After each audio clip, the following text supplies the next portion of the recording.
we'll get to obviously the elephant in the room that I will be addressing. But that's what I spent my morning doing, and I'm not going to lie to you guys. It's not great. The news is not great. Okay. I mean, it's bullshit, but still not great that, you know, they're after your boy. They're up my ass. And I'll obviously get into it right now. I'll tell you all about it, but let me blast off real quick. We will free you, brother. Yeah, free me. Free me. Free me. I can't believe I'm saying that, but I'm you know, I'm about to be seemingly made an example of in America's America. I wouldn't even say creep towards fascism. America's galloping towards fascism. But we shall see. Great timing. The timing since the interview yesterday is crazy, though. Yeah, I saw a lot of like weird suspicions that, you know, oh, this is because of Elon Musk. Guys, that's not how this works, okay? The federal government doesn't yeah, if the federal government can do things at the mercy of billionaires like Elon Musk could have made a boss call at some point, but getting a subpoena from the federal government, that takes time. It's an administrative warrant, not dissimilar to the ones that ICE uses. So there's technically no real authority backing it, from what I understand. But we'll obviously, you know, I haven't gotten anything yet, so I don't know. I don't fucking know anything. But you know, this is a long term process. So this is not new, if that makes sense. If you think that this was like, you know, this happened because of Elon Musk or something, well, no, that's not the case. Right? No, it's not a congressional subpoena. It's from the DOJ and the Treasury. The white boys got you, inshallah. Yeah. Anyway, we're going to get into that right now. We're blasting off. Hope you're lawyered up. Yes, I'll get lawyered up. Don't worry. Trump targets Hassan Piker. Someone wrote a script for you. Yeah, I saw. Hasan is on the stand. Senator Kennedy recounts Dr. Jihad's cussy lesson verbatim. Mr. Piker, do you think somebody making these remarks should be conducting humanitarian aid missions? Hasan smirks and lowers his finger. Fa! Rings out in the congressional hall. Acquitted. Yeah. Thank you, Themasius, for the playlist. God forbid a white boy get a little motion. Get Legal Eagle on your team. Guys, that's not how this works. I need like a fucking... I need a team, most likely of First Amendment, like lawyers that are specifically... lawyers that are you know, experienced in federal court cases, possibly a lawyer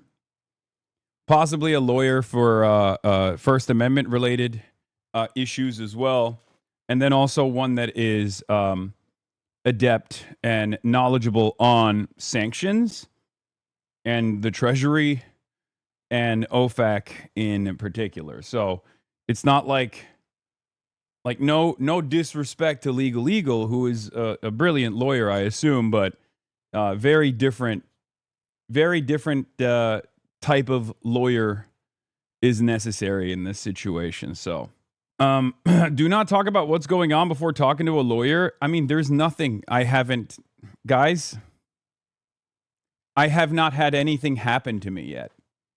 Like, technically, nothing has happened to me. It's just Fox News is saying things are happening to me. So, and it's not like there's anything that I've done. But the unfortunate reality here is you don't really have to do anything for this government to decide that they want to do something with you. Let chat be your lawyer. What is this? You was never Muslim before. You was Shia. That's why you were brainwashed. You was never Muslim before. You was Shia. That's why you were brainwashed. Socialism led people to be poor, even Even capitalism, democracy is a fairy tale lie. Legal Eagle has a huge team of like 200 plus. He's not just one guy. Yeah, I know. I don't. Anyway, the liberals at the politics sub are defending you. Fed subpoena Hassan Piker, Medea Benjamin over Cuba trips. R/politics defending me is crazy. Meanwhile, Tucker Carlson interviewed Putin and did propaganda for him. Interviewed him in Moscow, Lamau, for going to Cuba. Didn't that Shirley fellow also go there? Why isn't he on that list? Yes, but see, Shirley went there to parrot the talking points provided to him by Trump. Nick Shirley thought he went to Cuba, but he just accidentally locked himself in a Miami airport bathroom for 45 minutes. Cuban Americans who like to make claims about government repression in Cuba are celebrating Trump going after Hassan Piker and others who were part of the convoy that delivered aid to Cubans. If you haven't seen their dishonesty yet, you might want to start paying attention. So let's get started. So I'm hit in the face with this text message, or this voicemail rather, from fucking Fox News producer, and it's a little bit alarming. It's a little bit shocking. I'm like, what's going on? Like, what do you? I'm a little bit confused because I'm like, why does Fox News know about something that apparently is going on in my life that I didn't know about? Right? Eric Garland. If Treasury OFAC bothers to send you a subpoena, it's not your week.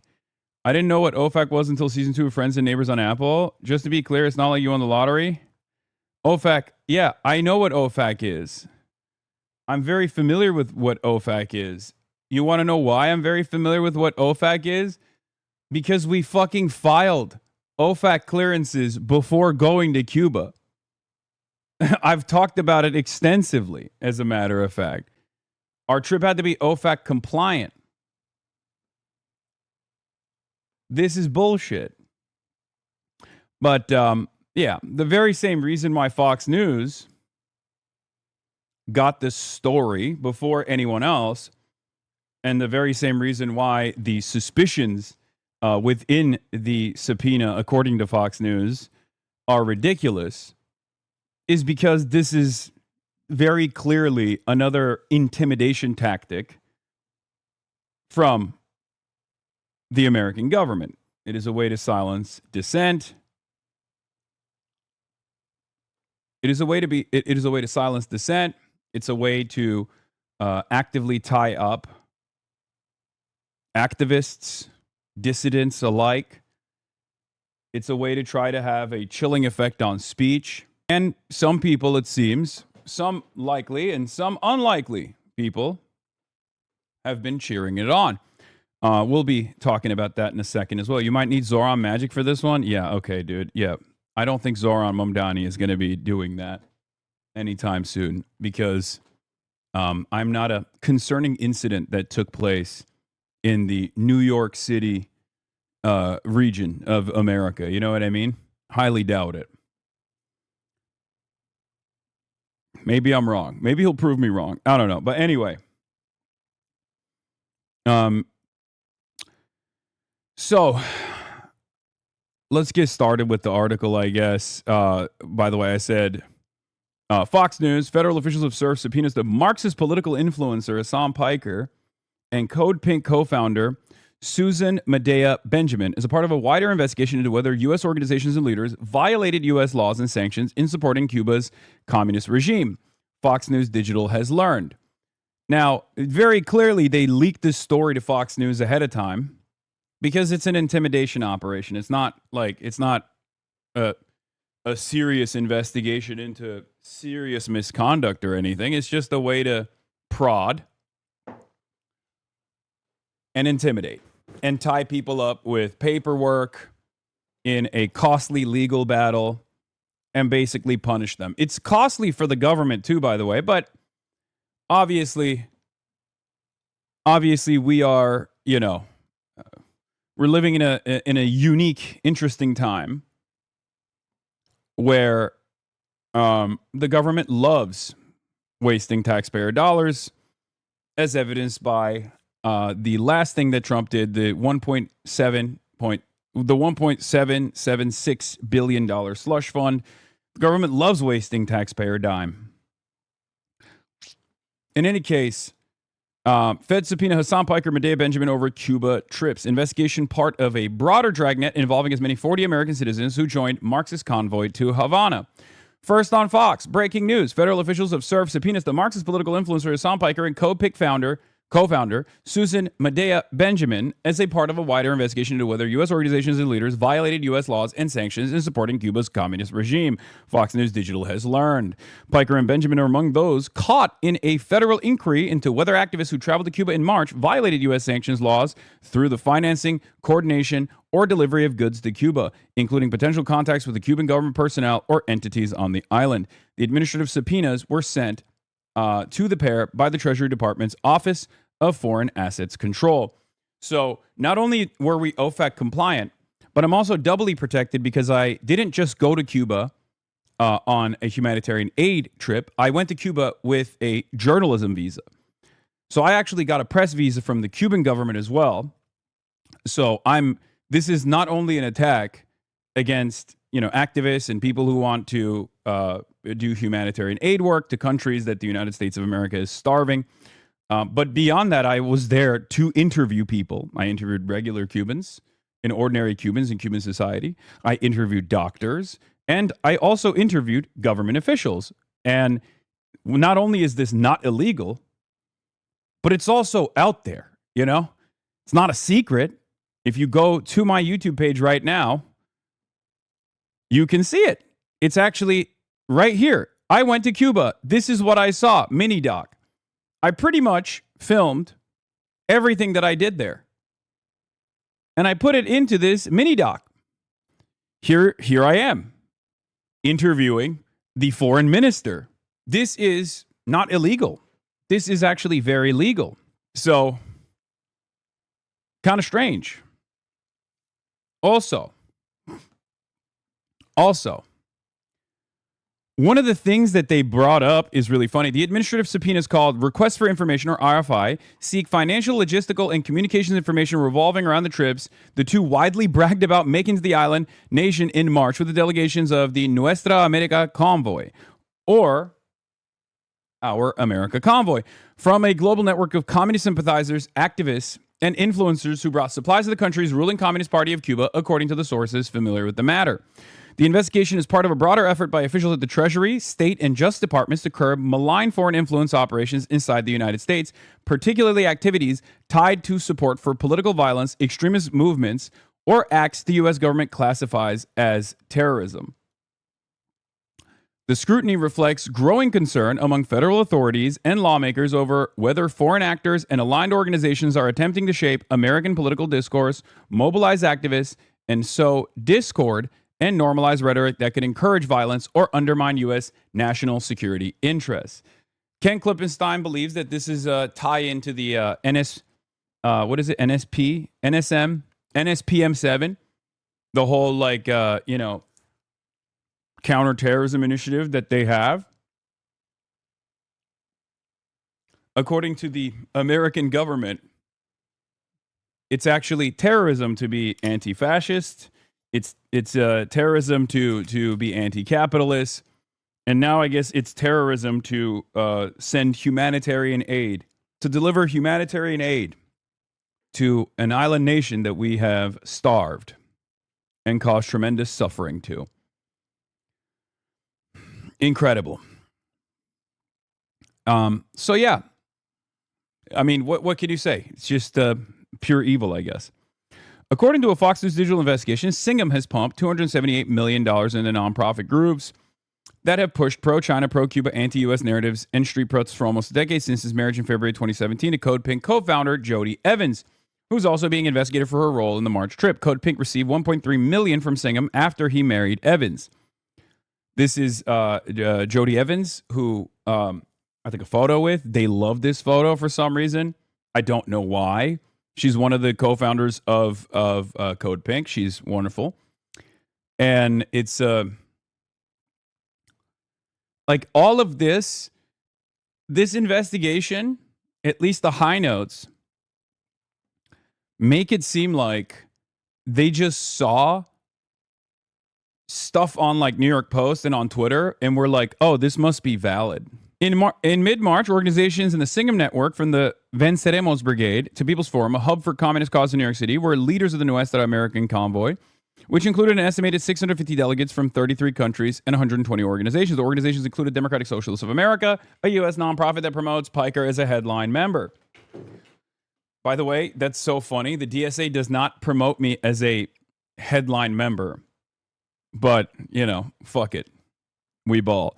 The investigation of the Office of Foreign Assets Control is part of a broader dragnet that includes as many as 40 American citizens who joined foreign nationals, including a controversial Brazil activist, Tiago Avia, who are part of a global network of anti-U.S. Marxist, communist, and socialist. Additional subpoenas are expected. The administrative subpoenas mark a serious escalation by the Trump administration against a far-left, nonprofit activist network that has spent years defending communist regimes from Cuba to China, while presenting its work as humanitarian aid, anti-war organizing, and solidarity with people oppressed by the imperialist U.S. colonial power. Yeah, because that's what it is. It's an anti-war initiative. Code Pink is an anti-war initiative, an anti-war movement that wants to stop American wars. Yeah. Badge of honor means you touched a nerve. In my case, they never actually served the subpoena, and I bet your lawyers can successfully move the quash. Hopefully. There's more, though. The story gets even dumber. As reported, a Fox News digital investigation has identified 145 U.S. nonprofits and activist groups with $1 billion in collective revenues that Justice and Treasury Department officials are investigating as a part of a wider influence campaign by Cuba's communist regime and foreign actors. First of all, Cuba doesn't even have $1 billion. Like, this is why it's insane, but also kind of funny in a weird way whenever people are like, oh, I bet you're getting paid by the Cuban government. Bro, they don't have money. With what money? You think they got money? Are you fucking insane? It's one of those things where I can't tell if people are just like so used to only at advancing causes for monetary reasons, like they just can't possibly fathom the idea that someone would want to genuinely help the Cuban population, genuinely demand that we stop, killing Cubans with our economic terrorism, right? Like, what money do they have to give me money? You know what I mean? It's very stupid. Anyway, according to public statements, it's believed that delegation members stayed at a hotel the U.S. State Department has put on a Cuba restricted list. Oh, this is what's really funny. This is not a part of the subpoena, I don't think. This journalist is just adding this on. I haven't received the subpoena yet, so I have no idea. But let me tell you why. Because that's not real. We didn't actually stay at the wrong hotel. That was just something that people made up on Twitter, except for an American citizen who recently did violate OFAC and stayed at a hotel that America does not allow American citizens to stay in. It wasn't me, though. It was Nick Shirley. Literally, the hotel that Nick Shirley was in was actually on the state sponsor of terrorism list. Okay? We obviously didn't stay at a hotel that we obviously didn't stay at a fucking hotel that the American government has made illegal to stay in. Nick Shirley, on the other hand, whether because he's a fucking idiot or because, it doesn't really matter what he does because he's basically an agent for the state, did stay in a hotel that was illegal for him to stay in. I personally think it's idiotic. You should be able to stay in whatever fucking hotel you want to, by the way.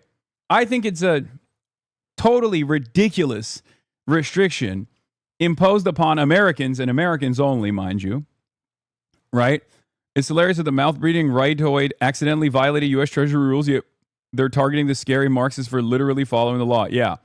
But yeah, if this is the investigation, that's hilarious. This is just like headline chasing. The federal government got clickbaited by Twitter headlines. Yeah. Federal government targeting people because they mobilize activists, sow discord, and normalize rhetoric, as suggested here, would be a blatant violation of the First Amendment. So yeah, not only is this this is very clearly a First Amendment violation. And I don't know if this is the one that breaks the dam, where they just like try to figure out trumped up charges to like actively prosecute people who've done nothing wrong, mind you. But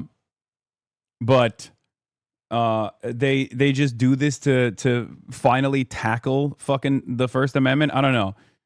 When's the court date? I don't know anything. I don't know anything because I have not received a subpoena. Okay? I need you to understand something. I have not received a subpoena. I don't know. There is no information that I have received. Wasn't most of what you did? Yes, everything we did in Cuba was cleared with the State Department. Or not the State Department, the Treasury. This is also coming from that very same regulatory body. This is coming from the Treasury. Treasury is the one that handles sanctions. Ridiculous or not. To be, you have to be personally served. So not only is this bad reporting by Fox News the most basic detail, defamatory, but they're directly outed themselves as collaborators. Guys, of course they're collaborating. What do you mean? Yeah. Yes. The whole point of this is to get this article out there and to basically tell people like, oh, you got some opinions about the Trump administration? Oh, you want to aid the starving children that we are starving? The Trump administration is starving? Well, that's illegal now. Okay, we're going to make that illegal, or at least we're going to try to make that illegal. The whole point of this is to leak this to Fox News ahead of time to start the process of threatening people. U.S. law imposes broad restrictions on financial transactions involving Cuba, primarily through the Cuban Asset Control Regulations, administered by the Office of Foreign Assets Control. Those rules generally prohibit unlicensed travel-related transactions and exports of goods or services to Cuba, with limited exceptions for journalism, humanitarian projects, and educational programs and certain activities meant to support the Cuban people. Again, did they sneak taking these photos of you? Yes. I talked to some people, and I suspect that they got creep shots of me in the morning as Kaya was peeing before I go to the gym. And then they also got they got creep shots of someone who works with me as well, which was really fucking annoying. That means that they just parked outside my house all the way back in motherfucking January, like months ago, and have just been taking photos of me, which is definitely weird. It's a violation of my privacy, but it is what it is. Piker, one of the most influential political streamers on Twitch, has built a massive online following with a mix of Marxist politics, anti-American commentary, and inflammatory statements that have repeatedly drawn public backlash. On March 10th, Piker posted a photo of himself on Instagram with the message, "I'm going to Cuba." In an Instagram post from the trip, Singham's wife, Evans, smiled widely in Havana, wearing a red and white Palestinian scarf, or keffiyeh, around her neck, while standing beside Piker, who looked seriously into the camera.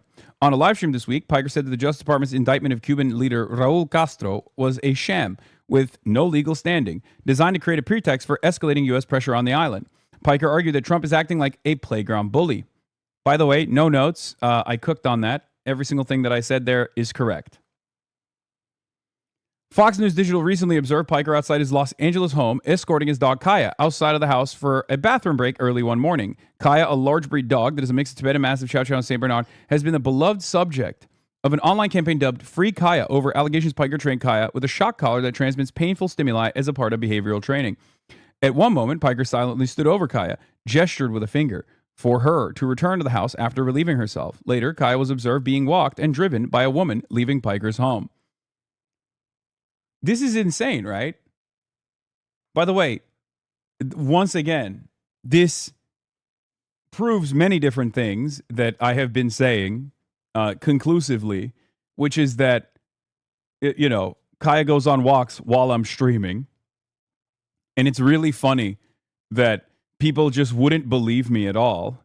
And now there is this, it's in the fucking paper, okay? I like that they framed it like I was doing something unbelievably sinister. I like that they are framing this as like something sinister where I pointed to the house. Benjamin has made her mark as an activist gadfly who stages media spectacles at congressional hearings, defense industry trade conferences, and the homes of government officials, yelling in invectives, chants, and slogans, branding herself as anti-war, but actually running a pattern of messages denouncing the U.S. and uplifting communist and authoritarian regimes of the Islamic Republic of Iran and the Chinese Communist Party and the Communist Party of China, Communist Party of Cuba. Fox News Digital recently observed Benjamin outside her colorful home in Washington, D.C. with her partner and fellow activist, T.Gay Berry, who accompanied her on the trip to Havana. What? Someone also noticed the creep shots disprove that you use a shock collar. It doesn't, guys. This has been discussed a million times over and over and over again. Yes. Not only does Kaya get numerous walks, but yes, she doesn't have a shock collar. It doesn't even matter. You think my fucking haters give a shit? It was never about the truth, okay? Anyway, Piker's been criticized as saying America deserved 9/11, a remark he later said it was poorly phrased, and for past comments about Representative Dan Crenshaw, Navy SEAL veteran who lost an eye in Afghanistan. More recently, critics, including Representative Richie Torres, by the way, shouts out to all the Democrats who are up my ass and have been up my ass, the Israel First Democrats. Thank you. You are giving ample, you're giving ample permission. You're giving ample permission to the fascists that want to take away not just my rights, but your rights as well. So, see you in the camps, I guess.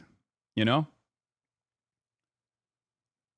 More recently, critics, including Representative Richie Torres, have accused Piker of amplifying anti-Semitic rhetoric after October 7, while Piker has denied anti-Semitism and said his criticism is aimed at Israel, not Jews. The larger group under scrutiny includes Isra Hersey, the daughter of Representative Ilhan Omar, according to sources, with investigators examining whether Omar may have funded her daughter's travel to Cuba. Omar didn't respond to an early request for comment about her daughter's trip. Piker, Benjamin, Singham, Evans, and Code Pink did not respond to requests for comment. Yeah, it's because you literally fucking sent me a request for comment and then immediately published. Not to say that I would probably give Fox News a comment anyway, but according to sources, the Office of Foreign Assets Control is also investigating Code Pink's DC coordinator, Olivia DiNucci, a former Division I basketball star from Emerson College in Boston. Her unassuming girl-next-door persona often gains her entry into coveted spaces, and then she disrupts with loud theatrics. She joined a convoy led by the Brazilian activist Avila.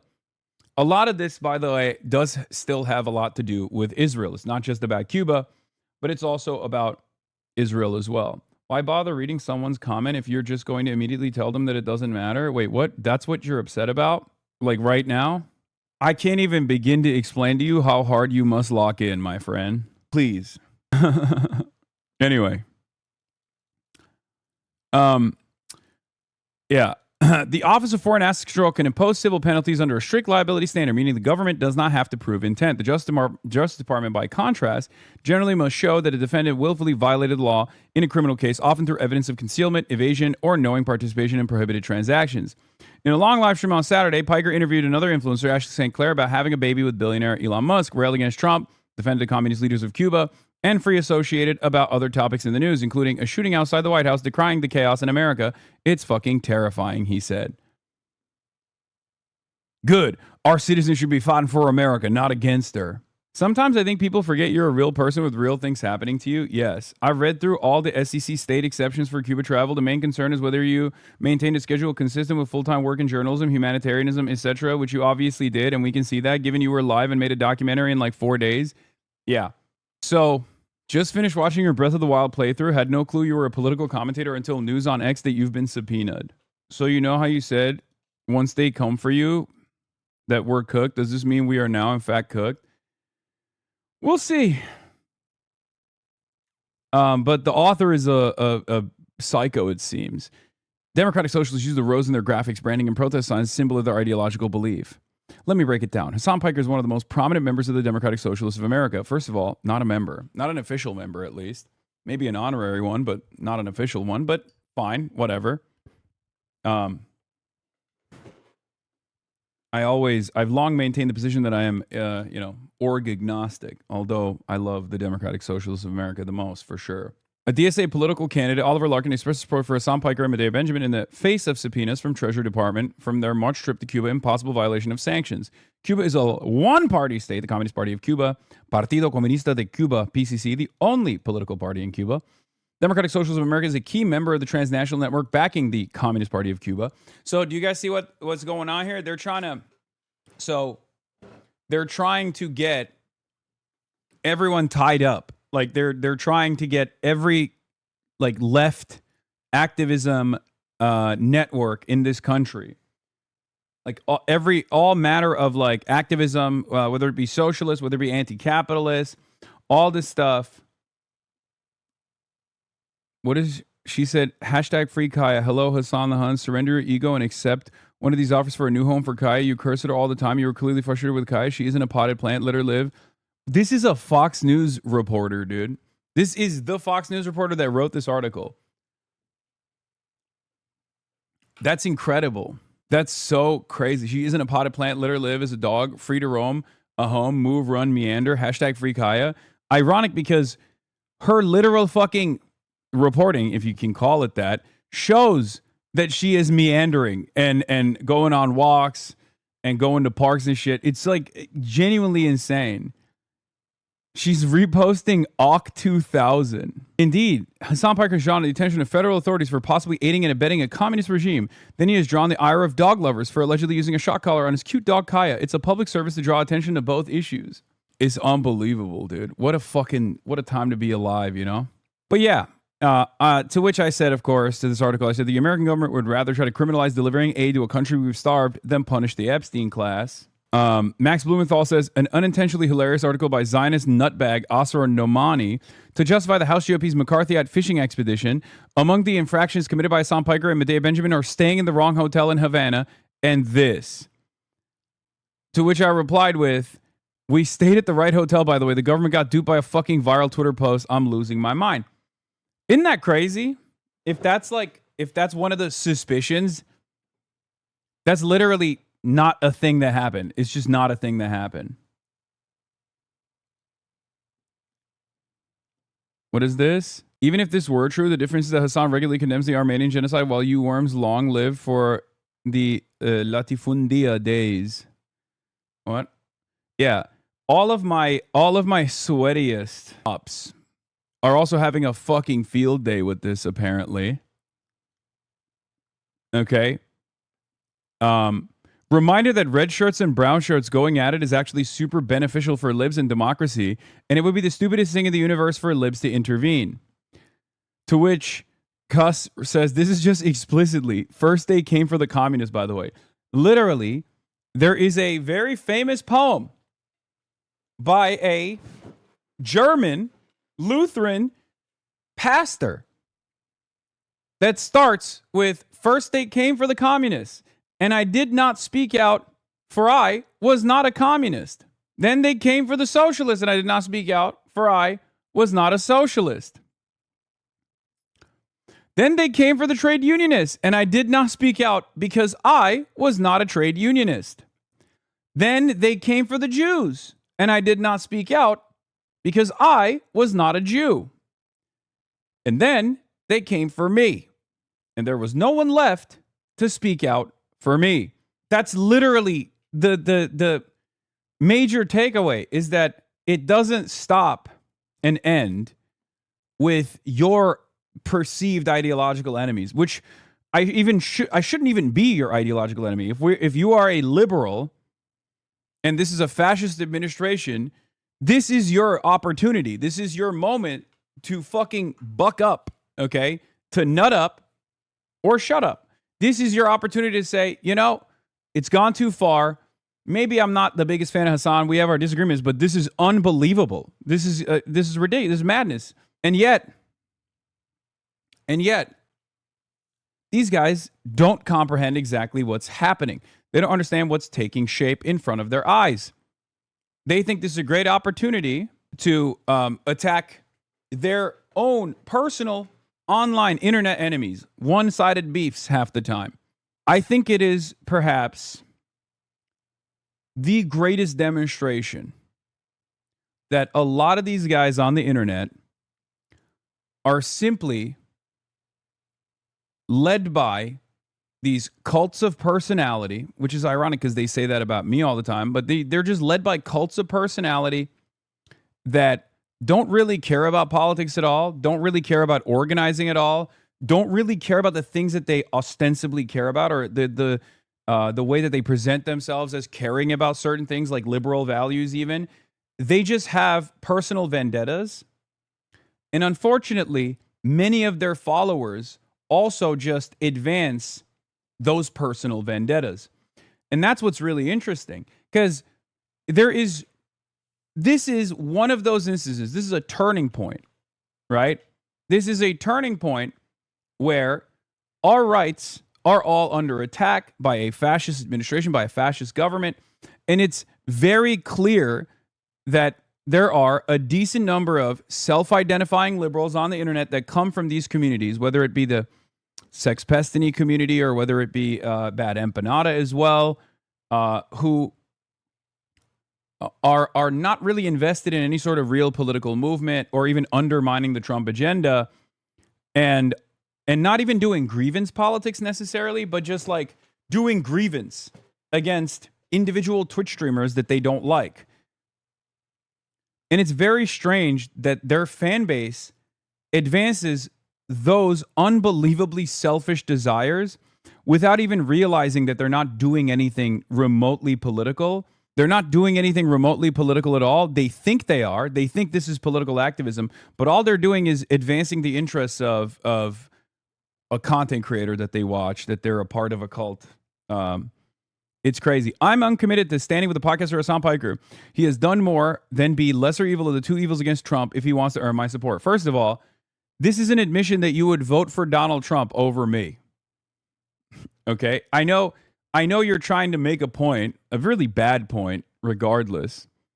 This idea that, like, I deserve to be punished by the Trump administration because you have perceived me engaging in some kind of slight against Kamala Harris, when I dared to criticize Kamala Harris's failures in the campaign and warned that she was going to most likely lose, right? And they're all hitting the same line. I'm uncommitted on Hasan getting subpoenaed. He needs to stop acting like he's the lesser of two evils and instead be the good. Remember, these are all liberals. These are all liberals who claim to hate Trump. This is supposed to be their number one thing. The only thing they're supposed to hate is Donald Trump, right? They don't really even care about the policies all that much. As long as a D is doing the same exact kind of policies, they're fine with it. But they hate Donald Trump for, whether it's because of the way Trump moves, the way Trump operates. It doesn't matter. They're supposed to hate Trump. And they can't even do that right. Okay? This person says, does Hassan Piker think Kamala Harris would have done the same? Just wondering. To which I responded with, you'd cheer it on the same. You'd cheer it on just the same, big dog. Clearly. I think this proves that the Trump admin are the true agents of liberalism and saviors of centrism that the Democrats have consistently fallen short of being. You need to begin to moderate your radical opinions. Let Trump win again, which is good because he's going after you, but bad because he's mean to the goat Schumer. Yeah. And so many of these guys are just Israel first too, which is very strange, you know? Like, even fucking Third Way at least understands that, like, openly cheering this on would be a bad look for them because they're adults. They're fucking adults. They're adult enough to understand that this is a horrifying precedent. Right?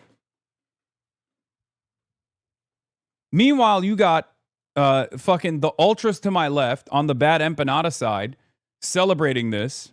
Okay, saying like, oh yeah, Trump administration should actually arrest this person because he's a real Zionist, which Trump, the straight up slave of Israel, is not the Zionist in this equation. I am, right? From their perspective.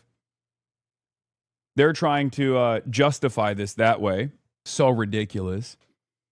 And then, of course, the anti-Trump Sex Pestany is saying, reminder that red shirts and brown shirts going at it is actually super beneficial for libs and democracy, and it would be the stupidest thing in the universe for libs to intervene. Famously, fascists always stop at the edge cases. Famously. Yeah, another. Hassan Piker says Hassan Piker as he's dragged away by Guantanamo's dragged away to Guantanamo by Trump's secret police. Like, look, Yeah, this is amazing. According to public statements, it is believed that the delegation members stayed at a hotel the U.S. State Department has put on a Cuba restricted list as businesses directly tied to the communist government of Cuba designated a state sponsor of terrorism. We stayed at a legal hotel. This whole thing seems to stem from an erroneous viral tweet. Know who did actually stay at a sanctioned hotel? Nick Shirley. We know because he broadcast from it and told everyone he stayed there. Yeah. Anyway, but all of these like very annoying centrists on the timeline whose only thing that they hate, whose only thing that they fucking supposedly hate is this guy from the Manhattan Institute thinks the subpoena is because of your Waza Cash comment. He's been living. Yeah. It's not illegal.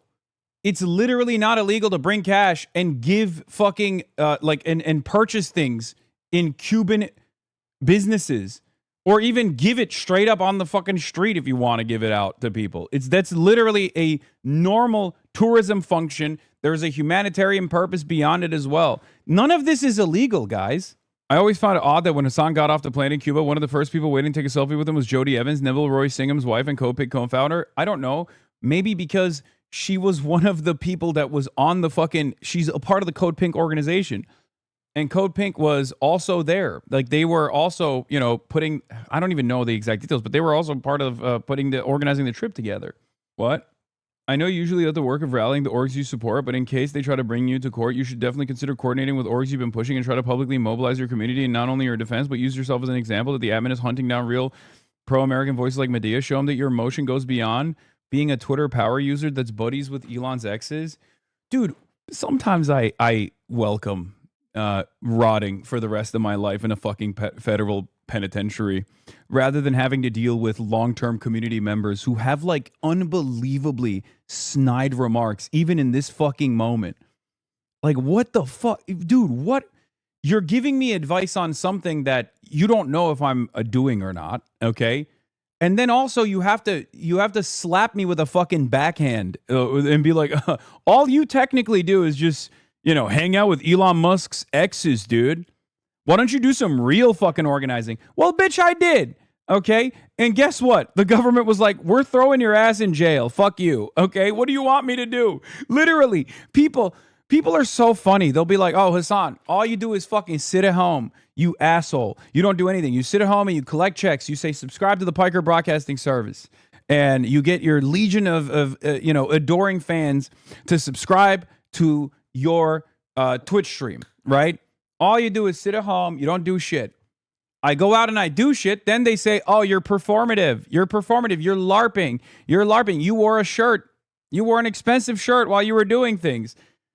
If you were doing real things, the government would be after you. Now the fucking government is after me, and they're like, well, the government's after you, and it's good, actually. Well, at a certain point, you have to realize, like, maybe this gripe has nothing to do with what I'm doing or what you think I could be doing more of, and instead has everything to do with the fact that you just have been geared into despising me from all of the fucking negatively framed clips all over the goddamn right-wing algorithms.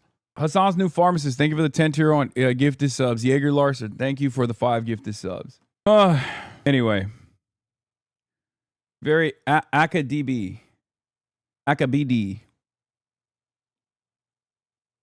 Thank you.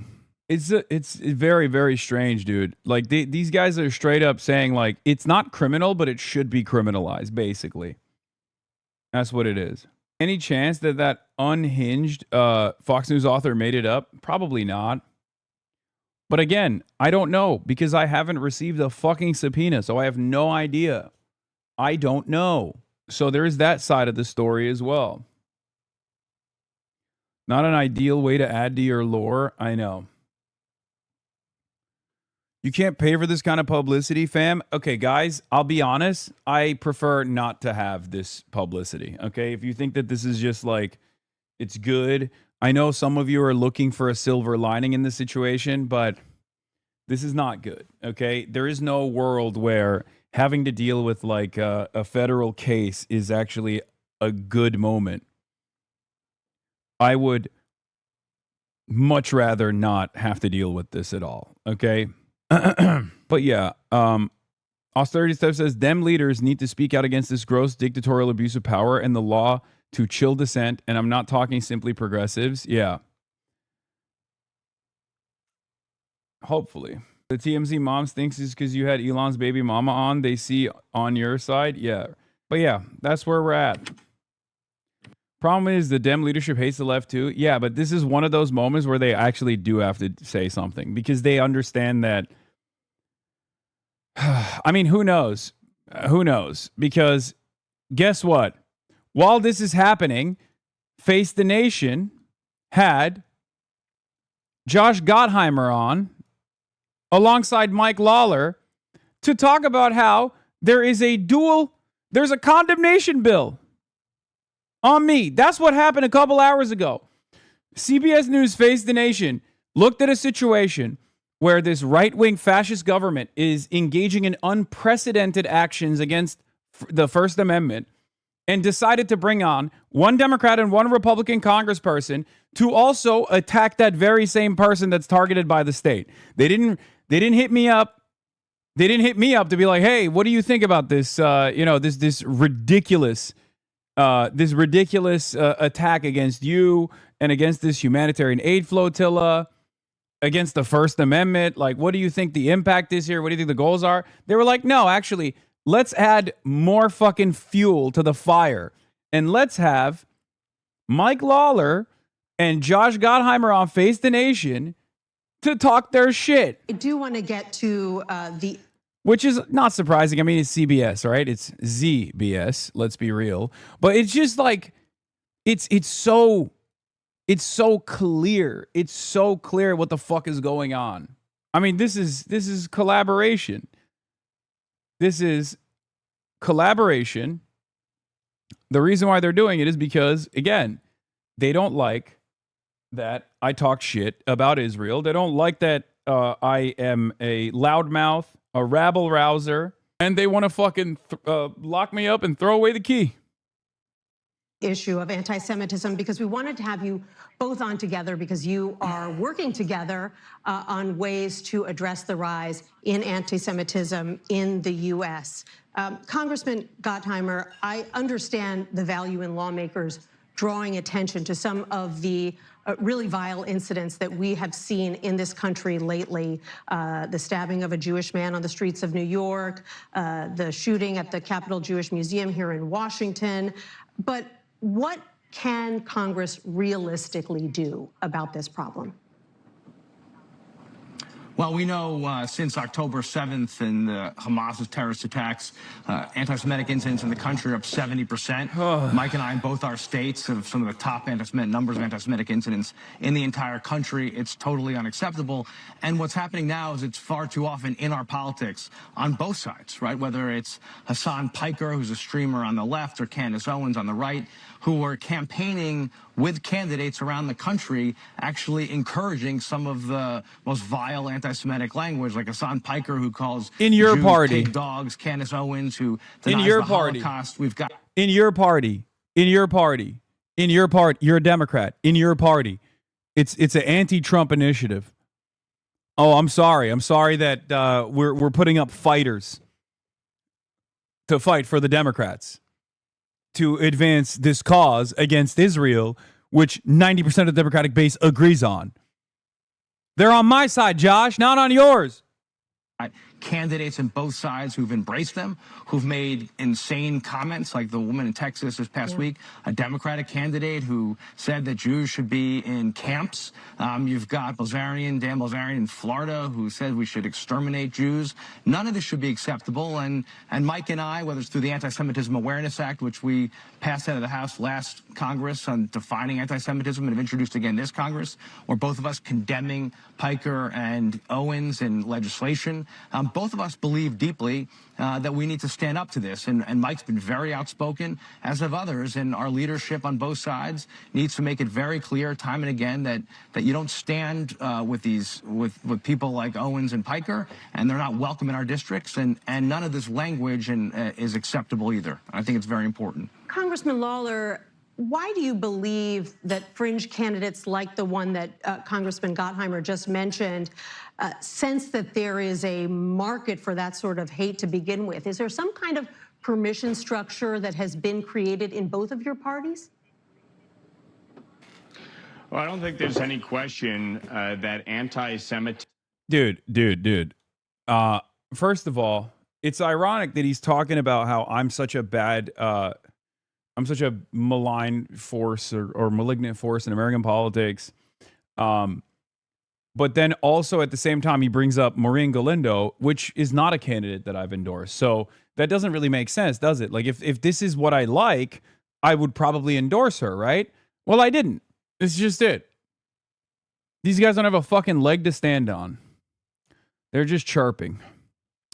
The problem is, even though the overwhelming majority of the population don't believe the chirp, don't agree with the chirp, and actually despise this kind of chirping, it still doesn't matter, right?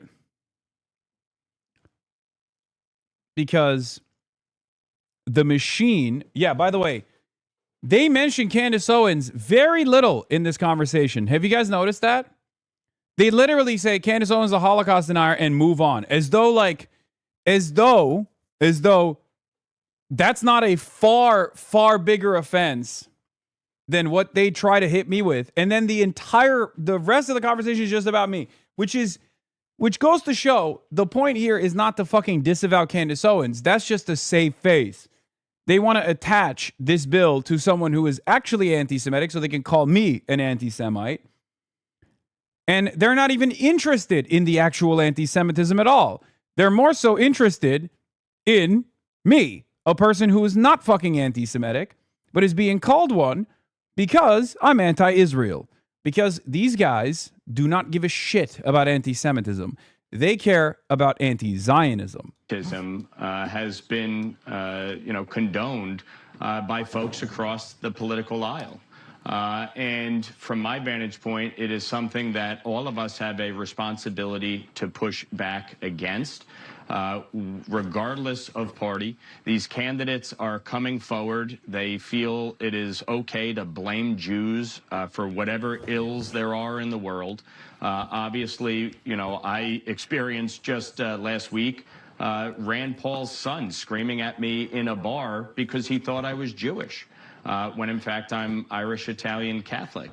And regardless of whether I was or I wasn't Jewish, the idea he has apologized that for that, people feel correct? it is okay to engage in. I like that she's correcting him on Rand Paul's son, but no corrections are issued when Josh Gottheimer is like, Hassan Piker is an anti-Semite. You know? That's cool. I'm glad that you're correcting the record on Rand Paul's son. He's like, well, he's apologized for it. Oh, okay, nice. That's cool. Because he actually, I'm noticing a trend here. Have you guys noticed? I'm noticing a trend here where the actual instances of anti-Semitism are just brushed aside. The actual instances of anti-Semitism are just brushed aside, and everybody pisses their fucking pants about someone who's objectively not anti-Semitic, fights against anti-Semitism, but is uncompromisingly anti-Israel. Anti-Zionist. Interesting.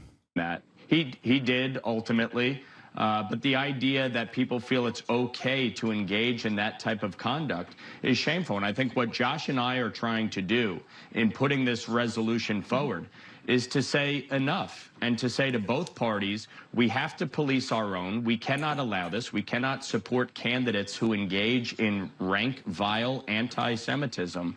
Right. The Jewish population is about 2% of the United States, and meanwhile, it's over 50% of the hate crimes that are experienced. Something's got to give. Got it. I do want to. It is pretty crazy that they're just like, yeah, he called all Jews pig dogs or something. That's not the case. Like, that's not a thing that happened. Okay. You just, again, made that shit up, but it doesn't matter. Yeah. Tiny nation. You don't police Trump at all? Fuck off, Mike. No, Mike loves Trump. What do you mean? Mike is begging Daddy Trump to come in and defend Mike's chances at re-election. He fucking hates his sons. I think it's literally because they're ugly as shit.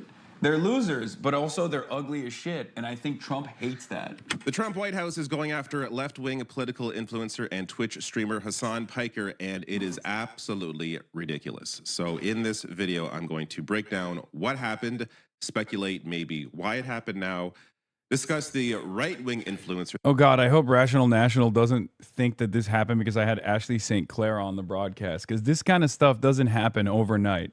These 3 Fox News guests say they want Cuba to become a second Israel. Oh God. It's not just that you're an anti-Zionist. They recognize that Democrats and young people are against Israel, but they see you campaigning with candidates who are anti-Israel and they are winning their races. Yeah, that's what it is. I think that's what is like genuinely pushing. These guys hate fucking democracy so much, dude. They hate democracy so much. The democratic wishes of the public can never be met, okay? The wishes of the majority can never be heard, all right? And they do a very good job of subverting democracy all the time. AIPAC does a very good job at this. They dump tens of millions of dollars. Look at what happened with Thomas Massie. Now, there is a counter to that faucet, that barrage of misinformation that actively subverts the democratic process. Now there is a platform for people who have these sorts of opinions. A platform that is competitive, maybe not as sizable or as vast as the entirety of the mainstream media, but a platform that is capable of reaching out to a lot of young voters and tying those young voters to politicians that actually want to listen to the demands of those young voters, right? That's what the problem is here. It's not even just about Cuba, okay? It's not even just about Israel in general. It's about a collection of corporate interests. For the longest time, corporations could purchase goodwill and influence by buying ads on mainstream media. And most of the people would get their information from mainstream media. It was a consolidation, right? It was all coming from hand-selected, totally gate-kept, and oftentimes reliable vectors of communication, right? At first, there was a couple channels on TV. Then there were more, but there was still a selection process that you didn't just like arrive in front of a camera randomly overnight. You elevated in your career by going through the ranks, maybe playing ball with your management, saying certain things, not saying certain things, right? So there was a flow. There was a control over the flow of information that the public got. The public received information from what they perceived to be a diverse array of news outlets that would, at times, when it's necessary, totally consolidate around a singular frame. We saw this with the justifications for waging an illegal war with Iraq, right? Back in the day, New York Times, as well as all the right-wing newspapers and all the liberal newspapers, were creating consent. We're creating a permission structure to go and invade Iraq illegally. And it worked to a certain degree. And it's not just about waging foreign wars, it's also about protecting corporate interests. There's a reason why the overwhelming majority of Americans want free healthcare, socialized medicine, and yet they never receive it, and yet you never hear that perspective in mainstream outlets. It's not just about Israel. It's not just about Iraq. These are foreign policy issues that are currently top of mind, but I'm using that as an analog. I'm using that to deliver a broader point because it goes beyond that, right? It goes beyond that. It's everything. It's labor rights. It's Medicare for all. It's anything that actually hits centers of profit. It's any institution that paywalls certain amenities, certain things that are necessary for survival. The media has has had a very good time, quote unquote, educating people this way, right? Making sure that the masses are subservient, making sure that the masses feel like change is not happening for one reason or another. Now, because of the internet and because of independent media, people can get information in real time from sources on the ground directly, and massive platforms such as my own that are not accountable to any corporate interest, that are simply accountable to their own audience and accountable to the truth. And some don't follow through on that promise, of course, but I do. Can just cut through that noise. And there's clearly a market for it. There's clearly a demand for it. And that's a threat. That's a threat to very powerful entities. It's a threat to billionaires who want to keep the masses sedated. However, beyond that, I've done the unthinkable. I didn't just stick to this platform. I started aiding insurgent campaigns. Okay? I didn't just stick to this platform. I'm very pragmatic. And I started working within the ranks of the Democratic Party, or within the primary system within the Democratic Party, candidates who are anti-Zionist, candidates who place the interests of the population over the interests of corporate the interests of corporations and the interests of corporate profit. And they started winning. Okay? That is terrifying. That's terrifying for a lot of powerful entities. That's why I keep repeatedly saying the Trump thing, which is that they're not coming after me, they're coming after you. I'm just standing in the way. And it's true. If I just stuck to my own corner of the internet and I didn't actively work with, insurgency campaigns within the Democratic Party's primary system and find some success there, they wouldn't give a shit. They would just say, oh, he's just another guy who's irrelevant. He's just truly trying to farm as much revenue as possible. If I was the guy that my haters claim that I am, many of which are simply projecting their own lack of moral courage or moral clarity, for the record, they're all mercenaries, so they assume I am just the same. But if I was that grifter, this wouldn't be happening. It just wouldn't be happening. We are now at the precipice of 21st century McCarthyism. This is pure McCarthyism.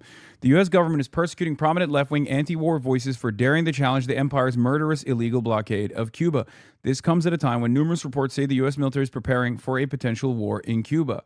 This is fundamentally at odds with the spirit of America. This is fundamentally at odds with the First Amendment. It is completely unconstitutional and completely and utterly immoral and ridiculous. Michael Fusco Art, thank you for the 100 gifted subs. Thank you. And what's crazy about it is it's not going to stop with me. It's not going to stop with me at all. So I'm shocked.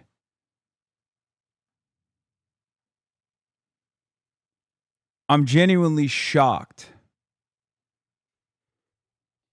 that there would be so many people, K-hivers and people on the internet. They're not regular libs, by the way.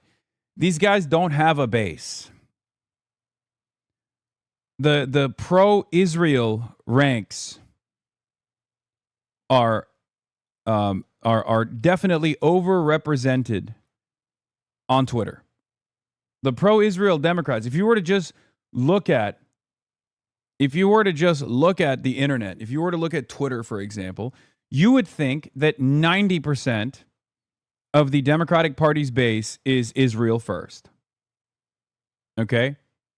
You would arrive at a very wrong conclusion. You would think that every anti-Zionist is an ultra. Anyone and everyone that's critical of Israel is also a third worldist. And that the Democrats themselves, like Democratic Party's base of support, the voters, are all Israel first. That's what you would think. Which is interesting because sometimes the ultras are the ones who are making that argument. Right? And yet, In the real world, if you were to ask the average liberal, if you were to ask your parents, if you were to ask, you know, people that you see at No Kings rallies and whatnot, how they feel about this, contrary to the celebrations Let's bring in of some of these unbelievably annoying, supposedly liberal-minded people, they would be horrified by it. In the real world, if you were to encounter a lifelong Democratic Party voter and ask them, hey, I know you don't like Donald Trump. You say you don't like Donald Trump.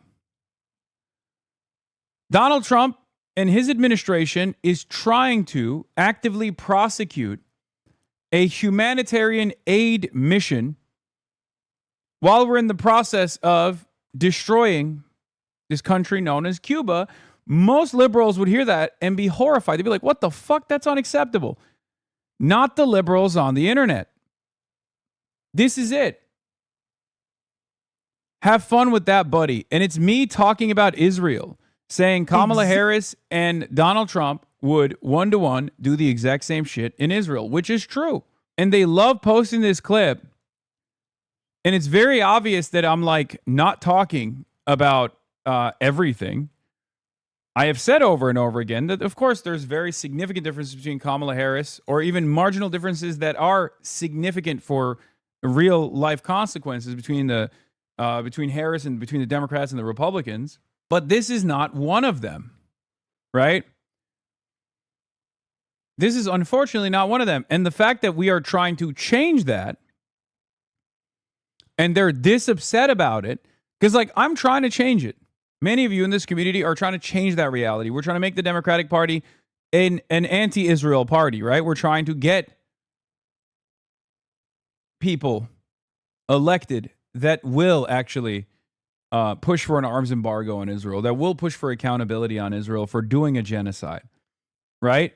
But this guy basically proves that point. I said this clip was about the Democrats and Republicans' unipolarity on Israel, and it's the only thing you care about, which is why you're currently defending the Trump admin trying to jail dissidents for delivering humanitarian aid to a country we're starving. He proves the point. Liberals that post this clip prove the point. That they only care about Israel, like straight up. They only care about Israel, but they don't want to say it out loud. So they try to masquerade as though they're just unbelievable Kamala Harris defenders. Like they really love Kamala Harris. They really love the establishment wing of the Democratic Party, and that I was actively arguing against it. I was actively arguing against the Democrats and not saying Kamala Harris needs to communicate better how different she will be than Donald Trump on a litany of different issues, including but not limited to Israel. But this is proof. If you're Israel first, you will celebrate this decision. Yeah. Leftists trying to rally support for liberals they've spent their entire career attacking. No one expected you to stand up to Trump's fascist regime. That's what we've been saying, and you're proving the fucking point. I voted against Trump. Hasan urges viewers not to. I never urged my viewers not to vote for Kamala Harris, by the way. And that's a lie, but it doesn't even fucking matter, right? I never endorsed Kamala Harris. The only person I urged people not to vote for was Donald Trump. There was simply no way for you to twist an argument away from those simple facts. Sorry. Hasan urged viewers not to vote for Trump every day of the 2024 election. He just wouldn't tell them to vote for Kamala Harris when she was unwilling to call Israel's actions in Palestine a genocide or commit to ending aid to Israel. He even voted for Kamala and told people that openly. Like, none of it matters because here's the thing. I've gone through this cycle already. I didn't endorse Kamala Harris. I refuse to do so.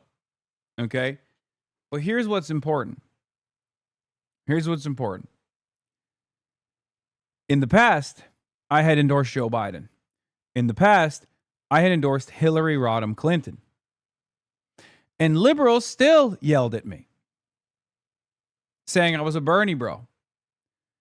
And if you ask them why back then, they would say it's because you weren't excited enough in your endorsement of Hillary Clinton or Joseph Robinette Brandon. Right? So it's actually not about endorsements or voting at all. Because if they actually sincerely were worried about the pain that Trump is causing, as I was, and I still am, they would have demanded that the Harris campaign actually take this shit seriously, right? But they don't care. One of the first things that a lot of liberals did on the timeline after Donald Trump became president was openly salivating at the prospect of getting their Latino neighbors deported. And if you recall back then, what did I say? I said, this is ridiculous. You are no better than the fascist Republicans if you actually agitate and actively lean in to the deportations regime that the fascist Republicans are implementing. If you are anti-fascist, you should not aid and abet the fascist regime. You should oppose it, even if it's someone that you dislike, even if its victims are people who you personally believe legitimately played a role in the election of Donald Trump. They were, of course, referencing Latino neighbors that had undocumented family members who had voted for Donald Trump, and there was plenty of them, right?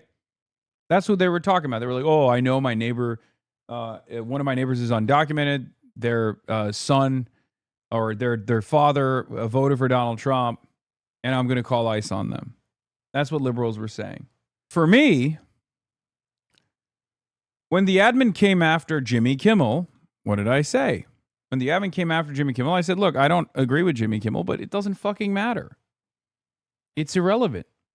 This is a violation of the First Amendment. This is having a chilling effect on free speech, because I could understand that an administration that was attacking Jimmy Kimmel would just as easily throw my ass in prison. You know? But a lot of these guys, at least on the internet, don't see it that way. They think they will be spared. They think that they won't be sent to the concentration camps. And they're wrong. They are wrong. So you might be excited at the prospect of your favorite cult leader's least favorite content creator, me, potentially rotting in a federal prison. But you'll be there by my side in short order. I might be going to the camps, but you're going to be there too, buddy. This dude posted another 9-second out of context. So much for the protest vote against Kamala just made it worse. This is such a... Hassan Piker wouldn't be able to say comma. What? Hassan Piker wouldn't be able to say if Kamala would do the same. Curious he keeps turning Democrats to save him, though. I love that they're literally like, this is 9 seconds now. Regardless of the hypothetical reality where Kamala Harris would not be as bad as Donald Trump, which we have no proof for, regardless of the unbelievable. That's not even a full sentence. Who the fuck would believe this? Stupid attitude to have, because one, there's no inclination that Kamala Harris was the only thing that we knew about Kamala Harris was that she was literally doing the same exact thing that Joe Biden was doing, even if it actually harmed her electoral chances. Okay, that's number one. And number two, I maintain the position that Donald Trump was going to be worse than Kamala Harris. You're coming to someone who literally openly recognized that this was going to happen. I warned of this happening. And at the time, Kamala Harris, or at least any liberal that wanted to win, could have been like, yeah, we're going to actually put an end to this. We're going to put a stop to what Joe Biden is doing. And they chose not to. Okay? So saying that, like, oh, so much for the protest vote, especially when Kamala Harris lost by wider margins than the people that voted for someone else, is just idiotic. That's the clip. That's the reason why it's 9 seconds long. Because if he were to play a 1 minute length clip, if he were to play the entire clip, many liberals would be very reasonable. They would go, wait a minute. He's not saying Kamala Harris is worse than Trump. He's not saying that Kamala Harris and Donald Trump are the same at all, as a matter of fact. He's saying that Kamala Harris did not do her job to communicate that difference adequately to as broad a public audience as possible. And what's also ironic about this is that these guys are trying to actively get liberals to be in favor of the Trump administration's attacks on free speech, which will end up harming them too. But even if I literally did say Kamala Harris fucking sucks, she's the worst president, Trump is better than Kamala Harris, which I never did because I don't believe that. But even if I were to have said that, would it be appropriate for the Trump administration to put me in jail? That's the question. That's the question people have to ask themselves. I don't think so. There are plenty of people who I don't fuck with at all, who I'm at odds with, who I'm ideologically against, from Jim Comey to Jimmy Kimmel, all the Jims. And I have defended them. I've defended them over and over again when the Trump administration decided to do insane things that put them in harm's way, that tried to, take their jobs away or tried to put them in jail. I don't like fucking Jim Comey at all because I understand the dangers of eroding certain safety nets. I understand the dangers of eroding certain defenses that the average citizen has against the government. There are many redeemable aspects of American life and even in the Constitution. This administration is tackling those redeemable aspects. This administration is tackling those phenomenal aspects of American theoretical democracy. Marked safe from being a disciple of a guy who would cheer on a Zionist fascist regime going after people who aided a communist country because I have interpersonal beef with one of their targets. If this doesn't make you rethink who you support, then you're fully beclowning yourself. You will twist yourself in the pretzel saying supporting Dems entryism makes you a Zionist, but supporting Miriam Adelson's bitch does not. Yeah. I hate posting him, but you even defended Sex Pestini's free speech? Covered by free speech. Yes, I do. Everything that he's saying here is incisive deliberately. But what he's very clearly trying to say is that, Donald Trump needs to lower the temperature. That's what he's trying to say. It's ridiculous for liberals to... Yeah. They will never offer me the same fucking charity, which, for the record, I don't even want, okay? You are going to jail, you little bitch, smiling, crying. Okay, chatter. We all know my distaste for Hasan. He literally has demanded Trump deport me in the past. But do we really trust a regime that is lied constantly and use lawfare to silence any political enemy to launch an actual investigation into anything? They'll just define anything vaguely liberal as terrorism next. At least this fucking dumbass is smart enough, possibly because he's Canadian. I don't trust them, but Hasan would never go to bat for liberals who get oppressed by the Trump regime. He should not receive our help. Yeah, our help. Bitch, you have no motion anyway. Okay? This is me trying to help you save yourself. Okay? This is me trying to pull you back to the fucking real world, dumbass. And yeah, they're wrong. I have defended. When Donald Trump tried to go after Destiny, I even defended that. When Donald Trump and his administration went after Jimmy Kimmel, I defended Jimmy Kimmel. When they went after Jim Comey, I defended Jim Comey.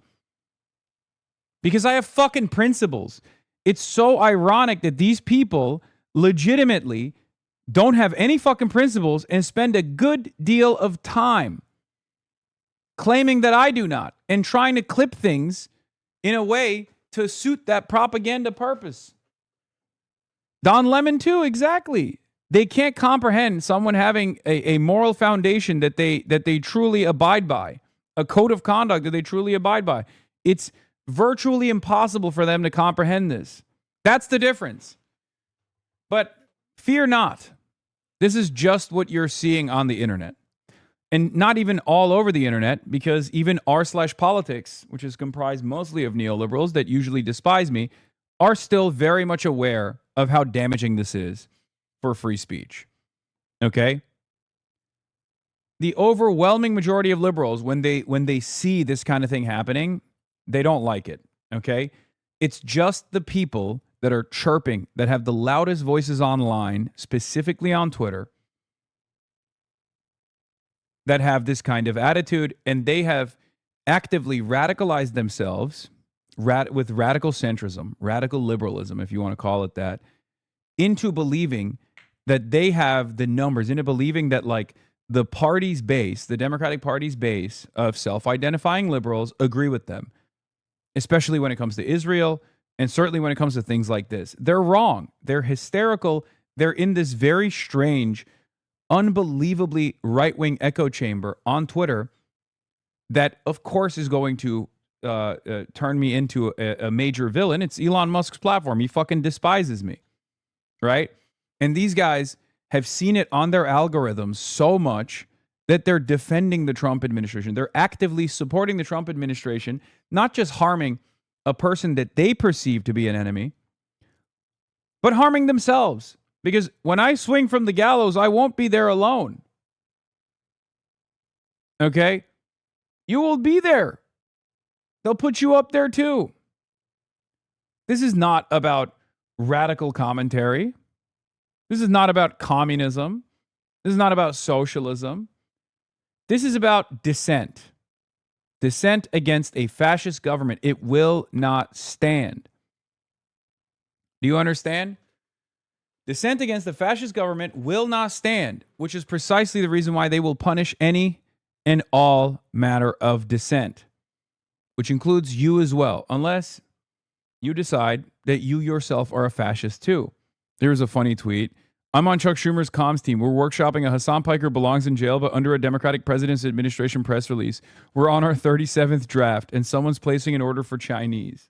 Yeah, Malcolm X. As long as Uncle Sam is against you, you know you're a good man. Malcolm X to Fidel Castro. I was never your biggest fan of Hassan because I personally don't like how you sometimes flaunt your wealth, but do appreciate. Chatter, I promise you, I don't flaunt my wealth. Okay? This is what I mean. I don't flaunt my wealth. Other people will go to unbelievable lengths to try to identify how much each individual article of clothing I've purchased without even knowing where I've purchased that article of clothing or how I've acquired that article of clothing or whether it is at odds with my worldview at all to create this idea that I love flaunting my wealth. You think I wanted my house to be doxxed when I purchased it for myself and my family? No, of course not. This is what I mean. Like right now, I'm wearing Zegna pants. They're very, I'm sure they're vintage, but I'm sure when they were first sold, they were pretty expensive. I got them for $30. But in the future, if they figure out what brand of pants I'm wearing, they'll say these were $700 pants. I got it for $30. Secondhand, thrifted. But it doesn't matter, right? Zegna. Ermenegildo Zegna. Yeah, sounds fancy, like Obama's fancy mustard. ABC News Chief Washington. Anyway, let's get to the latest Iran deal. Trump is saying it's been largely negotiated. I told you, once the ink is dried and the troops have pulled out, I'll believe it. Until the last moment, I will not believe it. But there are some signs that we're moving in the appropriate direction. Now, the reason why I say that is because the pro-Israel side, the Israel firsters in America, and obviously the Zionists in Israel are fucking crying. They're crying up and down the timeline. And correspondent Jonathan Karl will be hosting This Week later this morning. John, good morning to you. Great to see you. So President Trump says a deal with Iran has been largely negotiated. Still no official response from Tehran, but what are your sources telling you about how close a deal could be and what's actually included? Well, it's not the... They backtracked already? Oh, God. Israel came in again, I guess. First time that the president has said we're close to a deal. He said it over and over again and it hasn't come to fruition. But this does seem to be a genuine inflection point.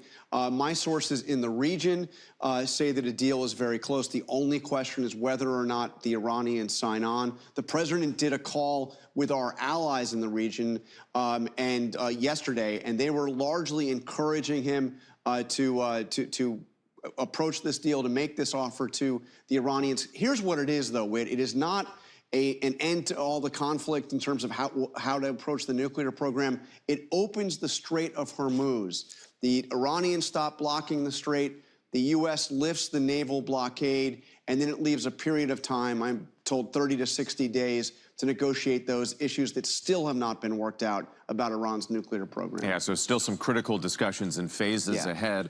John, I do want to turn to the proposed $1.8 billion fund for President Trump's political allies. It's very controversial, running into serious opposition, including from Senate Republicans. So what happens next with this?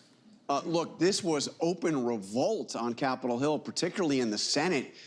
You had a meeting that Senator Ted Cruz described as one of the most contentious meetings that he had seen in all his time in Congress, where Acting Attorney General Todd Blanche went up to defend this fund in a private meeting with Senate Republicans. And according to Cruz, the senators, the Republicans, many of them were actually yelling, screaming at the acting attorney general, saying this was entirely inappropriate. What's next? Well, they've gone on recess. Congress needs to pass this this border security bill that Republicans can do solely on Republican votes, but that is now in doubt because there will be amendments offered to eviscerate this fund, and if those come up for a vote, you will see a lot of Republicans support it. So President Trump still calls it a top priority for him, but there is massive opposition among Republicans on Capitol Hill. Okay, we'll see how it all plays out. John Karl, you'll have a busy show coming up later on this week. John interviews Representatives Tom Suozzi and Brian Fitzpatrick about their bipartisan bill to stop the DOJ's anti-weaponization fund. President Trump and White House officials say they are close to a deal with Iran to end the conflict in the Persian Gulf and reopen the Strait of Hormuz. Let's bring in Fox News chief foreign correspondent Trey Yingst with the very latest in Tel Aviv. Hello, Trey.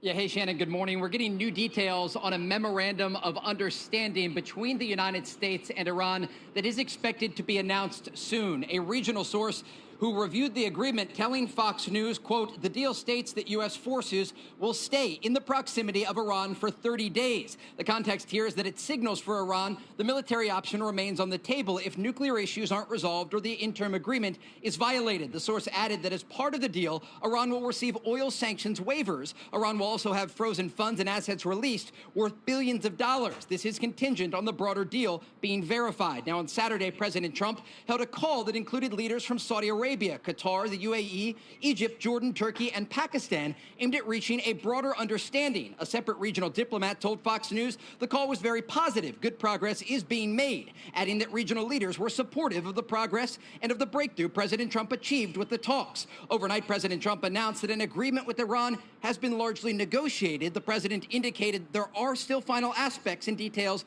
being discussed. President Trump also spoke last night with Israeli Prime Minister Benjamin Netanyahu, but we've not yet heard any public statements from the Israelis. The issue of Iran's nuclear program remains a key topic of conversation and is expected to be discussed in the weeks ahead. Shannon? All right, Trey, we know you will be on every detail. Thank you so much for the updates. Be sure to like and subscribe for all the Fox News latest on YouTube and catch full shows streaming now on Fox One. For all the false starts on an end to this war, something more definitive, if still cautious, from the U.S. Secretary of State this morning. With regards to the straits and with regards to a process that can ultimately leave us where the president wants us to be, and that is a world that no longer has to be in fear or worry about an Iranian nuclear weapon. And so I do think there's some good news on that front, but not final news on that front. Stronger still from President Trump, posting, an agreement has largely been negotiated. Final aspects and details of the deal are currently being discussed and will be announced shortly. In addition to many other elements of the agreement, the Strait of Hormuz will be opened. But this afternoon, Trump appearing to put the brakes on again, saying the U.S. blockade on Iranian ports would remain in place, that both sides had to take their time to get it right. If signed, the deal would reportedly see the strait reopened for shipping without Iranian tolls, potentially over a 30-day period. But a senior Iranian official today... I'm having creatine. Netanyahu tweets saying nuclear enrichment is a no-no and Israel has a right to bomb Lebanon. Yeah, I'm drinking my Metamucil.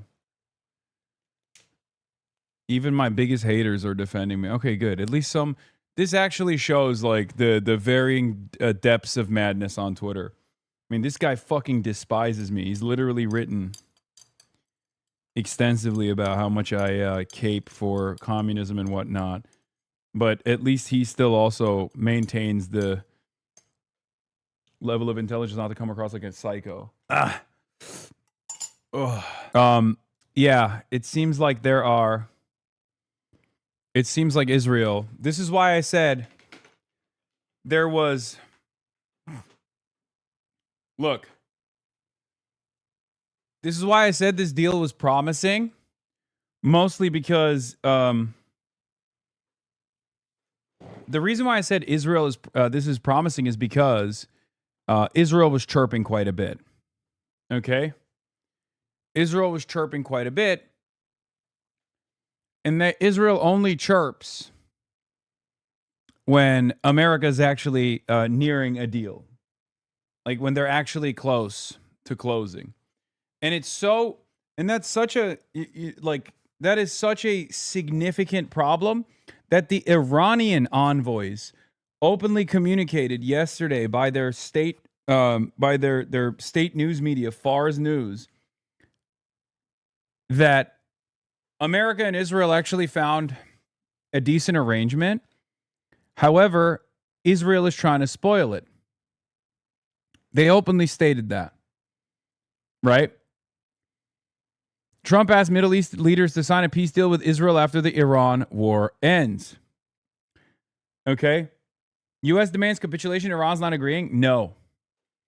I think you're wrong. I think Iran got what it was looking for out of this deal, which meant capitulation from the American side, and then Israel came in and said, you can't do this. So if this deal falls apart, it is absolutely because of Israel. It is not Lebanon that is emerging as a weak link in the memorandum, but rather Israel. Once again, Israel refused to be bound by any regional ceasefire and wants to include clauses that allows it to turn the ceasefire into Swiss cheese, just as it has in Gaza and in Lebanon before. It wants to render the ceasefire void of any meaning.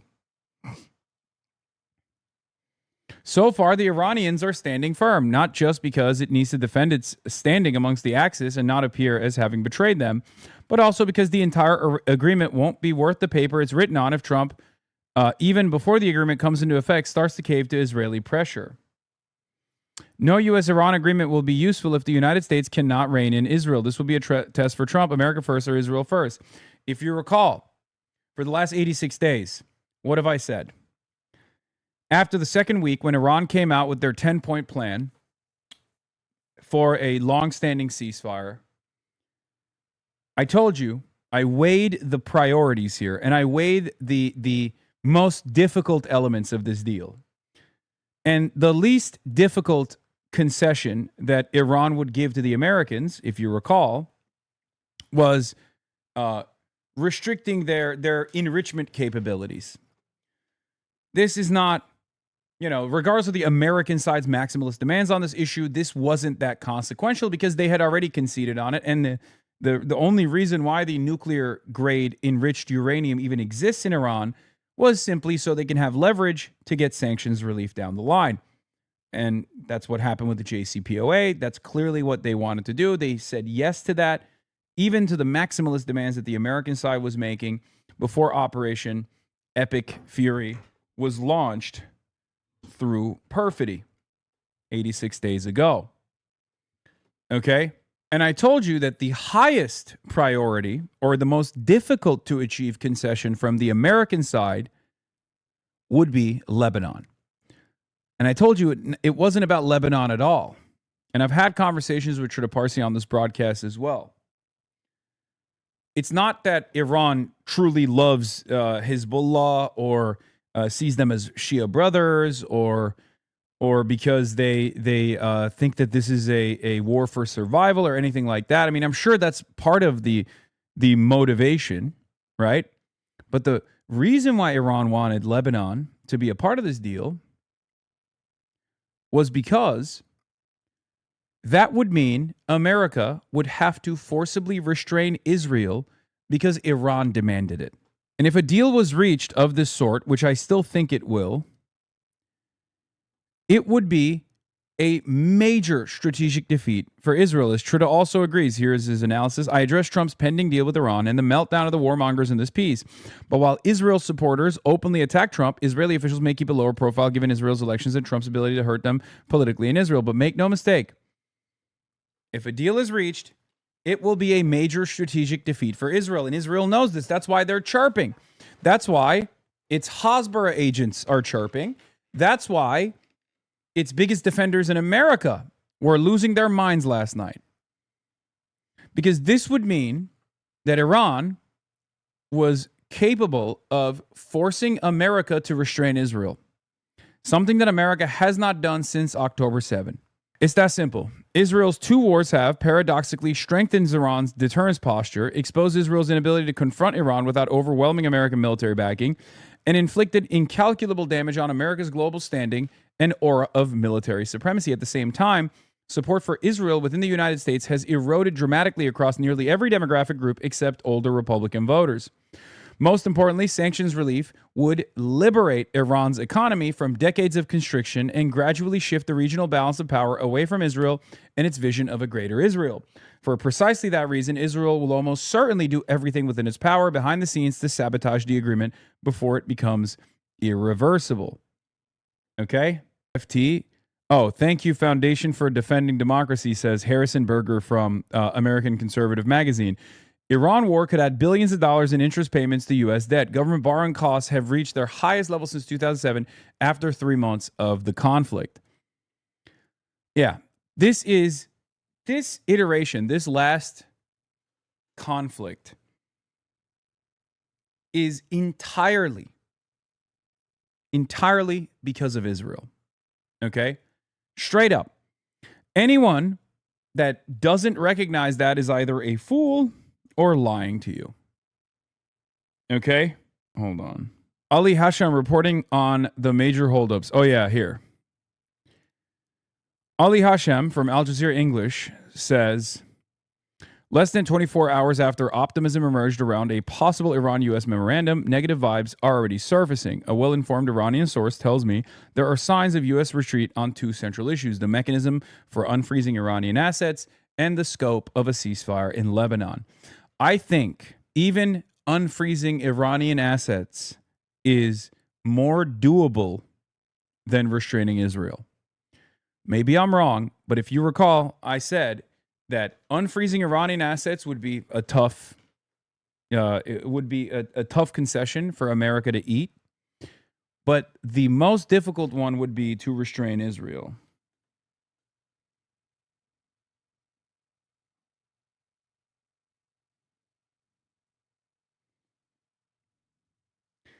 Do you think Trump will reign in Israel? I think he has to. I just don't know if he is capable of doing this for one reason or another. Can you clarify? Israel doesn't control the U.S. It's the other way around. They're the U.S.'s greatest vassal state? No. For one reason or another, we have now let Israel take complete control over our foreign policy initiatives in the Middle Eastern region. That's it. I'm sorry, but it's not like this is, it's ridiculous to not recognize that. I'm Mr. Israel is the unsinkable aircraft carrier. Obviously, America controls Israel. Israel is America's attack dog. But this last iteration with the Trump administration has been different. It's different. Trump 1 was different too. But this is very different. Okay? Trump 1 was a significant shift. Trump 1 represented a significant shift where we went from allowing Israel to play a very important advisory role in our Middle Eastern endeavors to one that basically started driving the vehicle of our imperialism in the Middle East. We moved the embassy to Jerusalem. The Abraham Accords were kickstarted. All this stuff. That was new. That was unique. And then Biden came in. And Biden was also an ultra-Zionist. And Biden never reversed any of the Trump decisions on Israel, not even a little bit. And then October 7 happened, and we saw the depravity, the immorality of the Biden administration on this issue, the bear hug strategy. Many people criticized it, but Biden stayed the course. Fake red lines were issued over and over again. Israel violated them. Israel humiliated the Democrats. And the Democrats were seemingly nowhere to be found. They never restrained. Did they have the power to restrain Israel? Of course they did. Of course they did. They always do. They still do to this day. It's still a one phone call style situation. Then Trump 2 happened. And Trump, especially in the second term, is even weaker and therefore more compromised than ever before. And the proof here is exactly what has taken place in the last 86 days. You think Benjamin Netanyahu didn't always want to invade Iran? Of course he did. Numerous former presidents came out and said the same. Hillary Clinton even said the same. Okay? This was always a goal for Israel. This was always the final goal for Israel. They've always wanted to destroy Iran. And yet, no American president prior to Trump 2 specifically, had ever taken that leap. Part of the reason why they didn't take that leap is because they knew that what's happening currently was a very realistic scenario. Okay? Obama said as such, straight up. If you don't want to take my word for it, take Obama's word for it. If you trust him more than me, he literally said it. We've always had advisors and minders and people who are perhaps a little too invested in Israeli foreign policy, maybe more so than American foreign policy, deeply embedded in the blob. Okay? And America's goals in the region have almost always been in cooperation with Israel's goals in the region, right? They've never really truly been at odds with one another, or even if Israel actually bites off more than it can chew, it's not that big of a problem for America. America can solve it, right? Because we're the big bad military machine. We can come in here and we can fix it. But there are certain red lines that no American leadership prior to Trump 2 had ever taken. And that red line was invading Iran militarily or attacking Iran in the way that we did in cooperation with Israel. This created a divergence of interests, a significant one that everyone around the world could see. It's a very important distinction, which is why I say this is different. Israel absolutely controls the American foreign policy vehicle as it stands currently. Israel is the reason why we are bleeding the rest of the world right now. Israel's the reason why we are bleeding here in the United States of America with unprecedented inflationary crises, with gas prices skyrocketing for everyday Americans, and all of the other things that we purchase that we get from the Asian markets that are screaming bloody murder because of the energy crisis that they're experiencing. Again, because the Strait of Hormuz is blocked. Why is the Strait of Hormuz blocked? Well, because we attacked Iran. Interests are currently at odds. Israel has, and I've said this from the start, a very different set of goals with Iran than the United States of America has. Does the United States of America like the idea of a destabilized Iran? Absolutely. But as the hegemon, the U.S. has a very different level of international responsibilities, one of which is to ensure that trade continues, to ensure that this delicate system of global capital that we have designed is unimpeded. And if you can't militarily defeat Iran, as we have seen, we can't militarily defeat Iran, you have to negotiate with Iran. And I think America recognizes that. Plenty in the intelligence community recognize that. Neocons recognize that. That's why Robert Kagan is screaming bloody murder. I mean, these are people who have spent their entire lives demanding that we attack Iran at the behest of Israel or at the behest of American interests, to attack Iran and to defeat Iran and to destroy Iran. So why are they all now saying, you got to stop? You have to stop. We are bleeding far too much. It's because it's true. Iran defeated us. Iran defeated the United States of America. And Iran didn't just defeat the United States of America. Iran defeated the United States of America in this most public way possible, in an incredibly swift manner.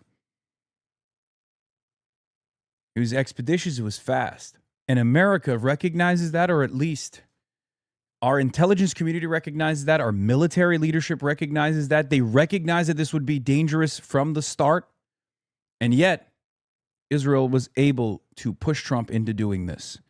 Perhaps with faulty intelligence, perhaps by leaning into his own personal ambitions, saying, this is going to be just like Venezuela. Perhaps they really greatly overemphasized how much Iran was trying to assassinate Donald Trump and goaded him into doing it, whatever, right? But it's very clear that his own guys, our generals at Central Command, and our military analysts and our intelligence analysts warned Trump of this imminent failure, this threat of waging war with Iran and what that could do to the global energy markets and what that could do to American force projection capabilities.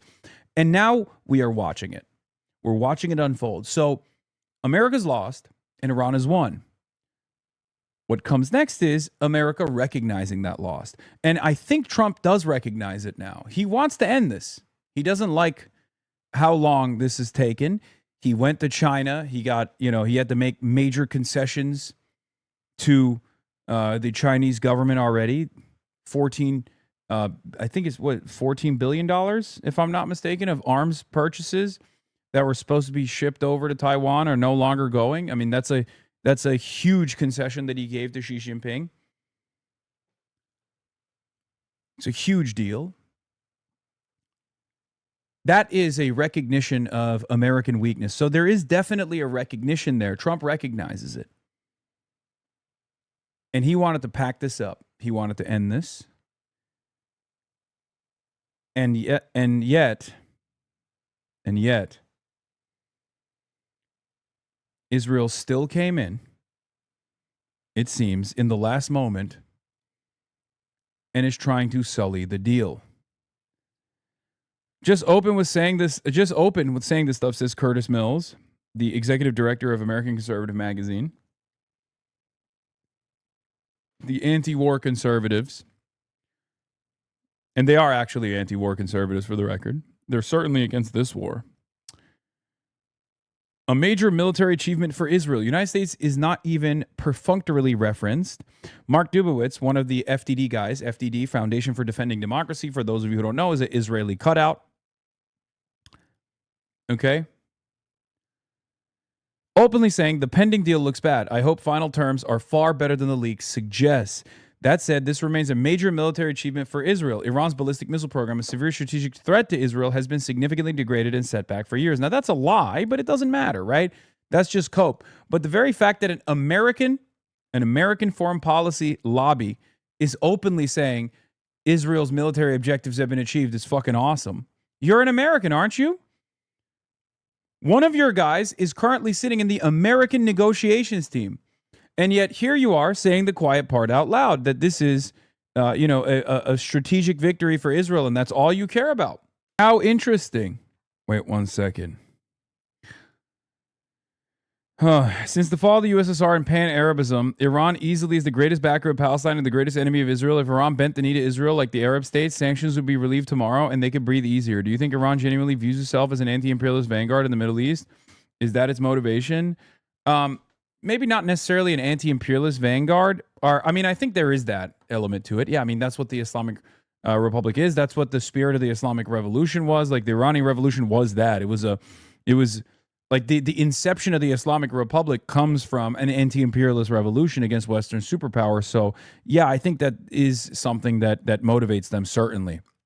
But outside of that, I mean, they look at what's going on with the Gulf states and they don't like it. They don't want to be like that. So They want to maintain sovereignty. Iran is so primarily invested in sovereignty that at times they haven't even fucking gotten allegiances from countries that are opposed to the United States of America to the degree that they easily could have secured. I'm talking, of course, about the USSR, or even in the last decade with China, right? They want their own sovereignty. They don't want to create like long-standing allegiances with other countries that would then cause them to be under the influence of another pole in the world. They want to maintain sovereignty above all else. Okay, they're very proud. They're a very proud nation. Now, things might change with the current IRGC leadership with allegiances to China. I don't know. I can't speak on that, but they have always wanted to have zero dependencies. They'll have some strategic partnerships with Russia and even with China, but ultimately they want very little dependencies. They want to be self-sufficient. Ironically enough, it is very Jusha in some ways. Ending the Hormuz crisis through diplomacy is a position the entire region and most of the world agree on, except for Israel. Even the UAE joined other Gulf states in pushing for this, despite growing tensions over recent months. Probably wasn't a good idea for Netanyahu to publicly embarrass Abu Dhabi recently. All that said, the biggest challenge for Trump continues to be whether he can get Netanyahu under control or whether Netanyahu and his friends in D.C. will instead seek to control Trump. The time for Trump to show actual strength is now. By telling Netanyahu to shut up and shove it, most of the world would applaud him. Yeah. UAE is a joke country, yes, but it's still important. Even joke countries are saying it's the right thing to do. Hold on, I have to send this text message. 1 second. Did MBS move away from Israel? They do say pride comes before the fall. Sometimes I feel like these conflicts are individual nations destroying their own personal power to attack others. Sure. Our deal is the opposite of Obama's, but nobody has seen it or knows what it is. It hasn't even been negotiated. I don't even know if it's real. If I make a deal with Iran, it will be a good and proper one, not like the one made by Obama, which gave Iran massive amounts of cash and a clear and open path to a nuclear weapon. Our deal is the exact opposite, but nobody has seen it or knows what it is. It isn't even fully negotiated yet. So don't listen to the losers who are critical about something they know nothing about. Unlike those before me who should have solved this problem many years ago, I don't make bad deals. President DJT. Incredible. Anyway, if you want to understand what's like spoiling the fucking deal, they say it's 95% done. Senior administration officials say the Iran deal is 95% done, but still several days away. 2 essential phases. 1, open the Strait of Hormuz to all commerce with zero threats or tolls. 2, dust for dollars. Iran must give up all nuclear dust in order to receive any dollars. At a minimum, gas prices will likely plummet in the coming days. Admin believes more moderate voices have taken power in Iran and want a deal. Radical elements in the IRGC are often using pro-Iran reporters and outlets to work to deal with inaccurate propaganda. It's ironic because that's what the Iranian side is saying. The Iranian side keeps consistently mentioning that, 1, they are united, and 2, that America has given major concessions to their demands, and that Donald Trump is just trying to save face and to not listen to him, and that even the American mediators have told the Iranian side not to listen to Donald Trump and his tweets and his statements. One of the biggest challenges with getting a deal done, per senior admin, is it often takes days for Iran's leaders to respond because they are in hiding and often communicating with the equivalent of carrier pigeons. Yeah. It's humiliating. We haven't been able to open the Strait of Hormuz with the world's most powerful military, but it's actually them that are humiliated here somehow. They're so scared. That's what it is. Unbelievable cope. Incredible. Top advisor to Iran's supreme leader, U.S. is trapped with Hormuz. Top advisor to Iran's supreme leader, U.S. is trapped with Hormuz and will never return to America or before. Mohsen Rezai, who commanded the IRGC for 16 years, the longest tenure in organization's history, and currently serves as a military advisor to Iran's supreme leader, Mojtaba Khamenei, told Tasnim News that Iran has secured a historic strategic victory against the United States as negotiations continue toward a deal to end the war. For the first time since World War II, America's superpower status has collapsed. America, after the Ramadan War, will never return to the America it was before, and we have brought about America's decline in the Middle East. This is true, by the way. This is not just like propaganda. The U.S. military designed the recent battle to last in the most pessimistic scenario, 15 days, and deployed forces accordingly. After failing in the early days, they sought a unilateral ceasefire to rebuild their strength, but Iran's strategy prevented their escape, and the aggressors became trapped in their strategic snare in the Strait of Hormuz. If the war expands from the Persian Gulf and the Strait of Hormuz to the Sea of Oman, Bab el-Mandab, and the Indian Ocean, it will take on vast, uncontrollable dimensions. The enemies, understanding the end of this dark corridor, fear entering the war and have turned to the negotiating table. Iran has strong legal and security justifications for its sovereignty over the Strait of Hormuz. This management is not to block free trade, but to prevent insecurity and military campaigns. I suspect that it's currently a little bit more difficult for Iran to also transit their and ship out their weapons to Ansar Allah, which is part of the reason why the Ansar Allah have been far more restrained, because I assume, again, total speculation, but the reason why Ansar Allah has not shut off Bab el-Mandeb to apply even more pressure to the American forces is not because Iran is so kind and so restrained or whatever, but it's mostly because they want to keep their stockpiles ready for Iran to go up the escalation ladder. Because as it stands currently, Iran can't easily ship weapons and missiles to the Houthis. So the Houthis have stockpiles, but that's a card that they're not going to play until America forces their hand. And America must know this. There's no way America doesn't know this, right? Like, that's part of the reason why they're not going back into straight conflict here. According to their source, the memorandum includes, anyway, this is Ali Hashem describing what the issues are on the American side and what they are slow rolling, right? According to the source, the memorandum includes the Lebanon ceasefire framework, but Israel is reportedly uncomfortable with the arrangement and is pushing Washington to include language allowing it to carry out military operations in Lebanon under the justification of responding to any threat. Iran is rejecting that formulation and insisting on a sustainable and lasting ceasefire. Tehran has informed all mediators, including Pakistan, that it will not sign the memorandum unless all clauses are fully agreed and guaranteed. Pakistan reportedly suggested moving forward with agreed sections while postponing contentious points, but Iran rejected that approach, insisting the disputed clauses are fundamental and non-negotiable. The overall picture suggests Tehran increasingly views Washington as backing away from earlier understandings reached through mediators. Benjamin Netanyahu, Big Yahoo, also chimed in. I spoke last night with President real Donald Trump about the memorandum of understanding to reopen the Straits of Hormuz and the upcoming negotiations towards a final agreement with Iran's nuclear program. I express my deep appreciation to President Trump for his unwavering commitment to Israel's security, including during Operation Roaring Lion and Epic Fury, when American and Israeli forces fought shoulder to shoulder against the Iranian threat. President Trump and I agreed that any final agreement with Iran must eliminate nuclear danger. That means dismantling... Oh, God, look at this. President Trump also reaffirmed Israel's right to defend itself against threats at every front, including Lebanon. The partnership between us and our two countries has been proven on the battlefield and has never been stronger. My policy, like President Trump's, remains unchanged. Iran will not have any nuclear weapons. I am Tel Aviv unimpressed. Okay, Dennis Citrinowicz from the Atlantic Council reports off of Phil Gordon's take. Okay. Phil Gordon says the fact that so many proponents of the Iran war are criticizing Trump's looming deal is less an indictment of the deal than it is of the war. It means they can't defend the results of the policy they advocated for so long, so are reduced to claiming that the victory would have been around the corner if only Trump had stayed the course, which only they seem to believe. Trump doesn't even believe that.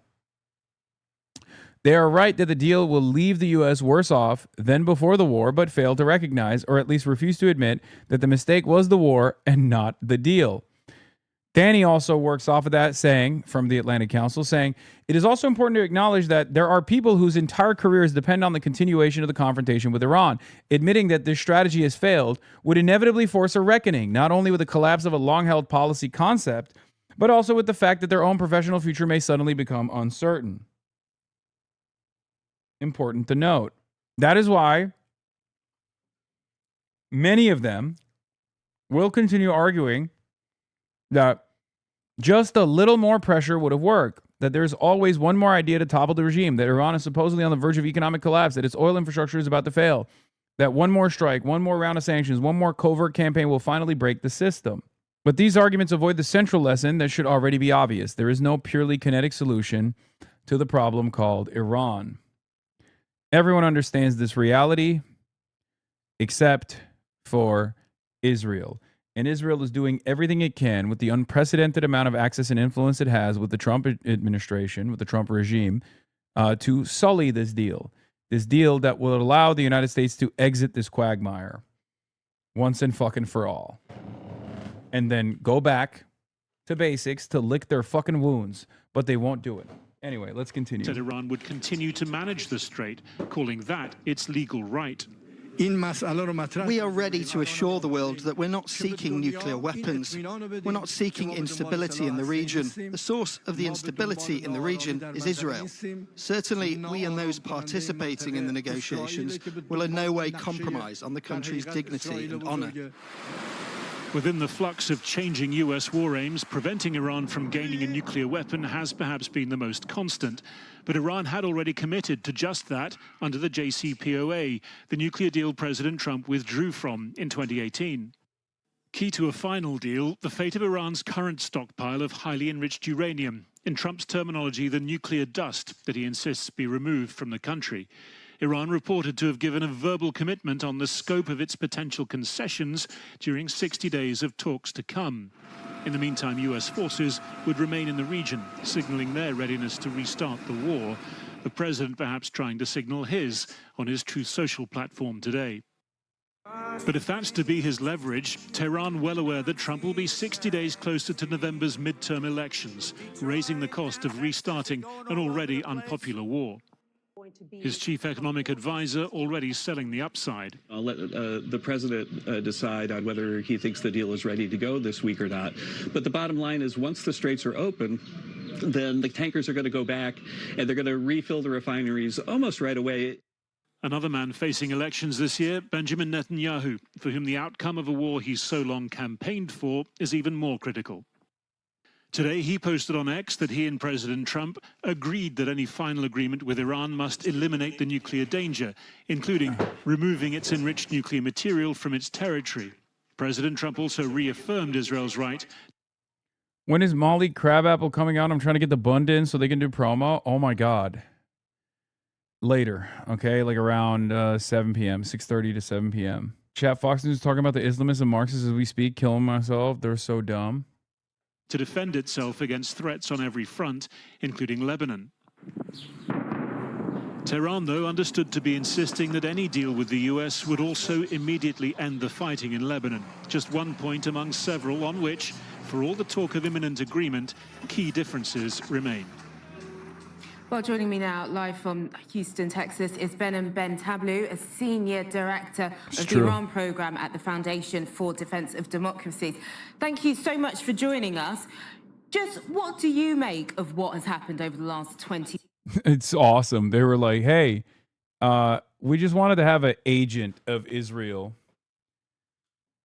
that nonetheless works in the American security apparatus, but is genuinely, as I've described with great detail, an agent of the Israeli security apparatus, an agent of the Israeli foreign policy apparatus.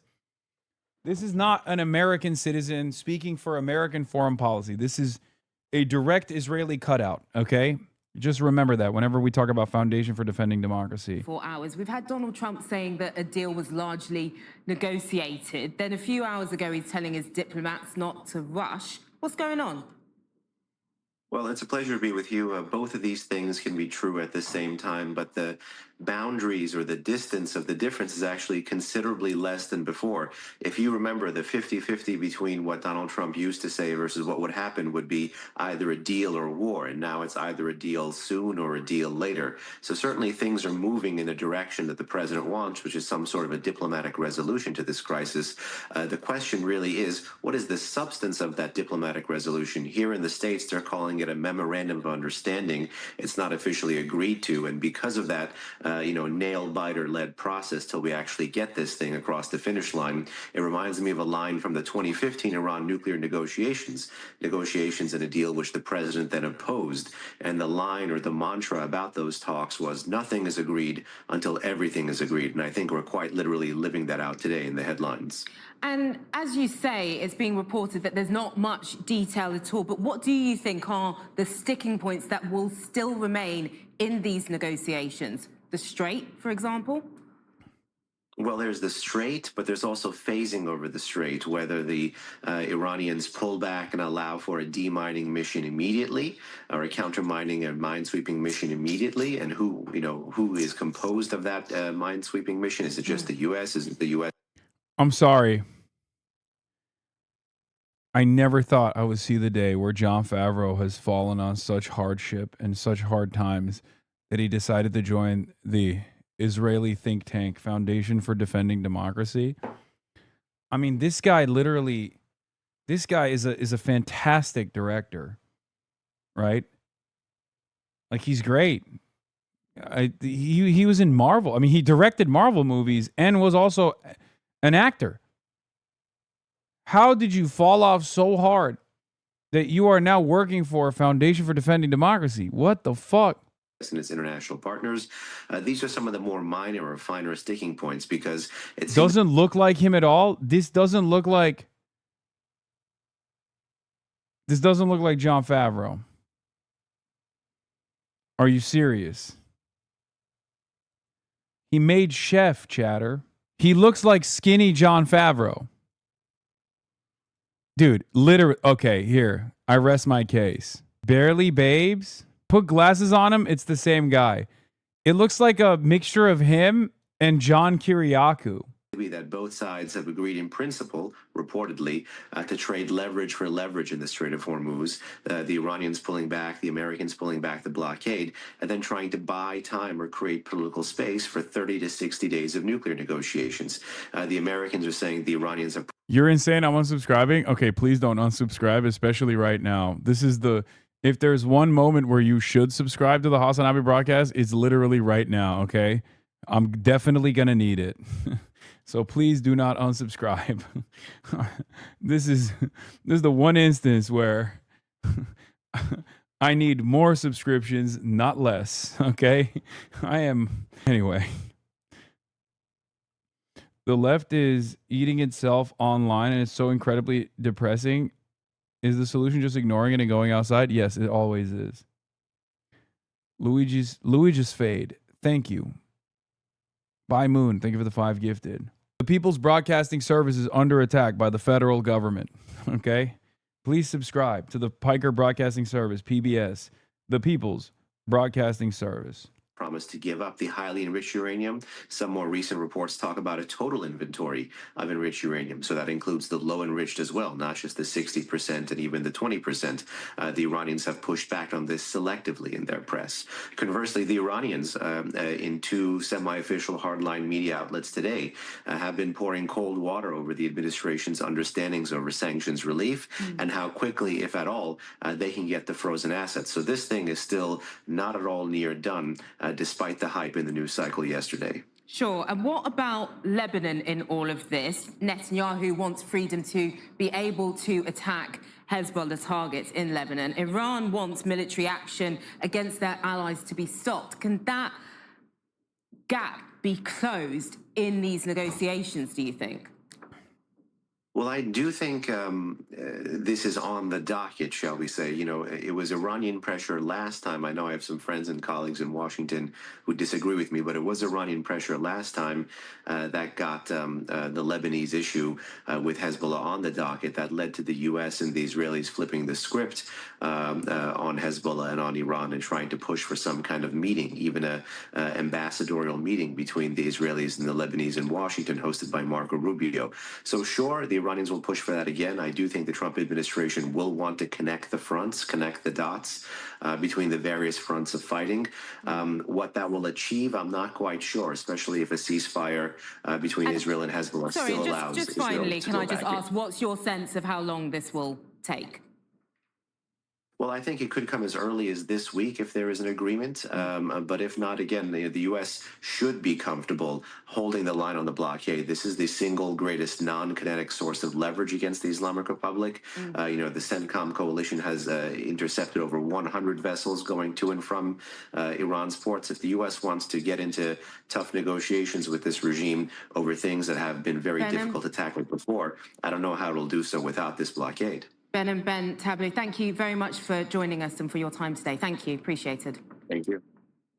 To Cuba, where the U.S. recent deployment of an aircraft carrier in the Caribbean and indictment of Raul Castro are fueling fears that Washington may be preparing for possible military action against the island. In response, Havana has called the... It's so crazy that they're like, our hands are in already like we're already in the swamp, deep in the cut with Iran. And we're trying to pack that up so we can hastily go over to Cuba. What the fuck's wrong with us, dude? Seriously. It doesn't make any sense. It's just such a strange thing to do. Like, there are a million problems in the United States of America, and this is what this admin is focused on. This is what this admin wants to advance. Cuba is even dumber than Venezuela, because at least with Venezuela, there's the world's largest known natural reserves of oil, right? So at least with Venezuela, there is like some kind of immediate material reason. You could even pair that up with what we're doing in the Gulf as a long-term project to make the rest of the world, including China, more dependent on U.S. oil shipments, so that America's leverage against China and every other world power trying to become a regional power or maybe a competitive superpower, like these growing peer adversary and near peer adversaries, America might want to have leverage over them, right? Either as a market competitor with Russia or as a sole provider of oil with China. That's not the case right now, but it could be, right? That could be in the cards in the future, and the actions in the Gulf, if it was successful, would play a role in that, right? However, the Cuba thing doesn't make any sense whatsoever. It's just like advancing boomer grievances. Boomer grievances paired up with Trump's investment into finding an easy W here, okay? He wants something to hold on to. He recognizes he lost in Iran and it was embarrassing. So he wants to regain the confidence, both within his base, for those who even care about this kind of thing. And I think with Cuba, not many do. Not many know about it. And amongst those who do, there's a very tiny number of people, Miami Cubans specifically, that want this to happen. But outside of that, there isn't really a lot of appetite to fucking wage war against Cuba, right? There is no strategic purpose, even indecent strategic purpose, to pursuing Cuba militarily. If you wanted to liberalize the Cuban markets, there's a way to do that. It's through negotiations. I know for a fact that they are willing to do this because they have done this with Barack Obama in the past, ironically enough. And Jason Hickel reports on this, and he's right, as always. Love Jason Hickel. Israel massacred 6 medics in Lebanon today. This was 2 days ago. But Western media didn't cover it because they're too busy trying to manufacture consent for an illegal U.S. invasion of Cuba. Also, Ben Rhodes has some choice words on Iran, but let's move on from that. And let's get to Cuba. Recent developments, a pretext for a U.S. invasion, and has even circulated a family guide for protection against military aggression to its citizens. Earlier, I spoke to our Havana correspondent, Ed Augustine, who explained the tensions in Cuba at the moment amid increased U.S. military pressure on the island. Take a listen. It's kind of the oldest joke going in Cuba when the Americans come, right? Because the government's been talking about it for literally 2/3 of a century. It's Ed Augustine. That's my friend. He's a wonderful guy. One of the brave and resilient reporters that are stationed in Havana still, that does the tireless and oftentimes thankless work of working on the ground and getting the rest of the world to know what's up, know what's taking place in Havana, in Cuba. And a lot of people here have traditionally seen it as a bit of a pretext, a bit of, we've heard that one before. What's changed in the last week or so is that a lot of the population, even people that don't really tune into politics too much, are now taking this seriously. The crucial inflection point was on Wednesday when the United States Department of Justice indicted Raul Castro. Raul Castro is still the most powerful political figure in the country. And the Cuban government points out that there was an indictment, or there were claims by the Department of Justice prior to the abduction of Nicolas Maduro that he was a narco-terrorist. And so it was, in their view, a pretext to... This is what's so crazy is like, I tried to explain to people, like, a country that can violate all norms and all international law and decide to set up a sham trial for Nicolas Maduro, the head of a sovereign state, right, can just as easily do this to its own citizens. And now we're seeing that. A lot of Americans don't understand, but they're like, oh, who cares? Like, it's fucking, this guy's a tyrant, he's a dictator, he's cruel, blah, blah, blah, all this shit. Like, none of that matters. If that was the case, then there's a way to advance that, okay? There's a way to file your grievances. There's a way to engage diplomatically. There's a way to do this kind of stuff. But America doesn't do that. America is a rogue state. So what happens when the architect of Western-backed international rule-based order behaves like a rogue state? Well, we're living through it currently. Nah, we shouldn't have done that in the first place. No, I know. I'm not saying it was appropriate for this administration to do any of that. I'm just simply trying to explain to Americans who weren't paying attention or were paying attention and were like, well, the media told me Maduro's a bad guy, so isn't this a good thing overall?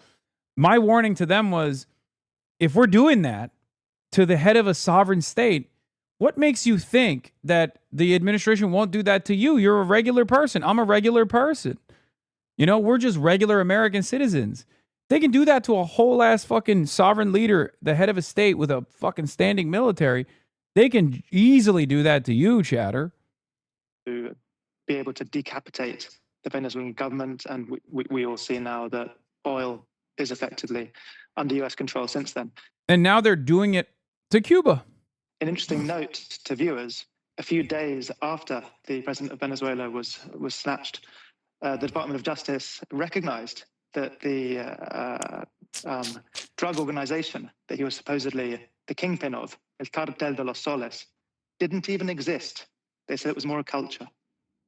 Just hours after the U.S. Embassy issued the urgent security alert warning of a potential massive... Oh, yeah, Russia's been pummeling. Russia's been deploying Oreshniks as well. ...air attack, Russia launching one of the heaviest overnight attacks from the air, sea and land, using hundreds of missiles and drones, including the powerful hypersonic Oreshnik ballistic missile, which is capable of carrying nuclear warheads. Russian President Vladimir Putin claims this type of missile is impossible to intercept. Kyiv's mayor Vitaly Klitschko... I mean, that's not like a ridiculous claim. It's just reality. U.S. Embassy in Kyiv issues security alert. Russia launching heavy attack on Russia from air, sea, and land. On Russia. Damn. I wouldn't go that far. Good morning, America. Jesus Christ.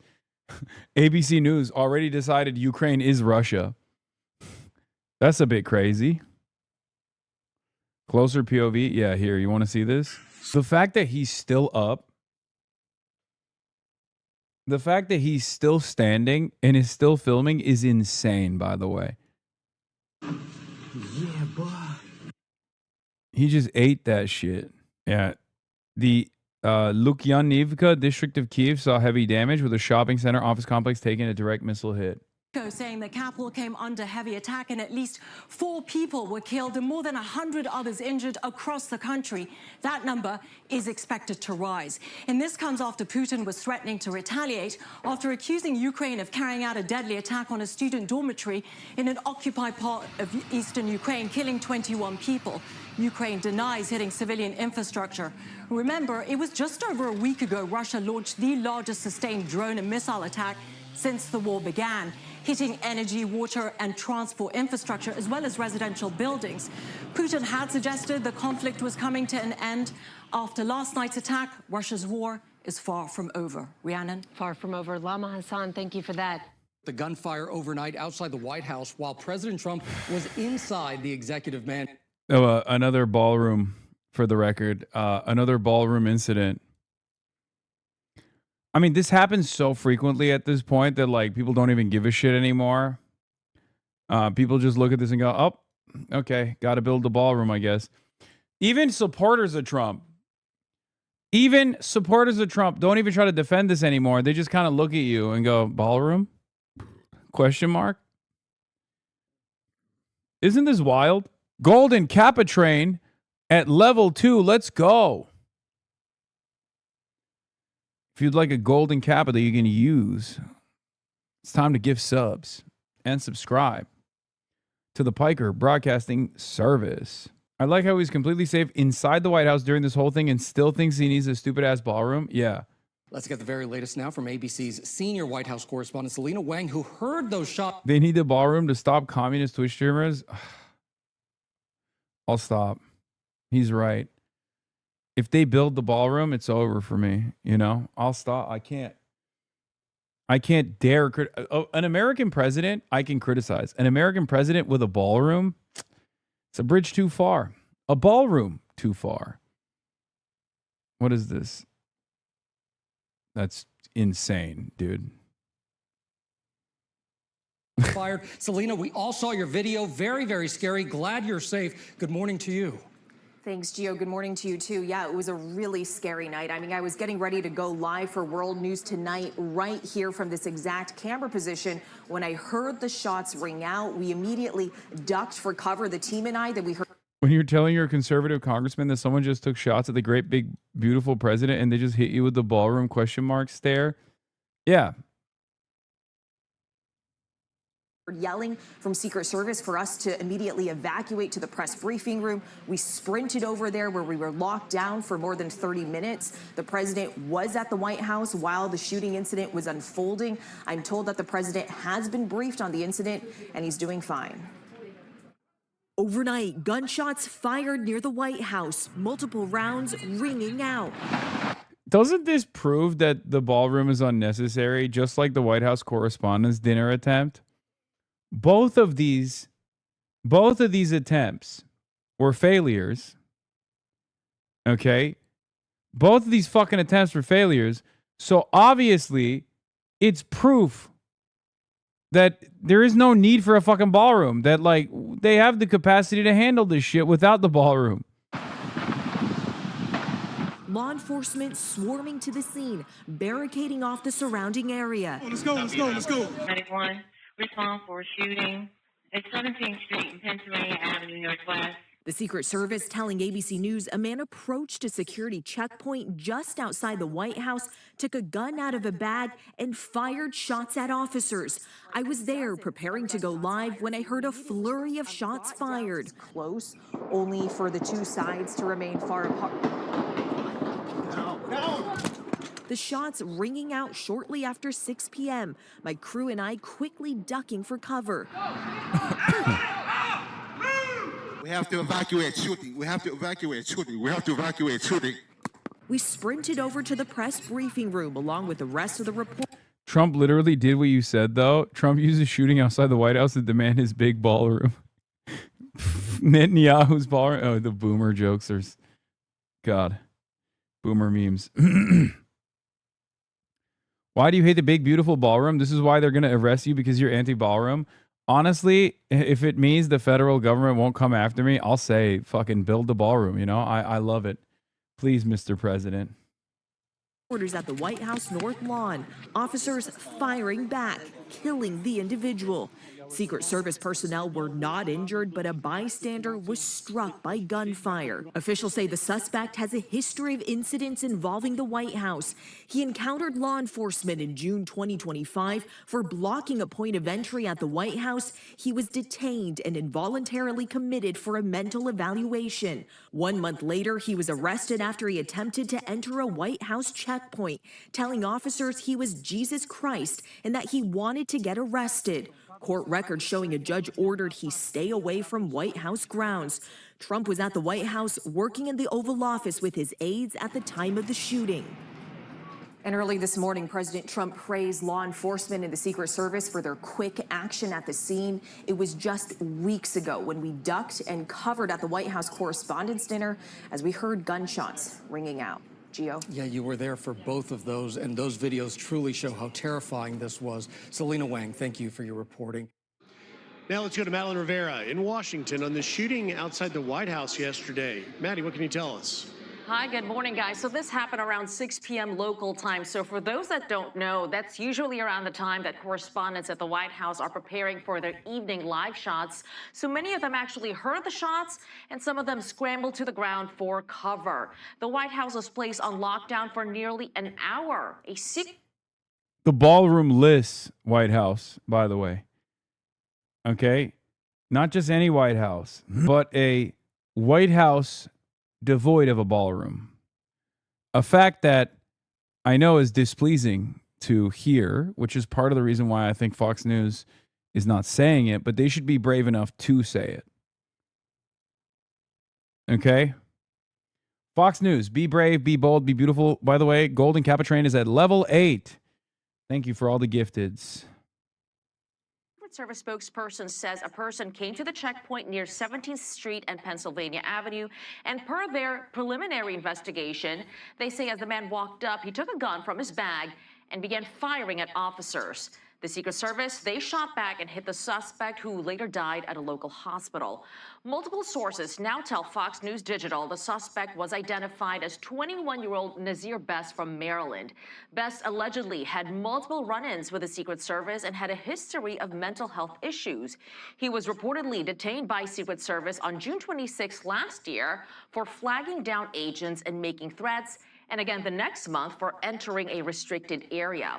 President Trump was at the White House when this happened, but he was not affected.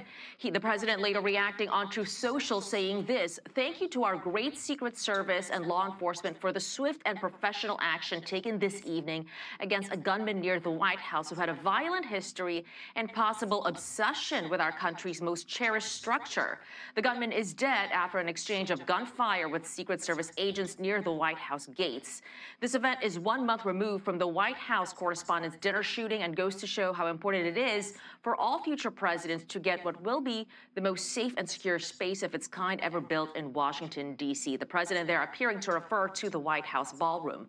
White House aide Stephen Chung says the president continued working through the evening, posting, "It's 9:30 p.m. on a Saturday night, and President Trump is still in the Oval Office working hard for the American people. He's simply one of one."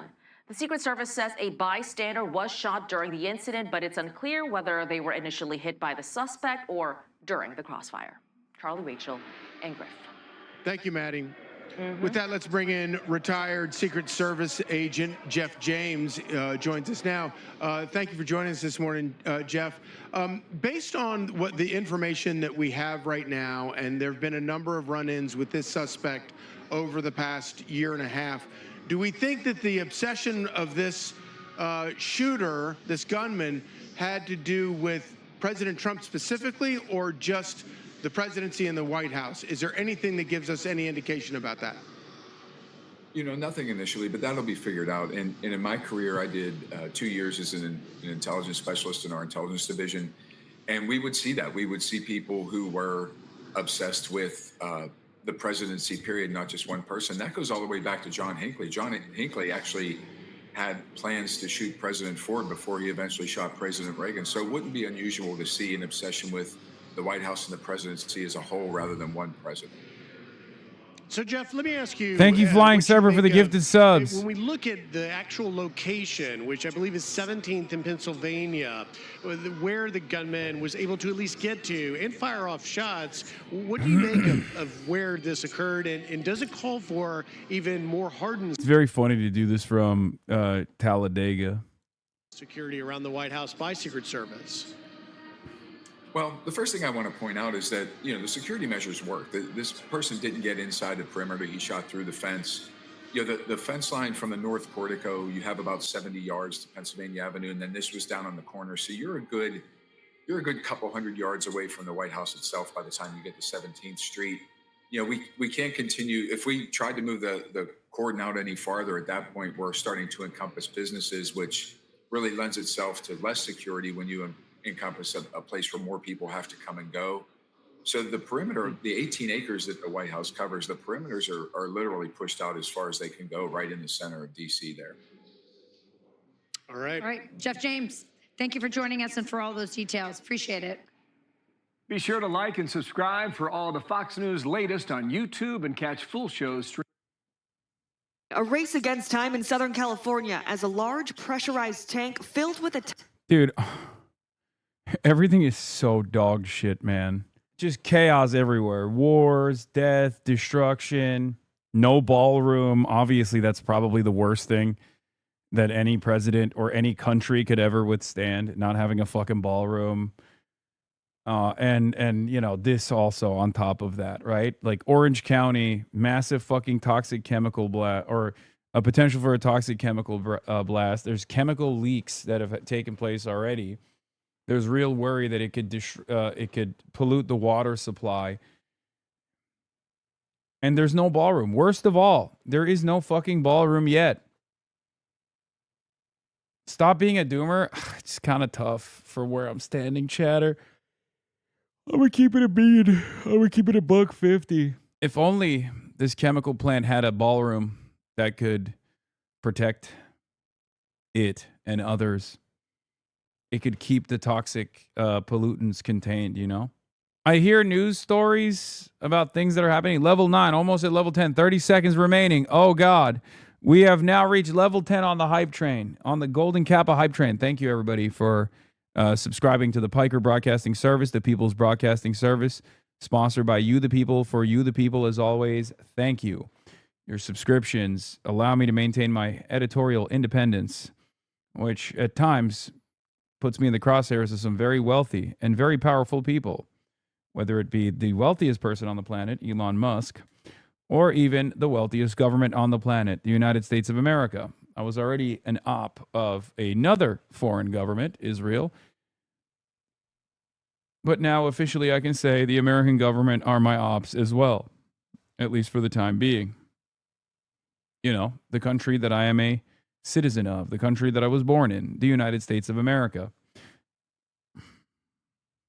When are we getting the Piker ballroom service? I don't have a ballroom. That's why I'm actually under fire. Think about that. If Dems defended you, you wouldn't have to be scared. Yeah. No, that's true. If there was at least a competent opposition party... If there was a competent opposition party and that competent opposition party was opposing the administration right now, I would feel a little less worried. That hasn't happened yet. I still have to hold out hope that it will, just as everyone showed support to Jimmy Kimmel, including ourselves. I hope. Felix or Noah today? Noah's not here. Felix will be on the broadcast, and then we will head over to Molly Crabapple Studio so we can learn about the Jewish Bund and the history of Jewish anti-Zionism. Toxic chemical is at risk of imminent failure. This is as real as it gets. It's the worst case scenario I've ever faced in my career. The governor declaring a state of emergency. A tank located... Your subpoena ain't even getting you views. Shaking my head. 2 L's. Wait, what? It's a Sunday, chatter. Are you okay? I'd rather have no views and no subpoena. You know what I mean? At a manufacturing plant called GKN Aerospace started leaking due to a broken valve. The tank is estimated to contain 7,000 gallons of methyl methacrylate, a highly volatile substance used in the production of plastic. It could pose problems. It can irritate the respiratory tract, and repeat exposure can lead to organ or neurological damage.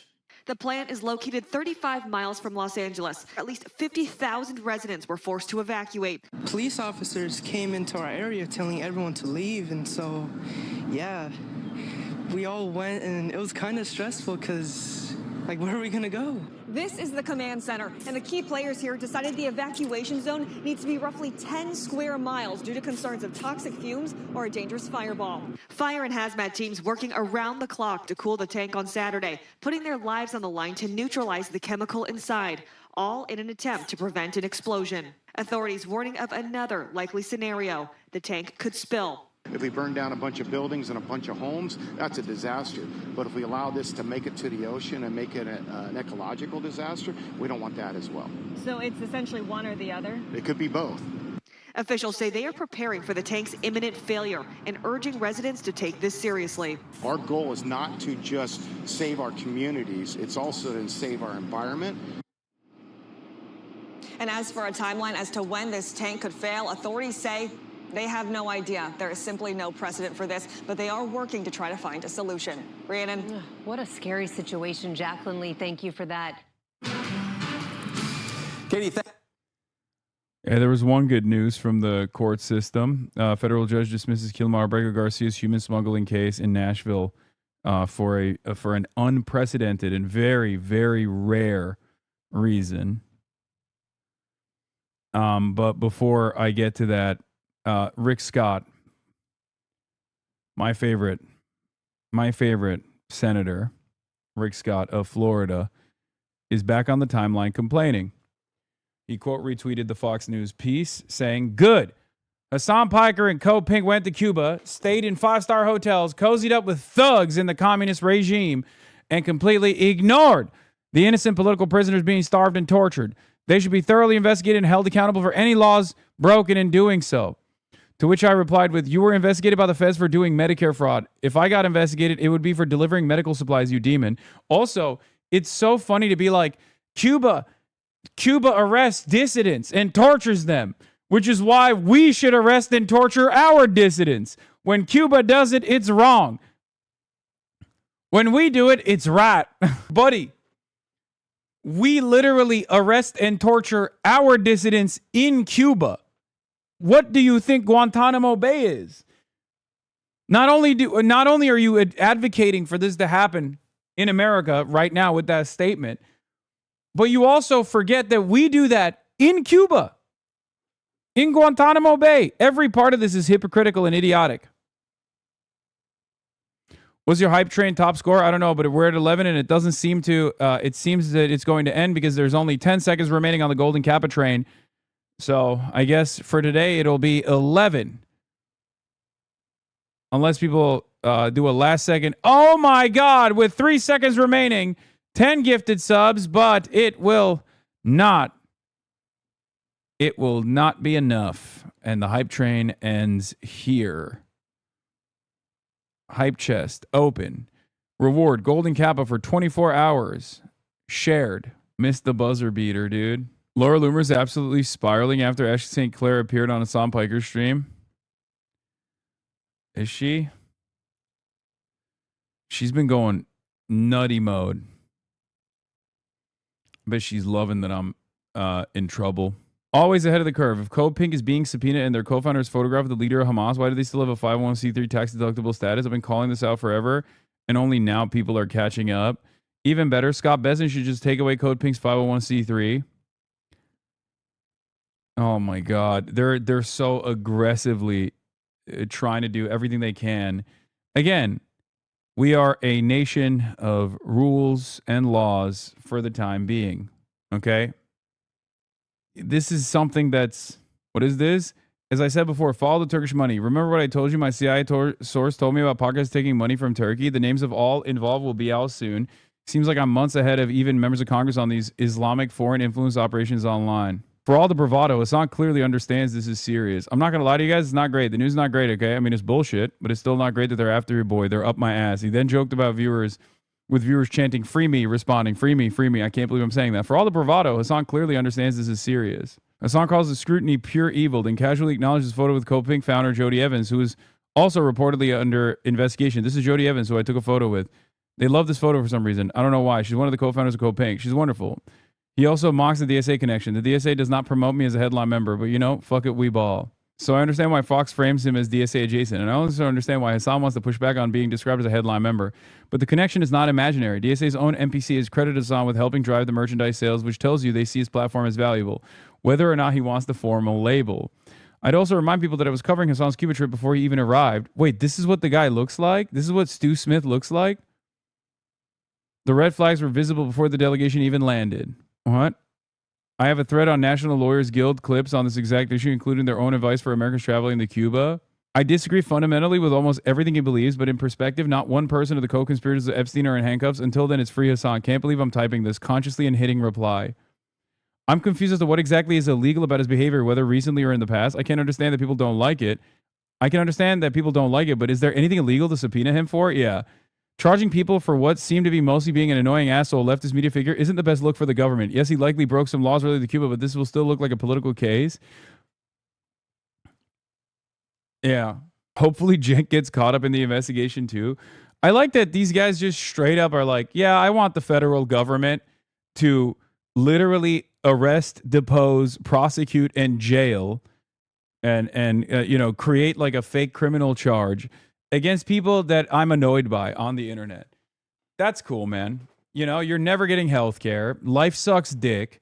The president doesn't give a shit about you. Openly says, I don't care about your economic situation at all. I must wage war with Iran at the behest of Israel. And you're over here being like, well, you might as well just kill someone that I don't like on the internet. Here's a real solution for you.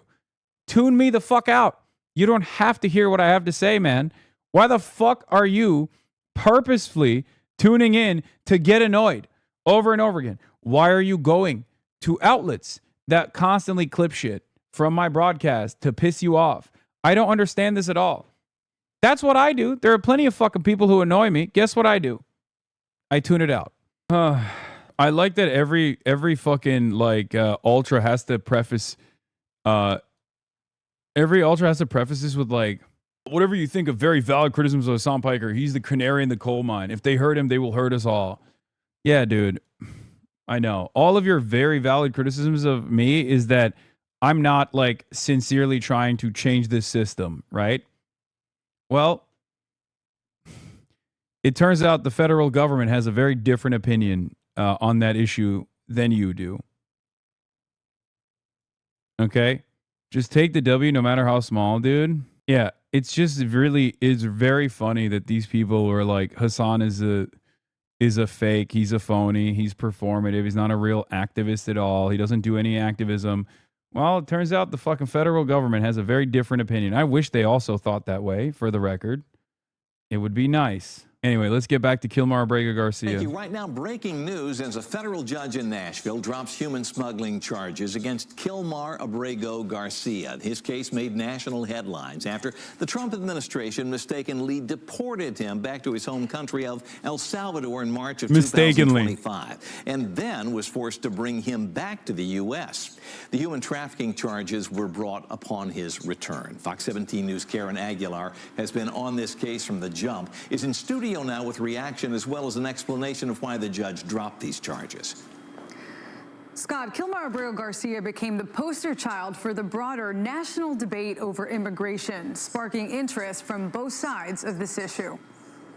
Friday, a federal judge for the Middle District of Tennessee dismisses Kilmar Abrego Garcia's human smuggling charges, leading to a celebration for some and disappointment in the system for others.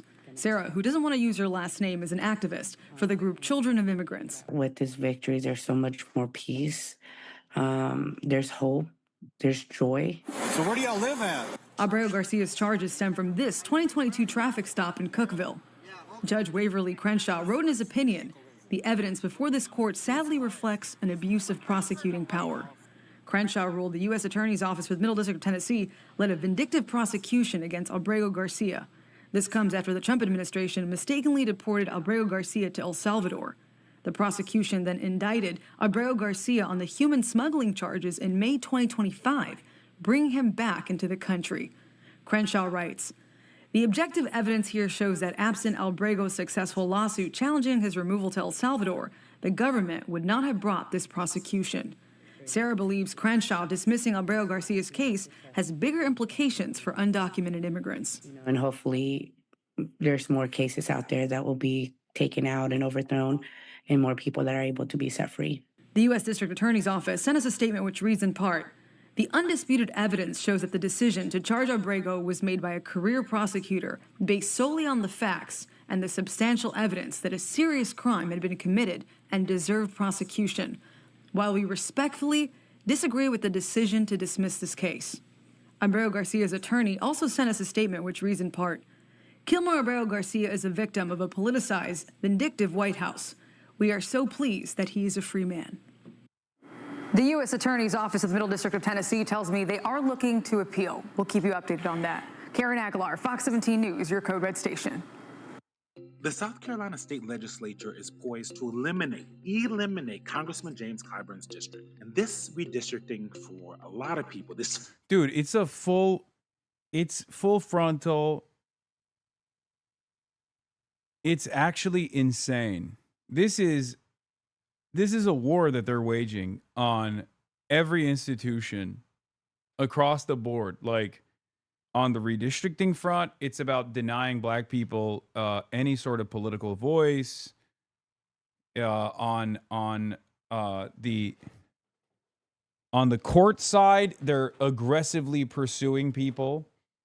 They're doing McCarthyism.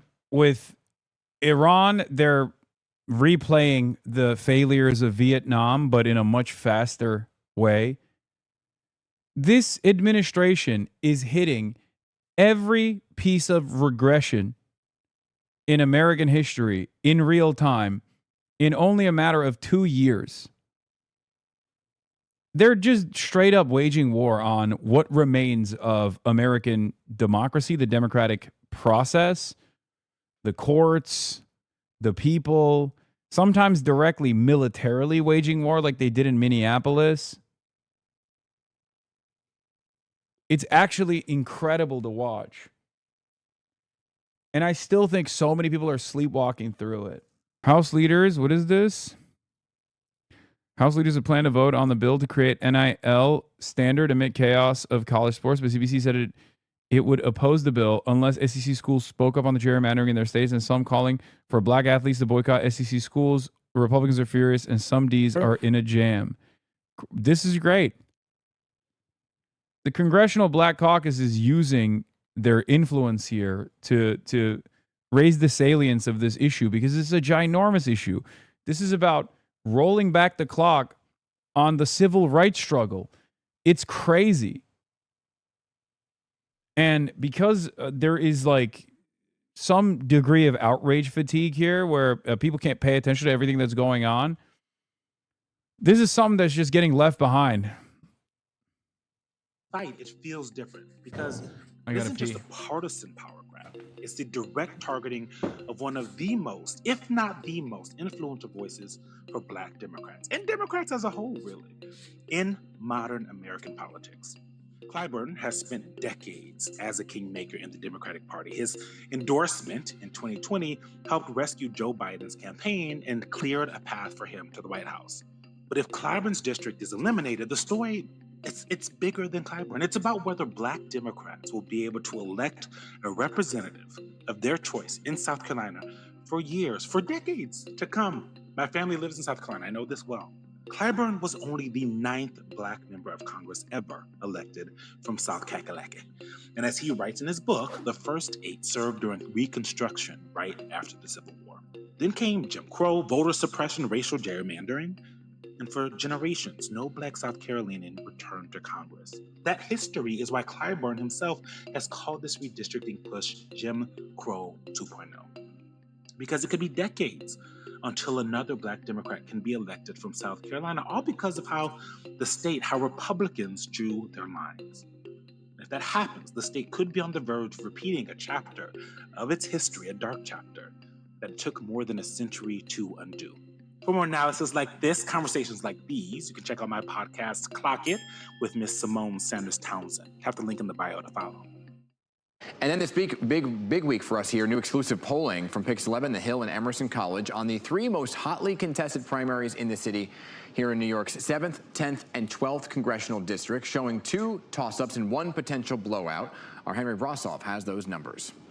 In the 10th congressional district, that's lower Manhattan and Brooklyn neighborhoods like Park Slope and Sunset Park, Congressman Dan Goldman is well behind in our poll as he seeks a 3rd term.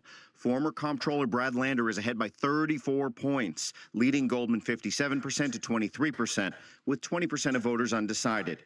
Goldman's team says his internal numbers have things much tighter. The consensus among political watchers is that Lander, backed by Mayor Mamdani, might be ahead, but no one was expecting it to be by this much. In the 12th congressional district, that's Midtown and the Upper East and Upper West sides, there's a battle to replace outgoing Congressman Jerry Nadler. Nadler's protege, Assemblyman Micah Lasher, is leading our poll at 22%. Assemblyman Alex Boris, who talks a lot about the future of AI, is at 20%. Then social media commentator and grandson of President Kennedy, Jack Schlossberg, is at 11%. He's followed by Republican-turned-Democrat and President Trump critic George Conway, who's running on an impeach Trump platform. But note, still a lot of undecided voters at 32%. Next is New York 7 along the waterfront in Park. Yeah, I mean, it's Brad Lander's got this in the fucking bag. Parts of Queens and On New York 12, they're all terrible. Boris could potentially be a unique one. He could have been a good candidate, but he is so bad on Israel.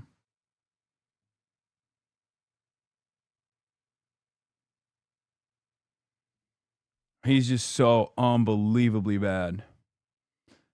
I mean, he's better than the other ones. He's better than the rest. Cam Caskey dropped out, yeah. Brooklyn, where Congresswoman Nydia Velázquez is retired. Yeah, New York has its own real California style situation. Maybe for New York 12, they're all excited about it. But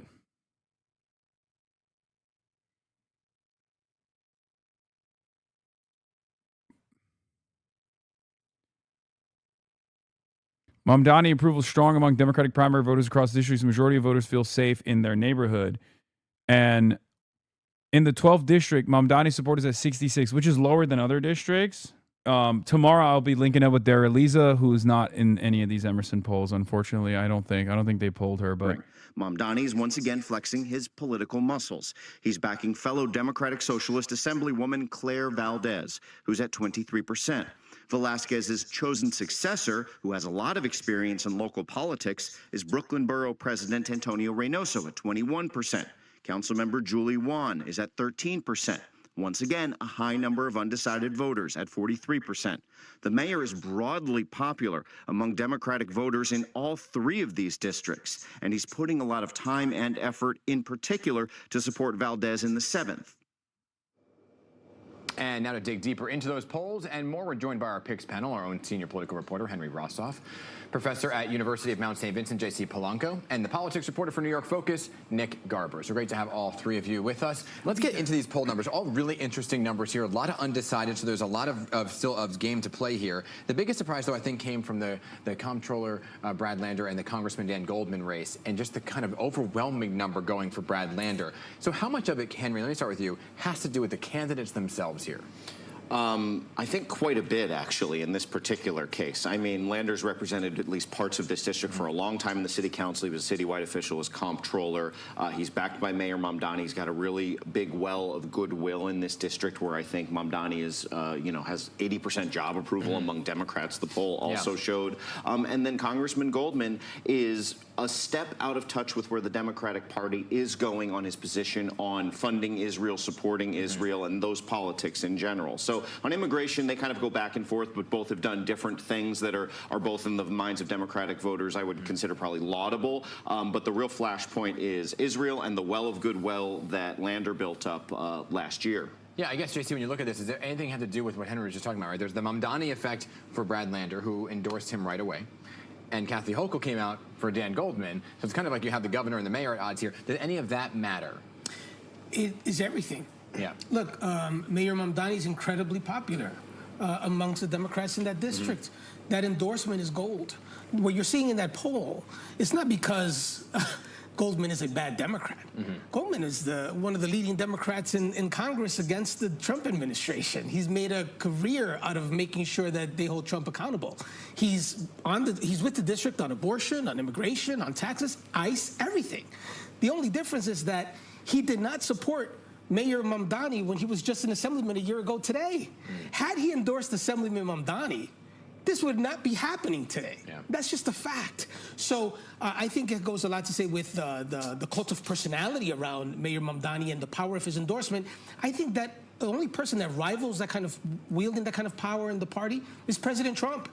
That endorsement from President Trump in the Republican primary is gold, just like Mayor Mamdani's endorsement. I mean, it's quite stunning to see someone without scandal. I mean, Goldman's been scandal-free while in Congress. To be behind by 34 points in a primary, I mean, that's just a stunning fact of the matter here. And then you have that race, and then you kind of hop over to New York 7, Dude, where again you have Mamdani is the mayor of New York, but also the president of New York, okay? In New York City, he's the motherfucking president, pretty much. I think, once again, I'm in Mamdanistan right now, and I will say it, he should straight up put all of his clout and support into the entire DSA slate and not pick and choose some of the races where he doesn't mind moving his influence or moving his weight around, but all of them. a relatively unknown in Claire Valdez, Nick, against the Brooklyn Borough President Antonio Reynoso and a Councilwoman Julie Wan. And in a normal circumstance, you'd think the Brooklyn Borough President would kind of go all the way on this one. But again, the mayor here with his influence kind of endorsing and going with Claire Valdez has kind of launched her now to the top of the line. What do we know much about her and how does she differ from the others?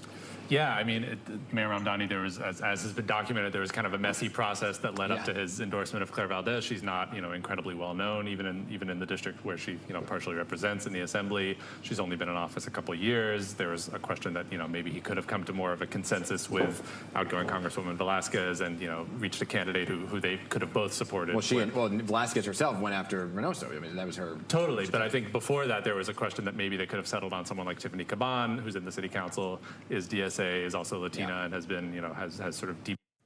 I think these events will turn out positive for you. A lot of people can't comprehend that even that a Twitch streamer got subpoenaed. I mean, I don't know. I'm sure they'll figure out a way to be like, no, it's actually good, and he should go to fucking prison. I've seen too much of that. Yeah, Mayor Zoran Mamdani stops in Maria Hernandez Park in Bushwick to fire up a crowd of canvases for Claire Valdez on a rainy, cloudy afternoon. Claire is where we want her to be, in the lead. And for the record, Zoran is not the fucking kingmaker here. And neither am I, obviously. But Zoran does have a lot of clout. Especially in New York. And he should swing it around. In the same way that he's doing.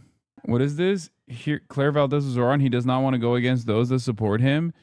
I mean, he is going against someone who supported him, though. The outgoing Congresswoman,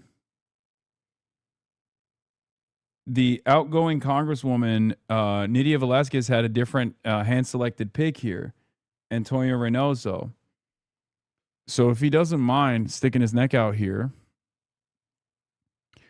he should do so with Espaillat in the Dar Elisa race as well. Claire Valdez speaks, explaining how New York-based groups collect money to fund the ongoing displacement of violence against Palestinians. Oh yeah, this was the Not on Our Dime Act. What is this? Ashley St. Clair, the mother of Elon Musk's kids, sits down with Luke Beasley for a shocking expose, disturbing corruption, workplace abuse, and MAGA sexuality, hypocrisy, all revealed. Out now on YouTube. Is no one trying to primary Richie Torres? Michael Blake is trying to primary Richie Torres. Reynoso supported Zoran day 1 too? Yeah.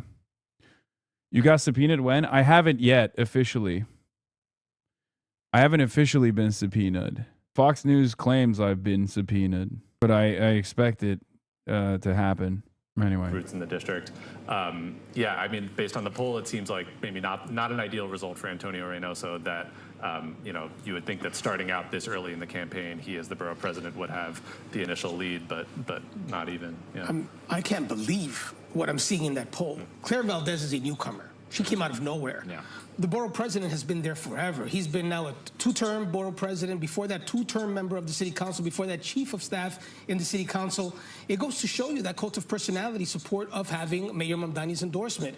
No other planet would this be happening. Someone that just came from Texas. Is it the case of that, couple of years ago. Or is it that people don't want so-called establishment, and Reynoso might kind of fall into that category because he's a relatively young guy? Dan, that's not the case. I just explained to you, not only is he a young guy, but he's incredibly progressive. I mean, right off the bat, on everything, he's ultra progressive. The fact is he did not get the endorsement of Mayor Mamdani, and that's just incredible to me. That kind of power that Mayor Mamdani is wielding in some of these districts. I do think voters are still wondering what to make of Valdez, because it's not like she's running away with this thing. That particular congressional race in our polling had the highest number of undecideds, I think, in the neighborhood of 43%. So I think the voters themselves are like, wait, I know Antonio, Mayor Mamdani, what's wrong with Antonio? And he's pointing to this other woman. Okay, tell me more about her. So I think that race is the most fluid, we're seeing in our polling. Yeah, I forgot that. You go ahead. You know what's interesting? I think that in all of these cases that we're watching, the third person on that poll is going to have incredible influence at the end. You're looking at in the Reynoso seat. Julie Wan has that around 11%. If she sees the writing on the wall, she sees that she may not be pulling this off, then she could give her endorsement to Reynoso and really change the. I mean, although she makes the case, that this district's a lot about immigration issues. It's just I'm the only immigrant on this ballot. I'm the only true immigrant story on this ballot. And that's not worth nothing. There was a big flash. I mean, it's New York City, and I think all three are either children of immigrants or like have a deep connection in their immediate family to immigration into this country. So, right? Isn't Claire also, Claire herself is not an immigrant, but like I think her parents are first generation, right? Point on Wyckoff Hospital at the immigration issue, in this very this guy's talking a lot of shit for wearing the exact same glasses that Claire wears. District. So let's leave it there because we're going to talk. Everything I'm saying is common sense. We've just. Oh my God. I heard he talks shit about me on this too. Lost it in Los Angeles. Spencer Pratt says if he doesn't win mayor of Los Angeles, America's second largest city, is doomed. 4 more years, LA is cooked. Like done, burnt, cooked. Is Karen Bass targeting fire victims who... Pratt's aggressive social media videos. Nobody in charge will listen. I will. Reaching millions around the world. Why I'm resonating is because people have eyeballs. Some of his supporters see the one-time reality show. Oh my God. He looks very different. He is magnified completely. It's actually remarkable how much of a Timu Trump situation it is. I'm going to be honest, dude. There's a lot of outside money backing Spencer Pratt. There's a lot of like national MAGA that wants to get like any kind of W they can. They know Karen Bass is weak. They know there's no like viable, real, solid, reliable alternative. So it's just a very, it's a very interesting situation, Pratt wins, you finally move to New York. Buddy, I might have to move to whichever fucking federal prison I'm going to. You know what I mean?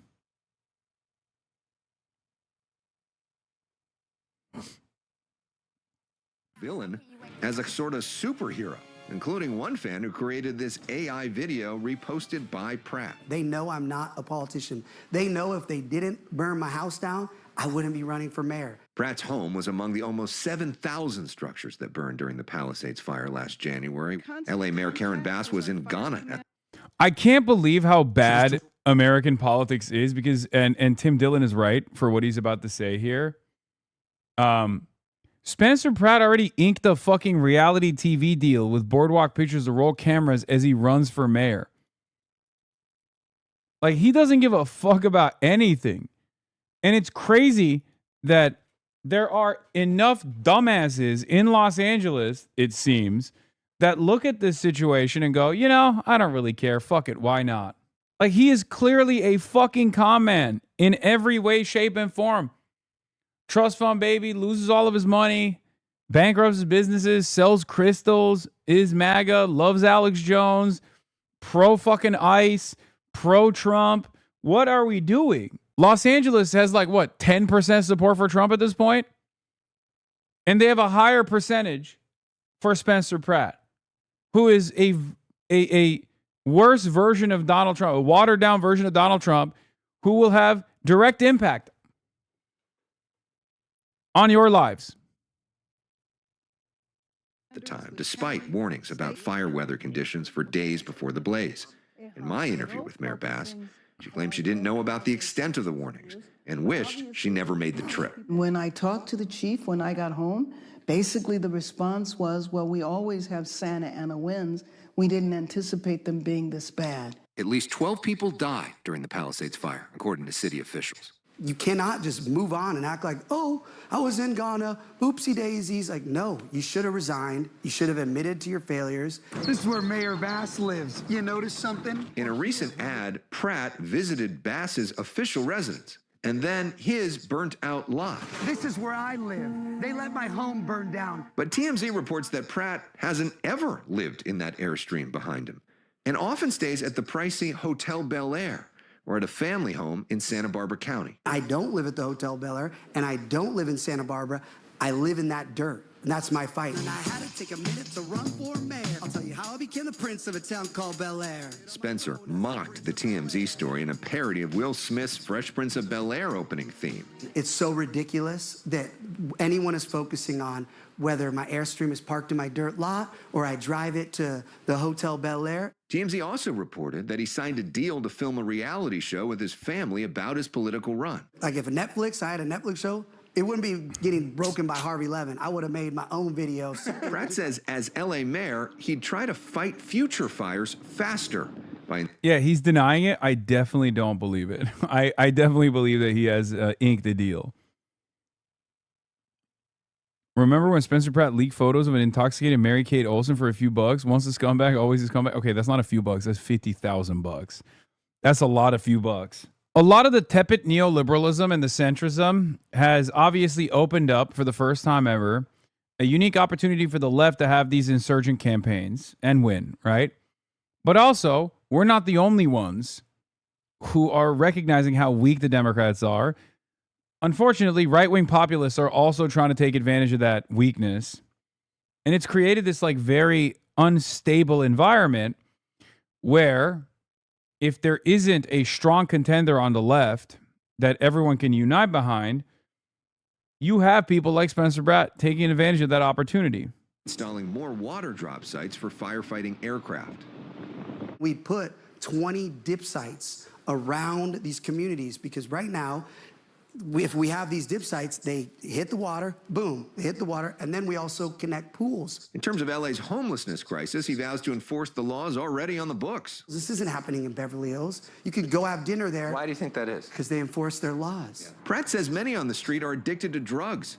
He'd create a new place to take. Oh, yeah, by the way, you know, YIMBYism, NIMBYism, whatever, okay? The reality of the matter is there is a third alternative worse than both of those different ideologies in terms of how we must build new housing units. And that is, of course, people who claim that people are homeless not because they're priced out of the housing market, but because they're fucking drug addicts and they're mentally ill and they kind of deserved it. And that, unfortunately, is the Spencer Pratt method. And, of course,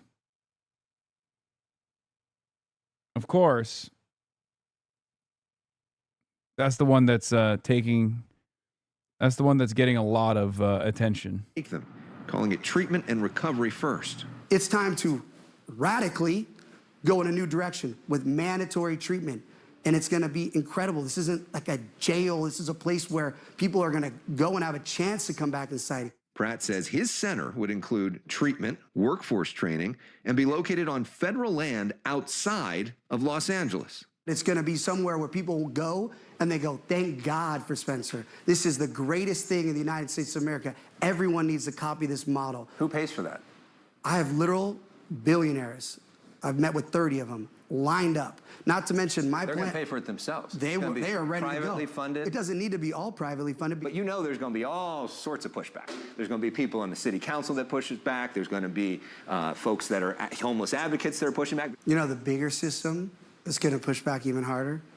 The communities that are being destroyed, being endangered by this giant system. So where would Spencer and his family live if he wins? Getty House in Hancock Park has been the official residence of the LA mayor since 1977. Would you live at the mayor's home, the residence in Hancock Park? Absolutely not, because we have a housing bed issue. So I'm going to use all the beds in that mansion for these single mothers that we keep hearing about that are living on the street. And where would you live? I will be at where they are very upset that I'm not out every night in the Palisades. Okay. But I need a fence. We need to connect the water. Pratt has been sharing out AI-generated videos created by his fans on his own social media. What is the thought process for you in terms of what you share out and what you don't share out? The amount of things that I'm getting tagged in a day, like I will, if somebody says, vote for Spencer Pratt, he'll say, that's a repost. You know, obviously I could vet things more. One AI video shows residents throwing tomatoes at Bass. It is absolutely 150% fiction. But what's worrying me now is that his social media is now taking on a AI famously popular in Hollywood right now. Dude, I know everyone in town hates this shit, but honestly, I'm telling you, man, people are that fucking fed up and that dumb. I think Karen Bass likes a matchup between her and Spencer Pratt. Karen Bass, on the other hand, does not like a matchup between her and even Nithya, which I think she still has a shot at defeating Nithya as well, because Nithya, unfortunately, is also uniquely weak on rhetoric. She hasn't received support from her own organization, DSALA, to the same degree that's necessary to like push her over the edge. I'm being very sober in my assessment here. I'm being very honest. But Nithya would present a challenge to Karen Bass, whereas Spencer Pratt also represents a challenge to Karen Bass, but she's just relying on the don't vote for Trump voters in Los Angeles if she matches up against Nithya or matches up against Spencer Pratt rather than Nithya Raman. violent turn. Which is the funniest thing I've ever heard, coming from the lady who allowed 12 people to burn alive, and she's worrying about AI. So can Spencer Pratt actually win as mayor of Los Angeles? Clearly, there are signs of support for him all over Pacific Palisades. The challenge is, Palisades is a relatively small part of the massive city of Los Angeles. Nearly 4 million residents, and an estimated 2/3 of them are Democrats. Pratt is a registered Republican. In LA city elections, a candidate's political party is not listed on the ballot. But 4 years ago, Bass and her allies ran countless ads on TV and social media reminding voters of her opponent, Rick Caruso's Republican past. It worked. Bass won that election by nearly 10 points. Do you fear that they're going to do that same thing to you? That there's going to be a massive onslaught of money to tell everybody that you're a Republican? They could do skywriting all day long. I'm about to do skywriting, so I got to be at 9. So they can do anything they want. Everyone that supports me is a Democrat. Democrats do not want naked drug addicts in front of their kids at the park and school, period. Why are you a Republican? Well, you want to... I mean, he's anything and everything that suits his purpose. What is this? Hasan Piker's leftist rivals are already throwing him under the bus. I bet these guys DM. I'm completely at the disposal of the Trump administration if any more information on Marxist communist Hasan Piker is needed. Good point. I hate it when my rivals throw me under the bus. That is so unexpected of rivals. He's memeing? Oh, dude, he's memeing? Was he memeing when he was taking credit literally yesterday for all of the anti-Graham Plattner rhetoric and all of the anti-Hasan rhetoric that's been the talk of the town, and at the heart of this discourse is apparently bad empanada? No, he's just a fucking narcissistic weirdo, dude. I mean, yeah, he's memeing right there, but he doesn't give a shit about anything. Like, a lot of people ironically think that he is this sincere revolutionary, when in fact, he does less than even I do and is unbelievably toxic. And also, seemingly, a slop merchant himself. He got a little taste of that drama culture, and he leaned into it pretty heavily. He went from doing videos about how easy it is to grift, to say like fuck Hassan, to doing that leftistly, and many people actually fell for it. There are decent amounts of people in this community that literally fucking fell for it. He's become the same as Sex Pestany. No discernible worldview, just singular focus on improving his bottom line. He's lost his damn mind. Yeah, it doesn't even deserve my addressing it at all. Let's be real. He's like desperate. He's so desperate, begging Noah to have him on the fucking fundraising stream. Please have me on. He derails every conversation to whatever his like personal project is. And he does ironically use and this is perhaps like the most disgusting element, he uses the genocide of the Palestinians to make it seem like he's actually tackling the issue from a moral perspective. But his hyper focus clearly betrays how important this issue is to everyone, including himself. Anyway, he literally went from, if Hassan was a sincere issue, if Hassan was like a real, he went from making this video, Hassan Piker obsession is not normal, please seek help, 10 months ago, to literally leaning into that obsession. And then his fan base is, marginal for the most part.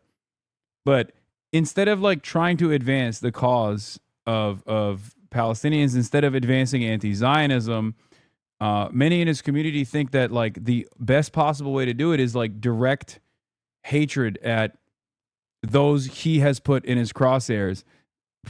Sometimes those who he puts in his crosshairs are actually Zionists. In many instances, they used to be liberal Zionists and Zionists alike, ultra Zionists to liberal Zionists.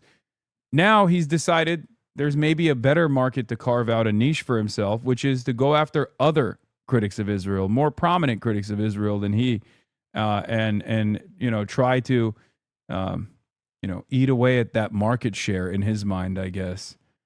I don't think about it in these terms, but it's very clear he does. It's very strange. So yeah, I think he is, memeing.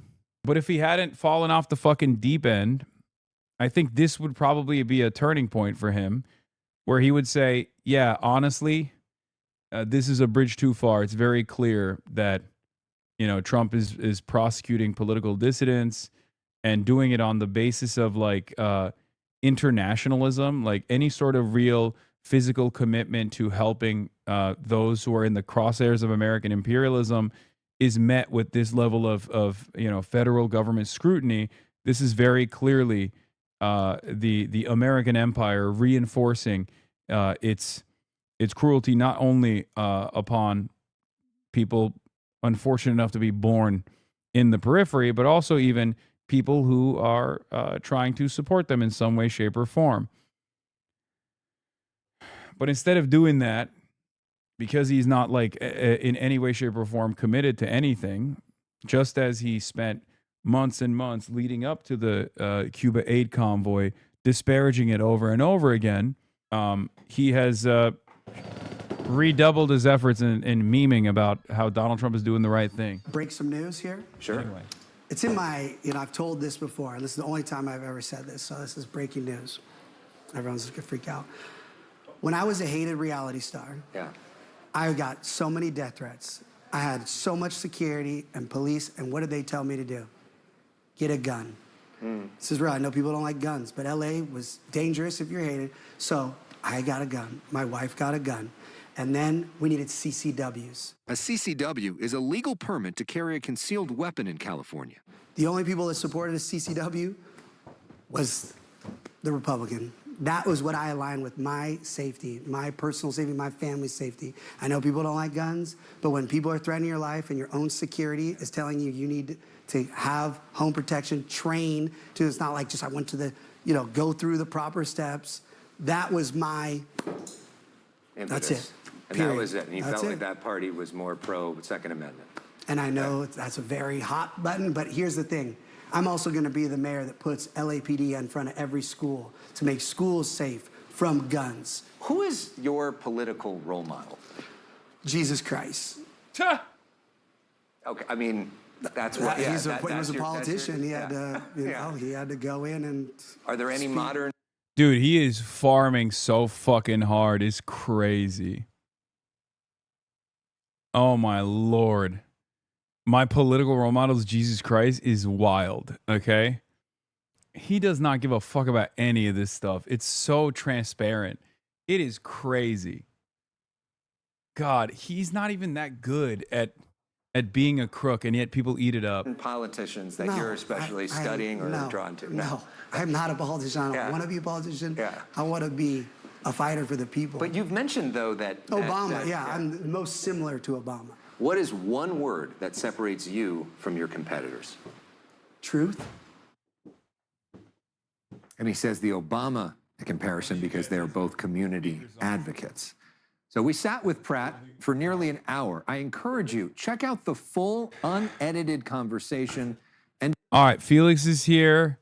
We're gonna be moving to we're gonna be moving to Molly Crabapple's studio. We're gonna make haste and get over there ASAP. So I'm gonna swap over the camera monitor real quick, and then you can take the other. You can take the camera. Everything should be charged and ready. I hope it's not fucking broken and busted, because that would be devastating. But yeah, I'm gonna bust open the noise gate here. So we're gonna be using the noise gate. Sorry, it's gonna be loud for a second, chatters. But I'm gonna have to use the regular mic for a brief moment while we swap over as Felix gets in. Okay. And I'm gonna leave Felix with you for a second to say what up to the community while I go pee real quick. All right. On it. Felix Biederman, everybody. Hello, everyone. It's been a while. All right. Okay, buddy. That's not your fucking name. Elix Michelson. Elix Michelson. I don't look. It's clearly not this guy's fault. His parents were doing something. They thought that the pressure of having a first name that began with an A would be too much for him, or they wanted to differentiate him. But in any event, I just really, I don't like that spelling. I'm going to be honest with you. What are you guys fans of this Elix Michelson guy? Sound off. It's been raining all day, okay? I'm not fixing my hair. Spent a lot of time in vehicles today and in and out of doors. People like Elix Michelson, I'm saying. Elix is nice. Okay. Well, I'm willing to have an open mind. I don't want to like fuck with this too much, but we're gonna hit play. All week long, we bring you extended. This guy looks profiles of great. leading candidates for LA mayor. I really watch races in the country. Today, we have the third and final installment. Okay, The LA City okay. Council once supported Mayor Karen She Bass, should be but a now member says of the city garbage. Needs a change of leadership. She should be a member of the dumpster. She should be thrown into. He didn't even swap over to the desk. You couldn't even see what he was reacting to. Oh, well, that's my style of streaming. Yeah, I heard from afar what you were looking at, and I was like, I had That's to podcast. run. That's podcast I had to run style. over, pissing everywhere. I was like, ah. That's podcast style React content. Yeah. No, they got to experience it in real time. The glory. Felix I get- Biederman, Today we're gonna be I guess my hair talking- does look kind of like Hitler-y today. Yeah, that's crazy. Okay, I'm not like intentionally. I'm not trying to be like him. Say hi to the Fox I've seen- News, yeah. the Fox News producers that apparently sit in my chat, and also what's his name, Stu Smith from the Manhattan Institute. They got a couple guys that just like sit in here now and get paid to watch me, and also probably the FBI, as well. I never like moments like this. Anyone who has a career in media has moments like this. You never like things like this where multiple people you like are going at each other. Yeah. I'm friends with the Manhattan Institute. I'm friends, of course, with the Federal Bureau of Investigation. I thought you were going to say Bad Empanada and Destiny. But, who do you think my roommates are? Yeah. Why do you think I never talk about my personal life? Yeah, he loves white Latinos. That's his tendency. I used to, as a child, I thought about killing myself to come back as one. But they told me it didn't work that way. Yeah. But, that's life. But you have to get used to it. You have to get used to it. You can't adjudicate things for people. You just got to let things play out. And whoa. Yeah, look. What's the deal with this Elix Michelson guy? I sort of immediately like him. seized on his name. I like him. A non-senatorily spelled name is sort of a gold mine for an entertainer. Yeah, he's. I've known him for years. He's an inoffensive Fox 11 local news correspondent. He's risen through the ranks. He's on CNN now. He's their like main LA bureau guy. He looks awesome. Like he does the late night. He's taller than me. Is he really? Yeah, he mogs me. Like whenever we stand next to one another, he always mogs me. He looks like, I forgot the name of the guy in ABC who I love, but he's with the long face. Yeah, he has a much more normal like face shape. Yeah. Are we ready to go? By the way, you can. Oh, you've been able to pull the camera out. I already. Oh, okay. Oh, yeah, this whole time I was on the laptop camera. Yeah, like if they made the movie like Armageddon now, he would be like the news guy in that movie. I love how he looks. He's very handsome. David Muir. Yeah, David Muir. The hands. He's so handsome. He looks great. Dude, what? Yeah. I've been thinking about how you guys keep saying that there's only two forces on the planet that have been able to defeat Trumpism. It's the IRGC and China. It's certainly not the Democrats. But what do you think about the new ceasefire deal that this time doesn't seem like a Barack Ravid special, but like genuinely does seem close? Yeah. Until yesterday when Benjamin Netanyahu made a boss call. Yeah, boss call was made, but yeah, where the direct reference to the thing from the Boosie tweet, not the incident in the White House. That kind of boss call. No, I don't know. It's hard. It's hard to say because, like, if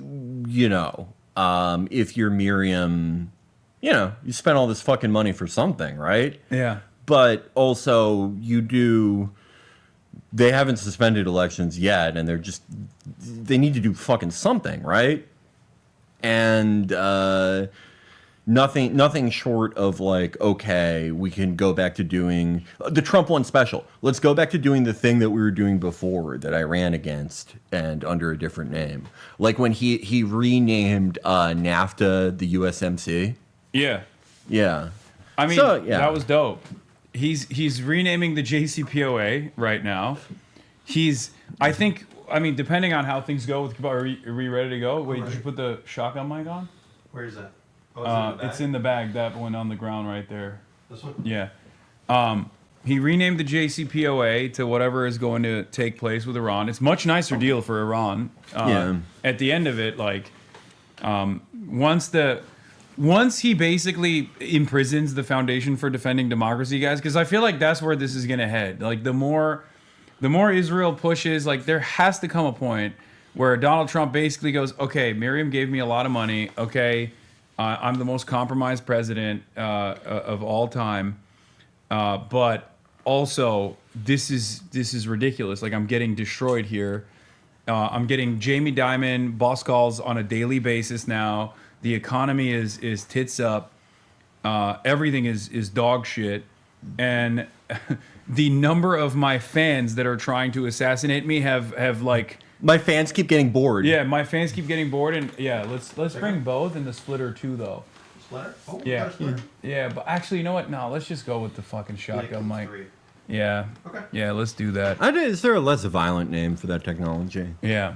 Well, I abhor violence. All right, I'm gonna run you this interview while we transit real quick. Hold on, let me put the address in, and then we're gonna be heading over to Molly Crabapple Studio to talk about the Jewish Bund movement.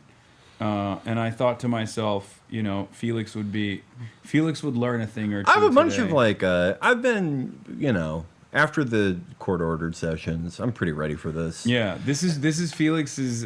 Marjorie Taylor Greene goes to the Holocaust Museum and writes a book report moment. I'll do right. I think they all would have been believers, like what Justin Bieber. People got too mad at him for that. He was a little boy. He also meant it in a positive way. Yeah, that's like the best thing you can be. Yeah. Me and my brother went to a Holocaust museum. Not like the, you know, I don't know how serious you guys are about rankings. I don't know if Watch Mojo has a video, like the 10 best, the 10 most respectful museums. But we went to the one in DC, like one of the more reputable ones. And this was like 15, 20 years ago. And we were walking around and we went, yeah, this is kind of like, you know, basically, like, we know all this shit. Like, we learned we were fucking AP US losers. This isn't so great.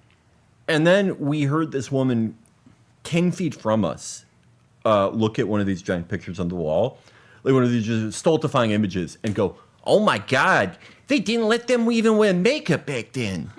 And we went, oh, like that's who this is for. Yep. That's who they have these museums it's for. It's for like that woman. Midwestern, like not for us. You know? Midwestern moms. Like that's and that is the primary takeaway, that they wouldn't even let people do makeup. All right. James Charles would have taken Hitler out. Oh, jeez. Wouldn't have gone that far. Okay, let's. All right, I'm gonna leave you guys with this video. And we're heading. Oh, oops, turned the wrong thing off. And see you on the other side, chat. Changes if you're in charge. Urgency, accountability, and focus. LA City Council member Nithya Raman, who endorsed LA Mayor Karen Bass in her last election, is now running against her. We have a city that feels rudderless. Recent polls show Raman and reality show star turned community activist Spencer Pratt battling it out for second place behind Bass. If no one gets above 50% on June 2nd, the top two advance to a runoff in November. Degeneracy of the homeless drug zombies that Karen Basura and Nithya Raman let roam free. Pratt is getting by far the most clicks on his social media content. I don't want this kind of language in my city. I don't want this injected into my politics.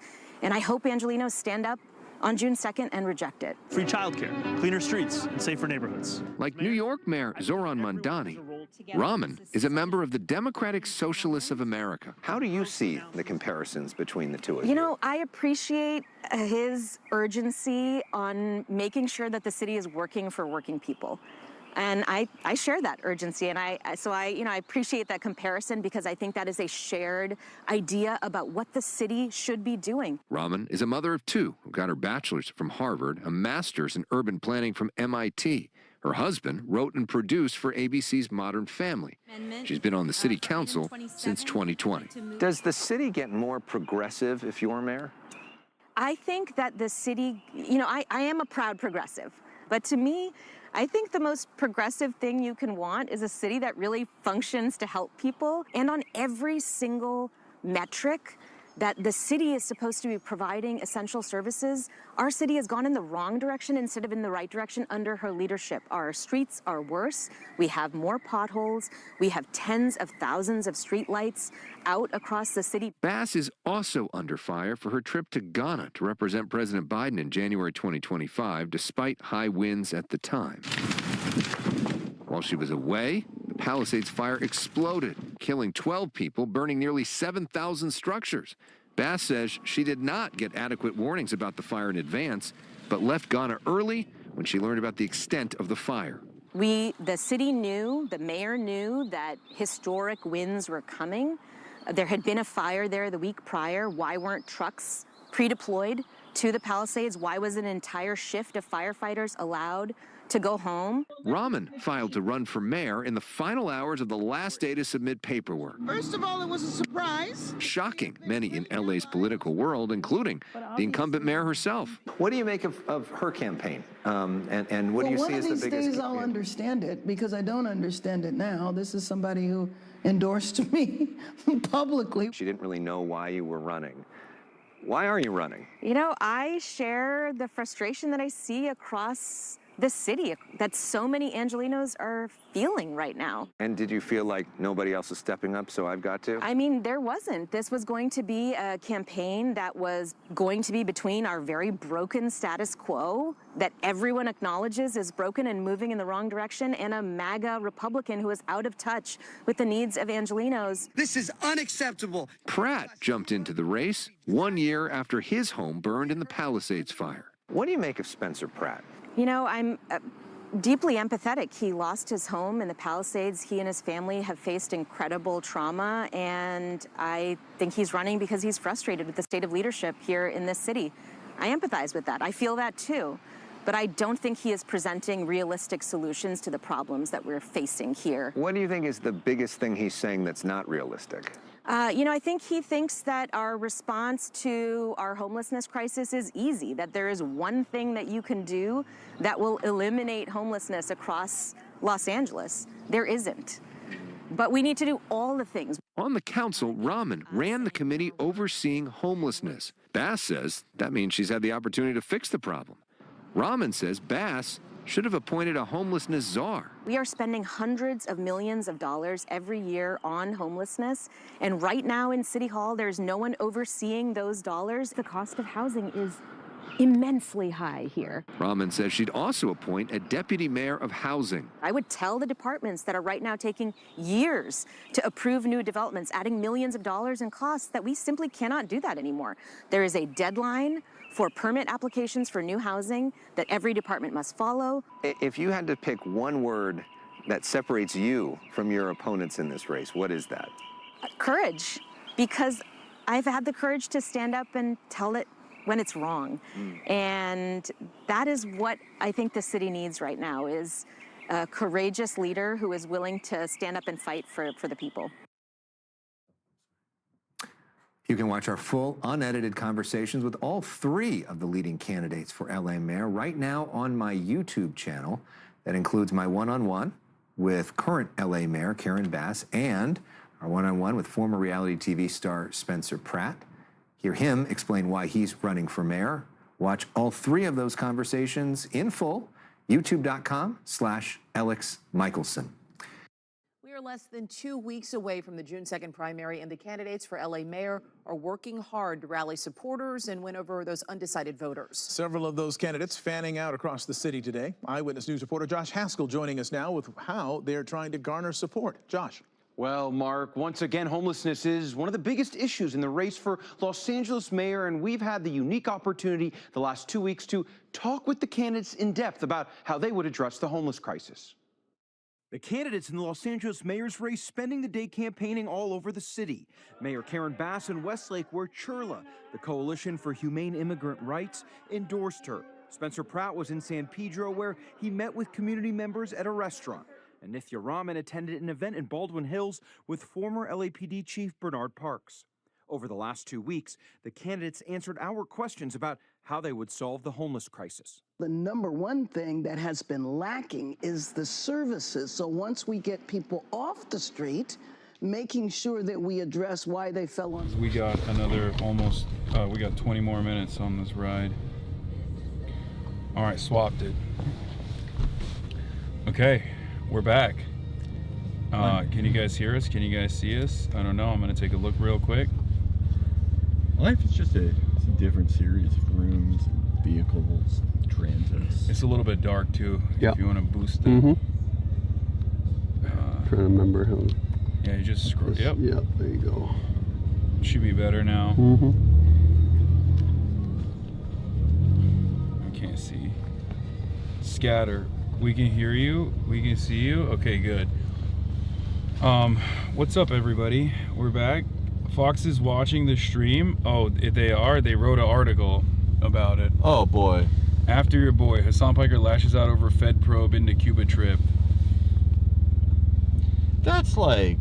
It's crazy. That's okay. That's barely... That's not worth an article. I'm sorry. Like, yeah. Yeah. I don't know. Piker told followers during a live stream on Twitch Sunday afternoon that he's being targeted for being a loudmouth and a rabble-rouser, criticizing Israel and the fascist United States. Fox News usual reported Saturday that the Treasury Department's Office of Foreign Assets Control has sent administrative subpoenas to Piker. It's actually kind of wild because, like, oh fuck, the light went off. Oh no. Do you think that's like their official editorial line, that he was for criticizing the fascist United States? Like, they agree with that premise? I mean, they heard me say it, so they were like... Did they put it in quotations, though? They did, yeah. Ah, of course. letdown. Wait, what kind of... Does it use a USB-C? It does, yeah. Can we use your USB-C charger, sir? Is that possible? USB-C? Yes, please. Like the Apple iPhone charger. Here? Yeah. Yeah. Perfect. This one? Let's see. It's, there are both. The other one. Let's see. Yeah, this one. Let's see. Yeah, that'll do it. That'll work? Okay. Yeah. And then... Get in this angle here. Ooh. I would just not. Yeah. I would just use it without a light for now. Yep. All right, chat. And then see if there's any juice in it, and then we'll flip it on. What's like the lowest threshold that they would write an article about you? Like, if you like Thank you, sir, for the charger. Yeah, I appreciate it. If you like your gain was too high and you went to take a leak and you could hear it. Yeah, I think at this point would that be an article? We're close to that, I think.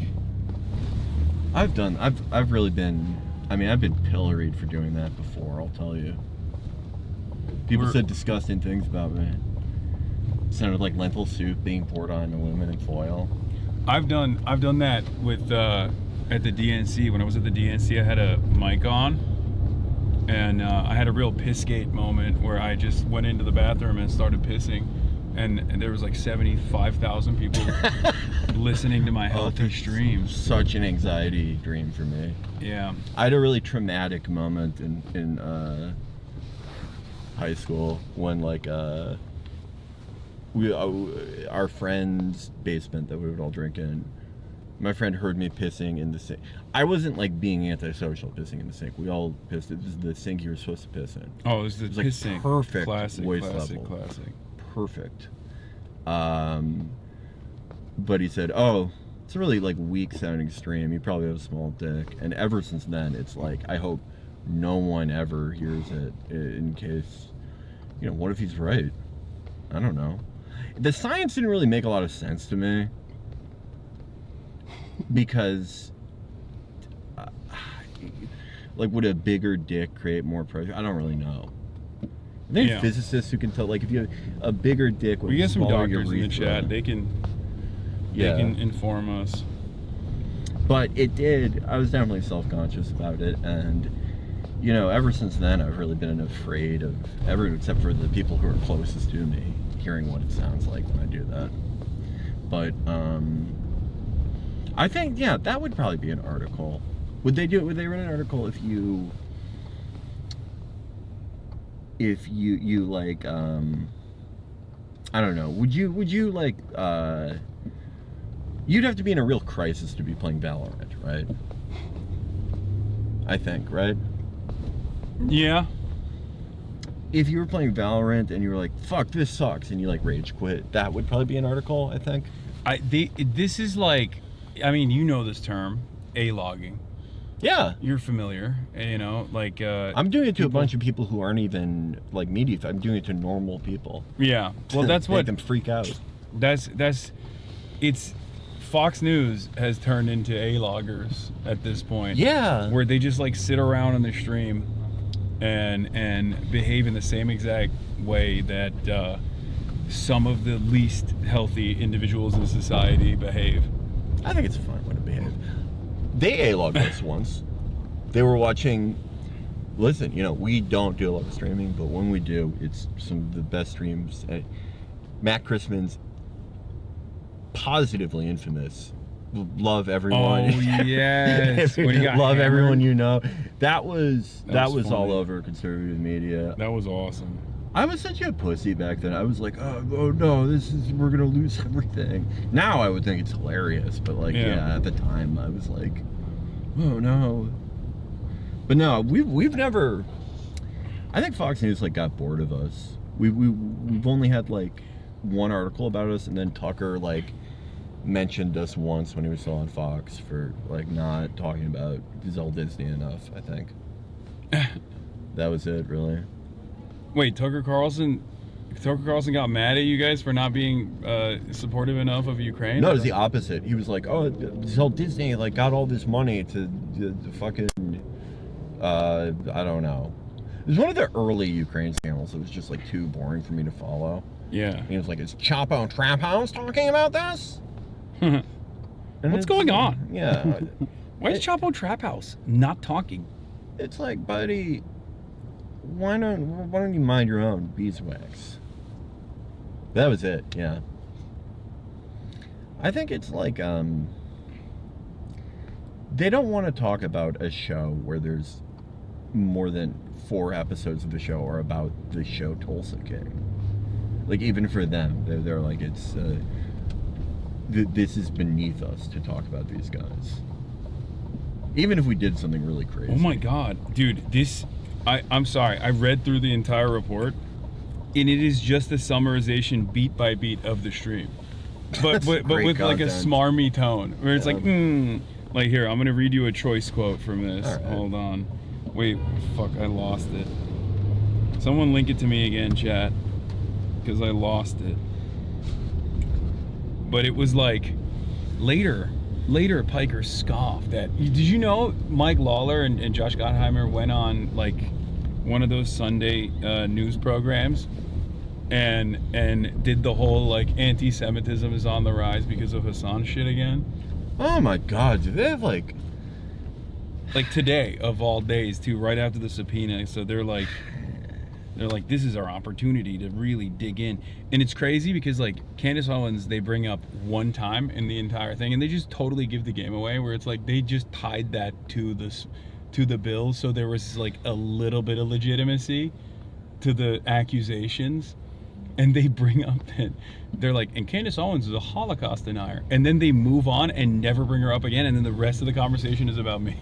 It's just like, if you're Judge Gottheimer, and he's retiring, right? Like he's... No, I don't think so. No, I think he's... Oh, I got him mixed up with another guy who's like it. Jared Golden. Jared Golden. I got him mixed up with Jared Golden.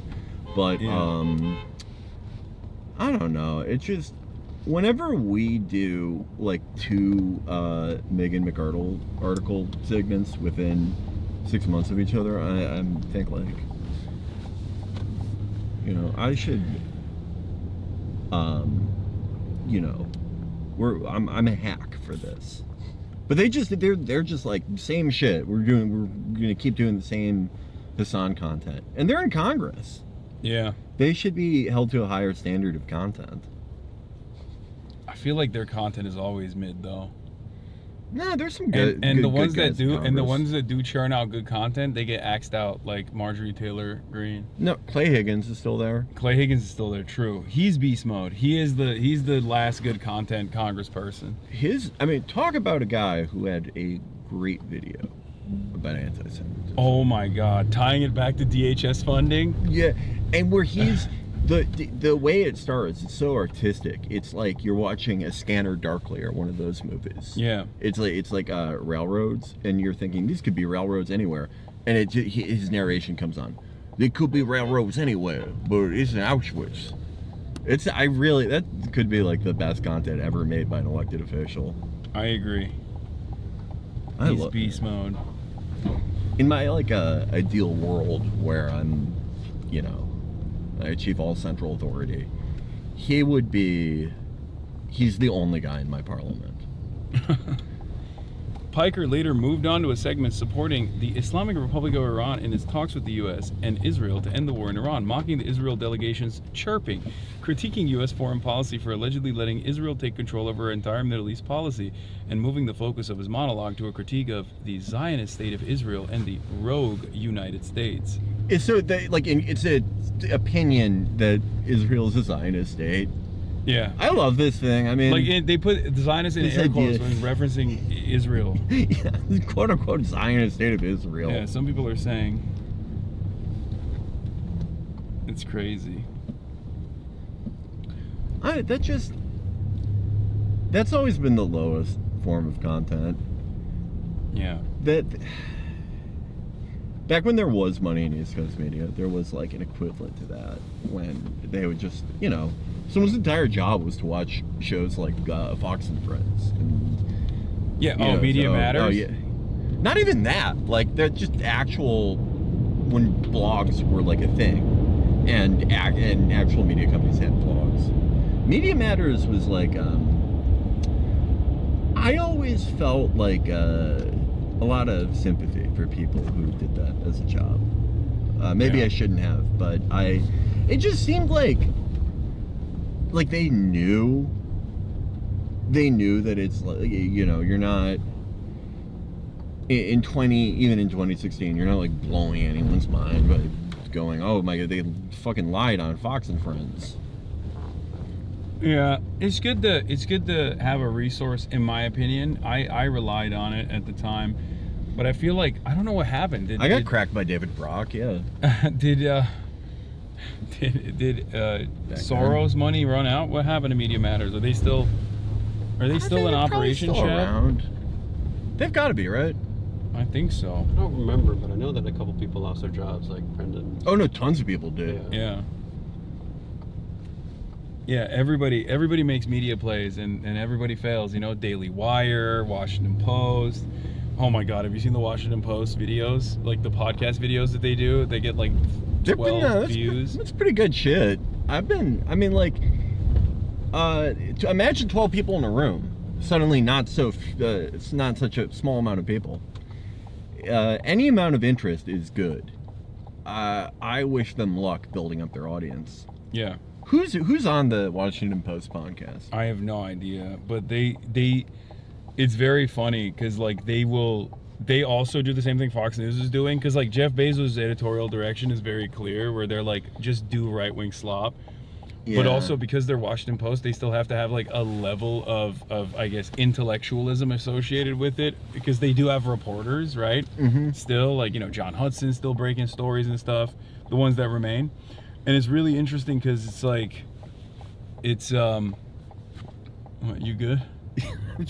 No, yeah. I was just laughing at something. Yeah, and they're coming to the same foregone conclusion that just like right wingers don't read.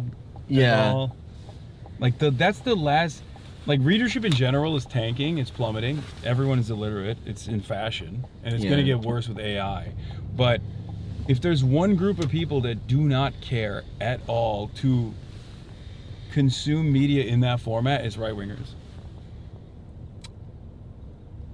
Even if it's good, even if it's like AmCon mag, like who's... It would, like, if you were like any of the great reactionary writers in history, like if you were Celine today, that would be the worst possible thing. Because you could be amazing, but no one gives a shit. There's too many Substacks. Half of all articles are machine created. You would have to like do a collab with Vitaly to get your book out there with Celine to catch pedophiles. Yeah, and he didn't he was French, so who knows what that meant for him. Yeah, that would be tough. Yeah, that'd be a tough pill to swallow. It could be like Predator could mean anything to him. Yeah, I don't know. I didn't know the guy. I don't like to make judgments. He would do the reverse, where they would go after people who have no age gap in their relationships. Is that that are old? Yeah. Yeah. He's like, what is this? Oh, that's good that he didn't. 34-year-old and 35-year-old. Yeah, why not pedophile? I would love to see a debate between Vitali and the situationalists. Or about Foucault. all of that stuff. Yeah, Foucault. Foucault was kind of like, he was kind of like Vitali for back then. That's how much more of a literate culture we were. That's how people talked about him. Yeah.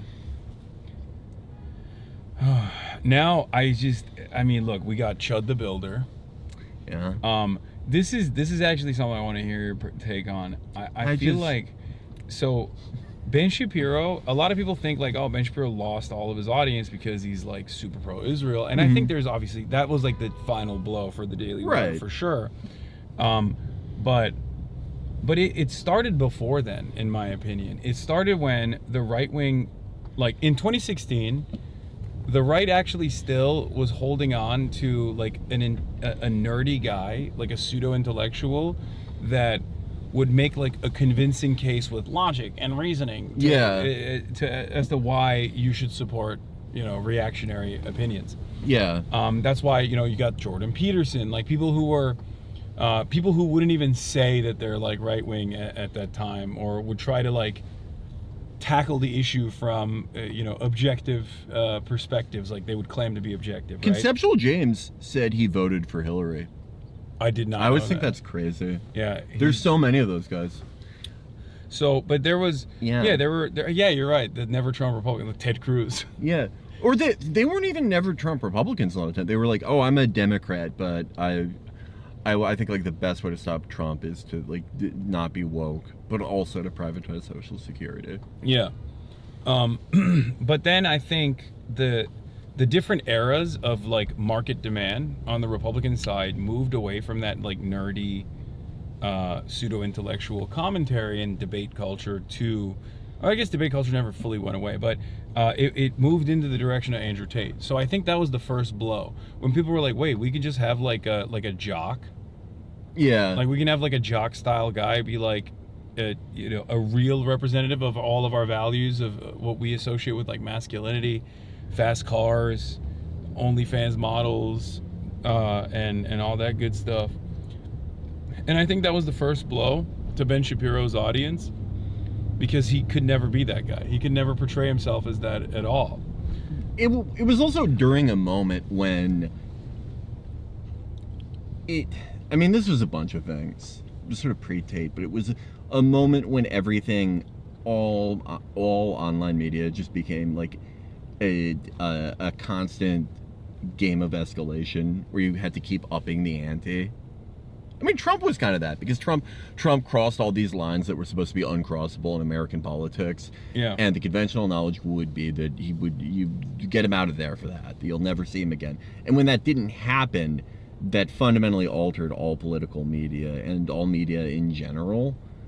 And I don't know, yeah, like that type of like, I guess Andrew Tate was kind of a watershed thing, because that type of content was largely seen as like apolitical back then. Yeah.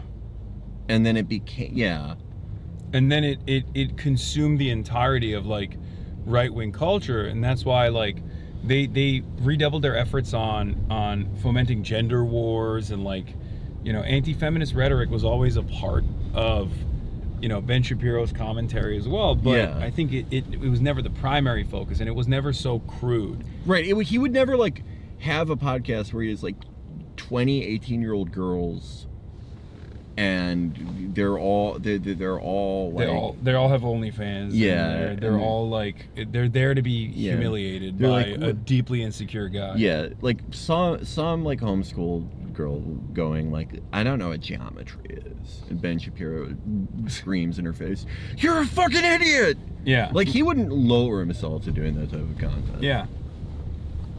But then now we're in the next stage of that evolution, where I think like people want even further representation. So I think Andrew Tate was an aspirational figure. Ben Shapiro was an aspirational figure intellectually. Andrew Tate was an aspirational figure physically in the way he carried himself. And lifestyle-wise, yeah. And lifestyle-wise. And now I think the conservative movement has moved to, instead of an aspirational figure, to representational figures. On the Interesting. And that's why Asmongold has had this massive rise. And Jelly Roll being their Lizzo. Yeah. Yeah. Yeah, they want, like, you know, trailer park guys. Yeah. And even if they're not trailer park guys, right? Like, it's the Kid Rock phenomena as well.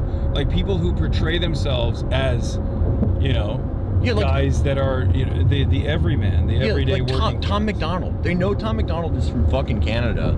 Yeah. And like, he still wears, he is a long COVID guy because it's like his girlfriend like has diabetes or something. And Wait, really he's a long COVID guy? Yeah.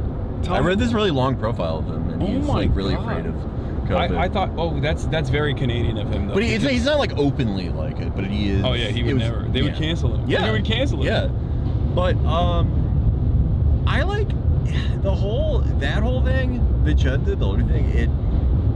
I remember just trying to not see that much about it because the concept of it, the basic concept of it, it really put me in this bad mood because only 9 or 10 years ago, you would read an article about like what the internet is like in some, Latvia. And it's like they have a guy named like Drogon the Rapist. And he's doing the same type of thing. It's like, oh, I find Albanians and I say like the worst thing to them. And the people get mad at me and I get thrown out of places. And you're like, that's so stupid. I'm so glad we don't have that. And now we just have that. It's just us. Yeah. Oh yeah, you can hide the camera, or at least like put your hand over it or Give something. it to Luigi. Now, I don't know if they'll be able to hear it. Yeah, that's true. Maybe I can point the. How about now? Okay, that should be fine. That's a brilliant maneuvering. It's just, it's just constantly upping the ante, and I don't know where you go after this, right? Yeah, and no, we do have like, I mean, this is like the outrage farming is all the rage on the internet with like clip culture, and this is the conservative version of that, the conservative slant of that. What do you think the leftist version of outrage farming would be?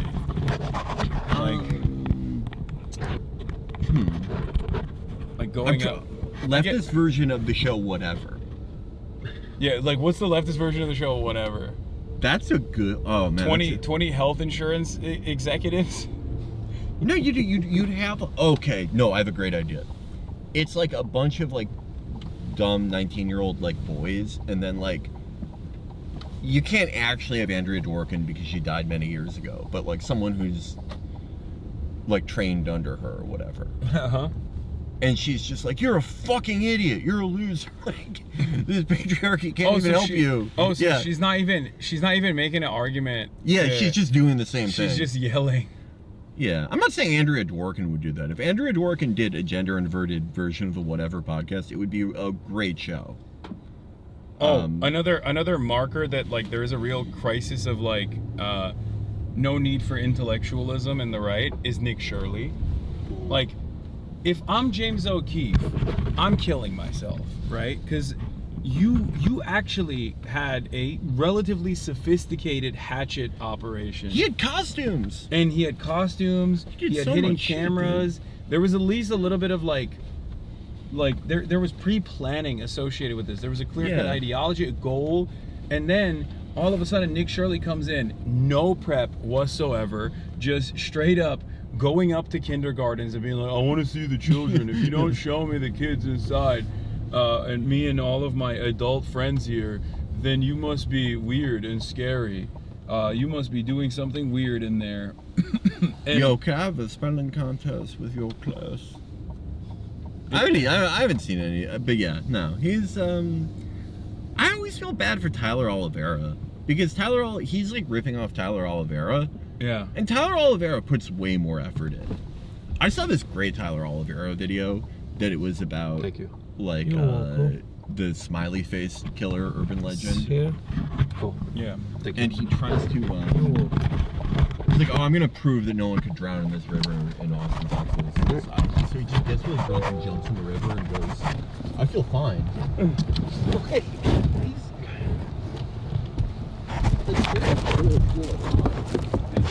Can you grab this? Yeah.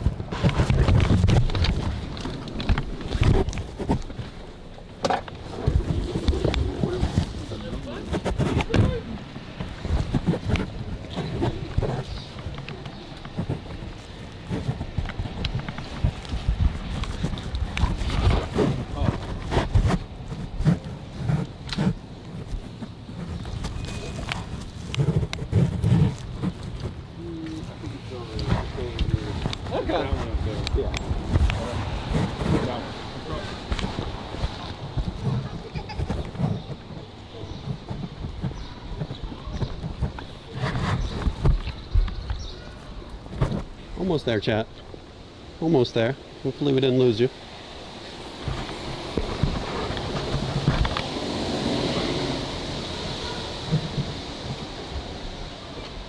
Alright, that's a waste. It's a... We're gonna go up some stairs. Yeah, it's a walk.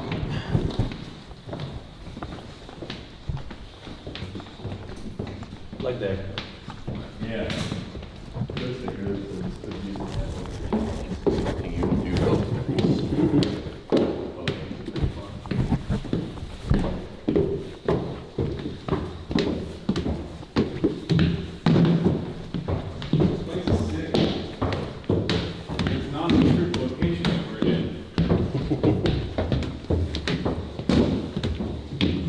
I really love these aerial escalators. They don't get all the way to the table.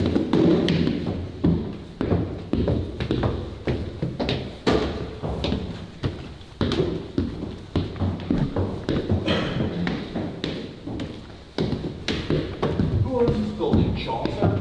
Because it has a lot of stories. Almost there.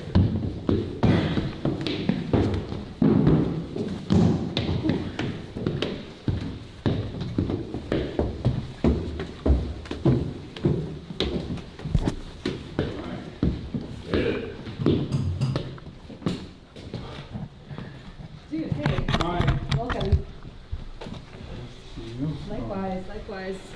Did you take your shoes Hey. off or no? Hey, dude, 15 fucking years we've I don't think been- we've ever formally met. Yeah, exactly. It's insane. Yeah. Hi. Hey, hey. How you doing? Doing good. How are you? Veronica. This is Pleasure. Hey, man. What can we show here? Everything? Yeah, you can show pretty much everything. Okay. All right. Like maybe not the Fred. computer area over there because it's boring and It's not- unattractive, nice but to everything meet else you. you can show. Are we? Is Amazing. this a shoes off household? What are we doing? You don't have to take your shoes off, but Okay. you're welcome to if you want to. Wow, we the escalators that we took. Yeah. Do you want some water? I'm good. You want water, Felix? I always love water. Okay. Thank you. Do-it-yourself escalator. Yeah. Do you want me to put Thank some you. water aside? I'm good. I have a bottle with me. Thank you. Appreciate it. Let's see if this is. Had 20%. Oh, 20%? Yeah, that's all I got. Okay, that's not bad. That's actually That's pretty good. Yeah, you want to use it here or? Yeah, we go can the way use back? it here. Cool. I I'll think. pop in the middle. It's not gonna fit in the middle. Hey, okay, I see. That's why. Why'd you put it on the? Because I didn't want to It's watch fine. the screen. All right, I'll do that in a second. Were these lights bothering you? No, it's good. Great. We need some light. This is sick. This is a sick Yeah, this is apartment. really. Can you show us around? Really cool. Yeah, sure. It's I mean, it's not. We're live right now, by the way. It's not like too much space because it's New York, but this is where I work. And if you've ever seen those like videos that I make where it's like my hand shot from overhead, ta-da! That's the rig for the camera. Wow. Yeah, those are all the lights for it. That's sick. Wow. Thank you. And this is where Fred works, and Fred is doing he's doing Toxic Avenger right now with Matt. Yeah. Morris. Oh wow. Yeah, it's Can we show what's on the table? You already. Sure. Okay. Yeah, it's already showing it. Not much. Yeah, not much there yet. It's about to be a double-page spread fight scene with an evil robot. Cool. Yo. Thank you. And yeah, then if you want to, like the only other thing that's to show is we have a book I room wheeled in the out. Okay. front. Coming. Wow. And Wow. Fred fucking built this for me. This is like what true love is, to have a man that can build you floor-to-ceiling bookshelves. Wow, look at that. Any favorites in here? I mean, so many of them. I pulled out all of the like old school Yiddish books to show Hasan, but oh my God, what are my... Incredible. Well, I guess we'll see those. Yeah, you'll see those, but a million Cool. favorites in here. Incredible. Oh, what a legend. Yeah, Several. Okay, let's get back in there. Wow. Beautiful work here. Thank you. Me and Fred, we basically built this all ourselves inside. Incredible. It's like Loki. Yeah. It's like a trauma So, version of Nemesis. I was gonna No, put you and in the the Trumbo here people because you're love tall, and Hannah rejected this idea. Yeah, no, listen. I mean, I can sit in whichever one. It doesn't matter. I'm gonna hang my coat. Felix, you want to hang your coat here? Oh yeah. Sorry, 1 second. Oh, sorry. Here, if you want to put it right there. All right. What should we do? We'll just sit like this. It's fine. Yeah. Okay. Yeah. You sit in the nice chair. I did a whole art show just of my friends sitting in this chair. We should have a higher angle. We did that with the Effie interview too, and that was the editor note for me. Got it. Do you want to like I'll just switch? hold it. Do you want to switch out this low thing for that stool over there? Sure. Yeah, it might be. Oh, that's one? Yeah, this one. Good idea. So many booba art. That's what people's takeaway is. There's so many fucking boobs in this apartment. There you go. I'll let you. Thank you. Yeah. We're gonna put you in the middle, I guess. Too. Yeah. All right. All right, you get in the middle, Felix. Where did you get a bev? Oh, Molly gave I just offered. Do you want one? No, I'm good. I'm good. All right. Well, we're excited. You have a new book that came out. I do. Here, where we live, is our country, and I wanted to learn about the history of anti-Zionism, and within the history of Jewish movements in general. And I also brought Felix here so that he can also learn about this. It's part of my court ordered thing. Yes. He has. This is basically a combating anti-Semitism seminar for Felix as well. Yeah. Where's your ankle monitor, man? Stuff gets complicated. I have that same ankle bloating thing that Trump does. It just blew off. It was like that? Who's the guy in Suicide Squad? The crocodile guy. It's like what they do to him when they try to imprison him. Who?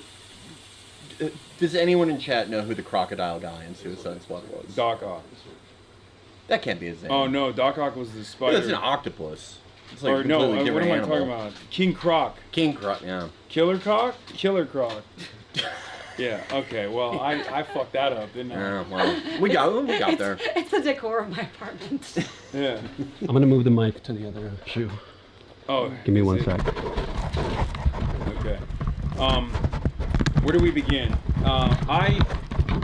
If Jake Tapper is an expert on this matter, Zionism and Judaism is inseparable. Why do you not believe that? I mean, it's so fucking stupid, right? Judaism is 2,000 years old. Zionism is a 100 and some odd year old batshit political ideology that is currently implicated in a genocide. But it's not just that, it's also like Jewish people have a massive fucking history, right? That's all over the world, that is diverse, that's disputatious. In Europe, it is basically the history of the left also. And Zionism can't claim that. They can't colonize our history. Okay. I mean, a lot of... so why do you think that this is a forgotten chapter almost of Jewish history when, at least in my experience, in my development, there were a lot of formative Jewish thinkers, and yet I feel like in the last 100 years or so, there's been an erasure of... or at least a separation of like revolutionary thought and Jewish culture and Jewish history. Do you feel like Zionism is the reason for that, or is there a separate reason? I mean, researching the story of the Bund, right? So the Bund was a secular, socialist, Jewish revolutionary org that was born in the Tsarist Empire, a place where it was extremely, extremely shitty to be Jewish. And they took part in forming the party that... I'm sorry, I have to stop you there. No cursing? Upper East Side is probably the most... or Upper West Side. That's the most dangerous? I think, well, that's what they keep telling me. What Felix... It depends on which one I'm living in. Okay. It's the... I feel like that's a little... Maybe that's a little bit more dangerous. No, but look, getting back on topic, the Bund was very important to my family. They were paid to not associate with them. I'm just kidding. That didn't happen. No one knew who they were. But, no. Look, whether you're in Tsarist Russia or Upper Manhattan, it's kind of the same struggle. Yeah. The same The same struggle. stuff is going on. I think one's worse than the other. I won't say which. Yeah, 3rd Street's really hilly. Yeah. It's New York City. Yeah. You think it's going to be all flat, and then it's like, oh, great. And sometimes you imagine there's a dirty look, but the person wasn't really looking at you, but that hurt worse. Yeah. Or, I'll think someone is looking at me anti-Semitically, and it turns out that it's just because of something I've said or done. And, you can argue over whether I deserve it or not. I feel like that's anti-Semitism in and of itself. Right. I should know that it's due to my actions and my words. But anyway, I'm going to go back to shilling my book. Sorry, Felix. So, this revolutionary party, they helped found the party that became the Communist Party of the Soviet Union. They took part in the Russian Revolution. They helped lead the Warsaw Ghetto Revolt. And they opposed Zionism from the very, very, very start. They saw it as essentially acquiescence to the same bigots and racists that wanted to kick Jews out of Europe. And when Zionism got in bed with the British Empire after the Balfour Declaration, the Bund opposed it because they thought it was fucking imperialist. And because, as socialists, they were against any ideology that involved kicking people out of their homes and deliberately impoverishing them because of their race. Wasn't the only Jewish person in British Parliament at the time the only opposition as well, like the lone voice in opposition to the Balfour Declaration? Yeah, absolutely. Because if you think about it, in Europe at that time, you had all of these anti-Jewish racists that were saying that Jews are these swarthy Oriental subversives that ought to get the fuck off to somewhere else. And then you have the Zionists agreeing with them. They're saying, yeah, we are foreigners. We don't have a place here. We should get the fuck off to somewhere else. So how do you feel like that identity shift happened? Because one of the things that I find a little bit annoying is whenever people talk about the concept of a Jewish diaspora, because I feel like there's a hidden implication, and you can correct me on this, maybe I'm wrong in my assessment, but the hidden implication there is that all Jews belong to Israel, and every Jewish person that lives outside of Israel is actually living in diaspora away from Israel. And it's almost like a reinforcement. Is this an evolution, or is this like a concept that always existed? I mean, I think the concept of the Jewish diaspora pretty much always existed, but I agree with you the way that it's used now. It's used to kind of say that you're like lesser, you're unsafe because you're living in the place that you were born. I mean, it's so crazy to me. Like, I'm from New York City. Like, my family lived in New York for 120 years. Like, my mom is born in Coney Island. And I love the city so much. And just like the idea that I'm less than because I live in this fucking magnificent city, it's crazy to me. So you didn't plan to move out when Zohran Mamdani won? Yeah, when I was knocking on the fucking doors in the world's hottest housing projects on the world's hottest day, I was thinking, like, God, if he comes here, I'm gonna have to flee. It was a long game. It was a long game. Yeah. Well, anything to break a lease. Well, I was gonna say I didn't hate it when everyone was like, "Oh, we're gonna have to leave our apartments." I was like, "That's free real estate." Dude, when the billionaires started saying that they were gonna leave their pied-a-terres because they were gonna have to pay some rinky-dink tax, I was like, please. Yeah. Open up the market a little bit. He's fixing the housing crisis. So.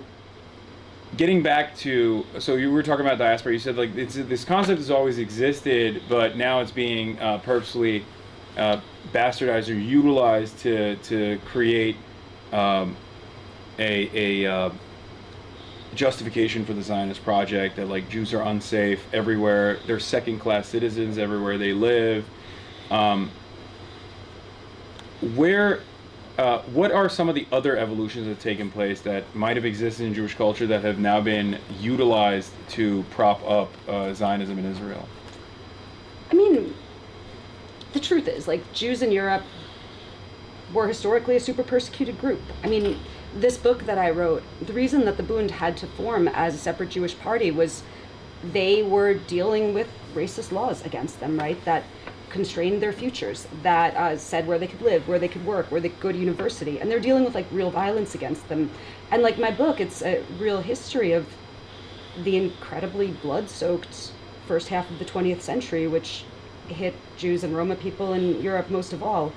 But this very real and incredibly deadly history of violence against Jews and of genocide against Jews is constantly evoked by Israel to justify a genocide they're now committing against Palestinians in Gaza.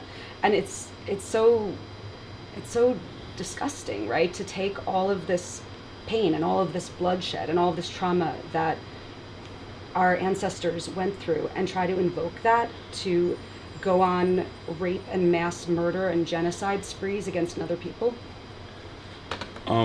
This is like kind of like a bitch of a question, because it's like I always hate people who do this to me and are like, how would you like unfuck up the 150 years of this thing? And I always go, I just woke up. Can you fuck off?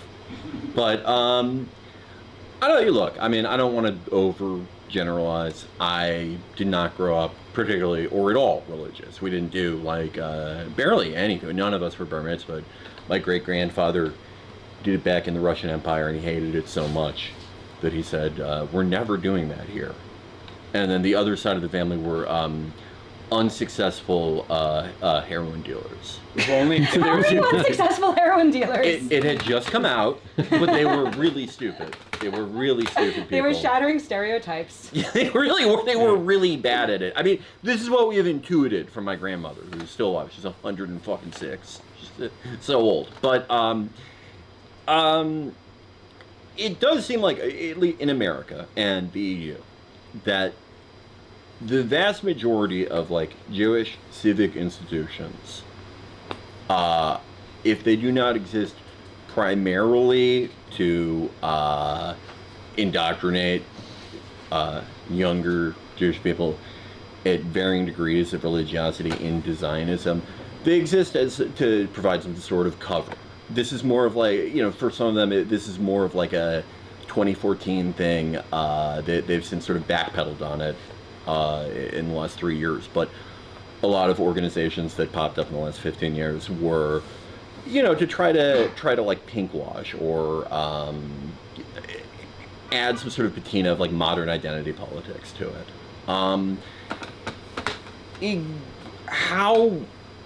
How do you think that could be undone? I mean, at least here. Do you think it's possible? I mean, I want to complicate that a little bit. So we're in Williamsburg, right? This is Satmar neighborhood. Mm-hmm. Satmar are not Zionist. And they are, I think, like 15% of the Jews in New York City right now. It's, I think, the fastest growing group of Jews. Whatever other, you know, how, I'm not someone who would ever want that degree of religiosity in my life, but these are not a group that are Zionist, and they are not implicated in the Zionist project. And I also think that it's worth saying that a lot of these, you know, institutions like ADL or whatever, like, did I fucking vote for him? Did you vote for him? These aren't like democratic positions. Did. You did? You did twice. Great job, asshole. I love Jonathan Greenblatt. He loves me. I mean, he does actually. He spends a lot of time. Yeah, he loves talking about me. He has like a little shrine, you know, some pictures. Yeah, he went on MSNBC the other day, and he was like, this is, you know, we got to put a stop to Hassan Piker again. But, you know, it is what it is. But I think Felix poses a really great question. Yes, there are definitely, I think, theological arguments against it, because like I feel like the Satmar and Neturei Karta, like the some of the Orthodox sects have opposition to the state of Israel for religious reasons, right? Mm-hmm. But I feel like secular Judaism, which is like the most the most robust, the most common form of Judaism in America, if I'm not mistaken. I'm not sure about that, but I might be talking. I might be talking on my ass. I don't know. Okay, well, I live in LA, so I mean, actually, there are a lot of conservative Jews as well. You know what in gets Los Angeles. conservative? Like, no offense to anyone in chat who is conservative Jewish, but it is Probably the not. funniest thing you can be. I'm sorry, but it is like it's reform, except they want all service to be in Hebrew. So like they're doing the opposite of the Reformation. Like they don't really learn Hebrew, but they also like don't want to understand the service. They're like trad caths. Yeah, I know. One of my friends grew up conservative, and I always tell him such hilarious, like lived out reform stuff. His name? Benjamin Netanyahu. Yeah. No, but the thing is, Felix, like what I want to say is that a lot of this thing when they're like when people say all of these institutions are not democratic. These institutions are like, a lot of them, they exist to give sinecures for incredibly mediocre men so they can go and like masturbate at their Hassan Piker shrine. And so I don't understand why we're pretending that these institutions that we didn't fucking vote for, right, that get, money from some of the worst billionaire scumbags, but that me and you had nothing to do with. Why are we pretending that these institutions are like the be-all and end-all of Jewish life? I mean, because who knows? I am always skeptical on issue polling, right? Yeah. When someone asks how an individual policy in America it goes, you always have to look at how it is posed. But I think it's pretty safe to say that among Jews in America, that more of them break Zionism than not. If they even know what it means. I mean, I feel like one of the problems with people in general is that they don't fucking reconcile their thoughts, right? They don't follow things to their fucking conclusions. They feel like they have a nice feeling in their belly, and they don't think like, wow, that nice feeling in my belly that I got from going to Hebrew school is leading to Palestinians being dispossessed and murdered. They don't line up the logic in their head, which is a human failing. But it doesn't necessarily mean that everyone who says that is a genocidal brute beating up an old Palestinian grandma with an axe handle. I mean, there's certainly like torts, like there's degrees of wrong, but I would even argue though that there are Jews of many different races all throughout the world, but like in America, the majority of Ashkenazi Jews grew up in liberal enclaves. I would say that for people who are Zionist, there's a more deliberate thought process of now, because there's been 3 years of a live stream genocide, right? But even before that, of wanting to have your cake and eat it too. Yeah. Liberal Zionism is moronic. Like it's an absolutely moronic thing that cannot stand meeting with reality. Oh no, definitely. But I mean, sort of like for this, and this is sort of a liberal Zionist phenomenon. This thing where like if you are like an Ashkenazi like liberal in America, like you do get like the best of all worlds. You get like you are like you're white. We're white. We became white in America. Like, and it happened many years before any of us were born.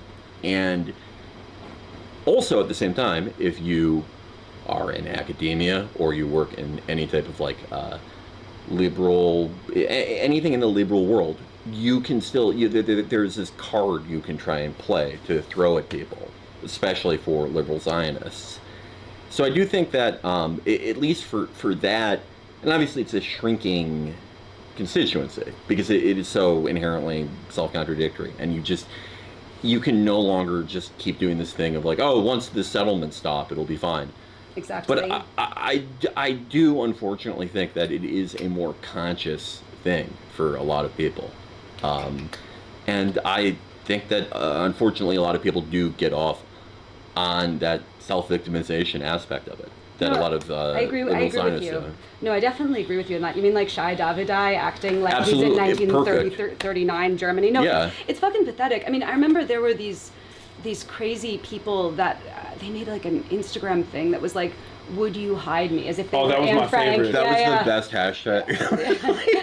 It was awesome because it was like, again, like very wealthy Instagram influencers Yeah. or TikTok influencers that are like getting in and out of Ubers and being like, this is a devastating day for me personally in New York. No, it's crazy. It's Would you crazy. hide me? It's crazy.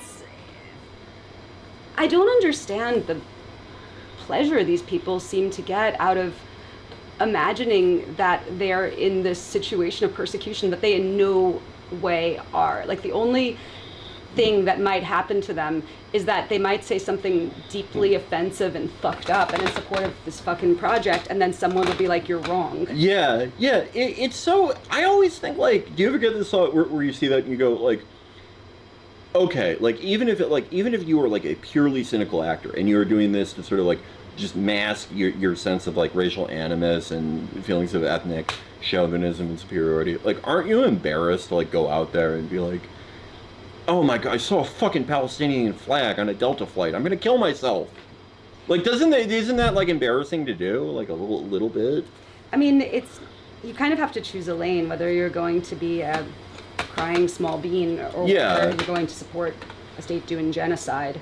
But in terms of like unfucking it, right? So this is something that and this is going to sound so self-aggrandizing, the chat is going to like skewer me on this, but I think it's true. So I think that my book is an attempt at a small contribution to that. And part of the reason is that one of the things that Zionism did is it tried to take all of Jewish history, all 2,000 years of this like very fucking diverse global history of arguing and fighting and disagreeing, and say it's all theirs. And they also try to do this other thing where they say that all of this history between when the Romans burned the temple and when the Palmach did the Nakba, all of that fucking history is just ash and weak Jews getting gassed. And they try to say that to be an Israeli is to be strong and to live, and that whatever war crimes they do are justified by that.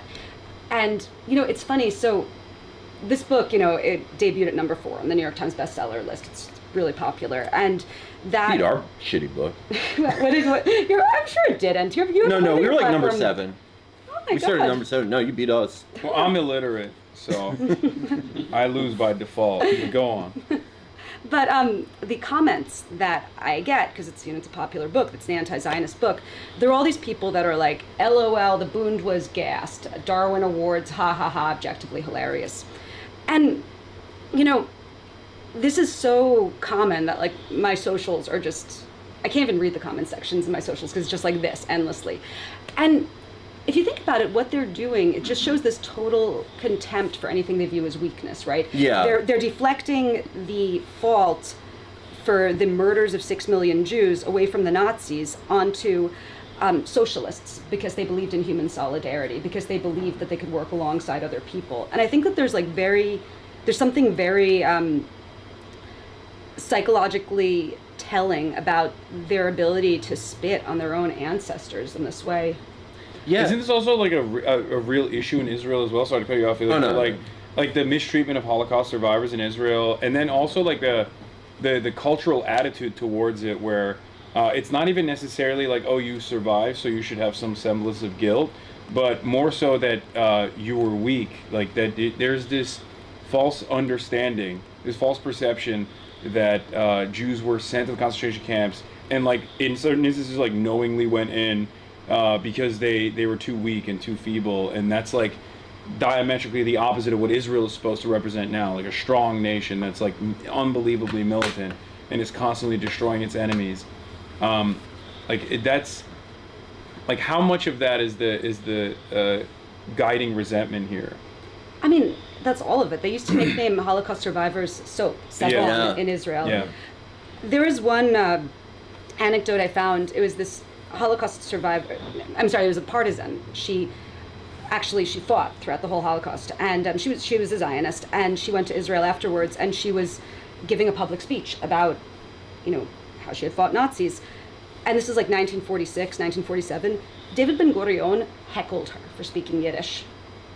This is a guy who never did anything like that. There's just this like total contempt for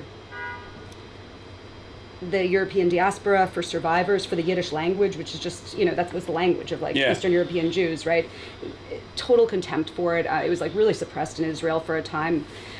And yeah, it's just this erasure of the past. And one of the things with the Bund that's crazy, and I think it's part of the reason that Zionists have hated them so much, is that they actually weren't weak. They had armed self-defense groups for their entire history. They fought against pogroms. Which I condemn. You condemn. You condemn. Of course. Any kind of militant uprising against a militarized state is condemnable behavior. I just wanted to say. I'm glad you clarified, Hasan. Yeah. Just kidding, of course. Let's continue. So they beat back pogroms, right, in interwar Poland, where there were like just racist mobs backed by the state that are going through Jewish neighborhoods screaming Jews to Palestine. The Bund fought them. They fought them with guns. They fought them with brass knuckles. And they also fought in the resistance against the Nazis. And I think that that's part of why Zionists hate them so much, because it shows the lie, right? That Zionists have the monopoly on strength. And it also, like, when they talk about the Bund and when they're literally spitting on the graves of these people, when they're laughing at their murders, the real thing that they also hate is that the Bund believed in human solidarity. They believed that you could fight alongside Russian and Polish workers. They were proud Jews. They supported their own culture. You know, they supported their own, like, newspapers, publishing houses. But they fundamentally believed in human solidarity and in class, right? In working class organization, in working class militancy. So how does that tie into the what's the attitude overall about the history of the USSR, which at its inception, like the Judeo-Bolshevism is the main thing that the Nazis are trying to eradicate, or at least what they claim is Judeo-Bolshevism. And there were many Jews in the ranks of high-ranking leadership within the USSR's forces. That's a level of militancy that Jews engaged quite successfully. I mean, there was a lot of death and destruction in the process. There was a lot of loss of life, but that was like literally a part of the liberation of the camps directly. No, 100%. I mean, so how do they square that circle? Like, is that also just something that modern Zionists they just don't talk about it. I mean, contend with? Or what they'll do is they'll bring up how, you know, Stalin did anti-Semitic purges after the war. Like, towards the end of his life, he was getting old and sick because he was fucking old, and instead of just accepting that he was fucking old, he's like, oh, my Jewish doctors poisoned me. That's why I am falling apart. And you know, there were you have one bad experience with one Jewish guy, and then you just decide he was a red pillar in that way. He should have talked about the dentist plot to take down soda. That's what I would. Sorry. Yeah.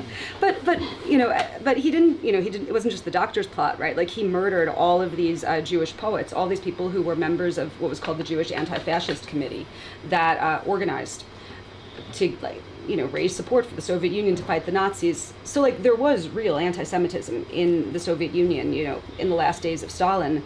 And a lot of, like, those old Jewish Bolsheviks, right? Like, they were killed just like all the other old Bolsheviks were in the purges. So I think that that's what the Zionists say. They say, like, oh, you know, look, they believed in organizing outside of your little group. Look what happened to them. So it's they got killed by their own guys, unlike all the Mizrahi who mysteriously died in explosions from the 1940s through the 70s. Yeah, just the blaming people for their own murders thing. Yeah. It's something really. There's a real, like, psychosexual illness there. Yeah. So how do we reassert revolutionary Jewish history into the collective conscious, especially at a time when all manner of revolutionary history is seemingly being purged, or there's a lot of antagonism towards any kind of socialist tendency, any kind of Marxist thought, as fascism is growing. And it's not just like it's certainly not just a Jewish problem either. It's oh God, no. I mean, look at like our mayor, right? The insane lunatic shit that he gets. I thought you were gonna say, yeah, he's a anti-Semitic. I mean, yes. What ethnicity do you guys think has been doing the worst in the last 5 years? On the count of three, let's all go. I'm just kidding. Let's just do it. Like, what ethnicity has gotten the most right wing in the last 6 years? Let's all go on three. I don't want to get in trouble with any of my. I mean, so, I've been touring around the country with this, right? And I'm sure this is going to shock you. Like, the corporate powers that be did not think this book was going to be successful. You know, hundreds of people are coming to my events all around the country, and it's like people like, they're like young Jewish people. They're like bringing their grandparents, they're bringing their parents, and they're like crying because they're like, we never were taught about this. We feel like we're getting our ancestors back. Because, you know, so many young Jewish people, right, they were fed a bunch of bullshit in Hebrew school about who they were, but then as adults, they reject Zionism because they're ethical people at their core, and they've come to an age where you can think for yourself, and they're like, fuck this, I want no part of it. But it's like they have a hole in them because they don't actually know anything about their own history, their own past. And I think that that's really why so many people have been drawn to my book, because they want to know about their ancestors, and they want to know that there's like a type of Jewishness that is not tied in with this genocidal ethno-state, something that's based on solidarity and liberation. And, you know, when you said the last 100 years, I would disagree with you on that, because, like, the last 100 years, I mean, you're talking about, like, Howard Zinn and the SDS and, you know, so many, like, Jewish thinkers, so many Jewish activists. I mean, Bernie, you know, it's, I don't think it's fair to say that Zionism's grip has been total, or that the Jewish left has been utterly erased. And also, the last thing I would say is, like, the reason there's so much opposition to socialism now is because we're winning stuff, right? Like, the reason that people are going after you is because you're not someone who has, like, a boring-ass podcast where he talks about praxis for 10 listeners. It's because you have a huge audience. And so I think that the attempts to erase us, the attempts to suppress us, they're a sign of the fact that we're powerful and that we're growing. Yeah, there's two things I want to talk about. One is there are a lot of anti-Zionist Jews in my audience, and I've met them in person at the encampments that I've been to, and one of the things that they constantly bring up, like one of the most common gripes that they have, is that all Jewish community functions are almost singularly united around the issue of Israel, and they feel outcasted in a manner not dissimilar to, like, how, you know, you leave the Mormon church or something almost. And these are not particularly religious Jews either. This is why I was saying, like, there's a lot of secular, there's almost like a civic nationalism associated, where it's become this, like, almost religious, it serves the void that, like, religious communal gatherings would normally serve, where it's all singularly focused on Israel. And also it's almost like it's a catch-all too. If you're secular, you can talk about the you know, the LGBT aspects of Tel Aviv. You know, you can be like, oh, it's the only democracy in the Middle East, which is like a racist statement in and of itself, because a lot of Zionism is racist. But there are a lot of anti-Zionist Jews that then feel like they no longer have that same, you know, that same community that they grew up in. From J school to camps to, you know, I mean, Hebrew school, all this stuff. How is there, like, are there any initiatives to make up for that loss of community? That's because you have JVP and stuff, but it doesn't serve the same function as like Hillel or the Chabad house, right? It's not the same. I mean, so, you know, I'm not a religious person. Like Felix, I think, like, me and you actually are pretty similar. Like, I was not bar mitzvahed, you know. I didn't, you know, I went to public school. I'm half Puerto Rican too, so, you know, my dad's not Jewish. So, you know, I'm not someone who, you know, is a person of faith, right? Who would be like practicing Jewish holidays in that way. But I mean, all over New York, there are all of these groups of young Jewish people that are meeting in places like fucking anarchist spaces, leftist spaces, to just try to do like Jewish services without having the genocide flag there, right? Without having the tie to this ethno-state, to just actually practice their religion for real. And I've spoken at some of those places because, you know, they're interested in my work too, and it's just so fucking pure, you know, it's so fucking pure. And I think it's beautiful, and I think that that's, in terms of like the religious side, people need to rebuild religious institutions that are not tied with this state that's doing a genocide. Yeah. And then I guess, like, the other thing is, as far as the output, like I spoke about this issue at Oxford University, at Oxford Union, and this was almost 2 years ago now, where I was like, this is like Israel started off saying like Hamas is ISIS, and that was like this big media push that they did. And I remember thinking at the time, I was like, I don't think Hamas is going to be seen as ISIS. No. If this continues, as carnage continues as it did, I think Israel's going to turn into ISIS. And then Americans love simple narratives.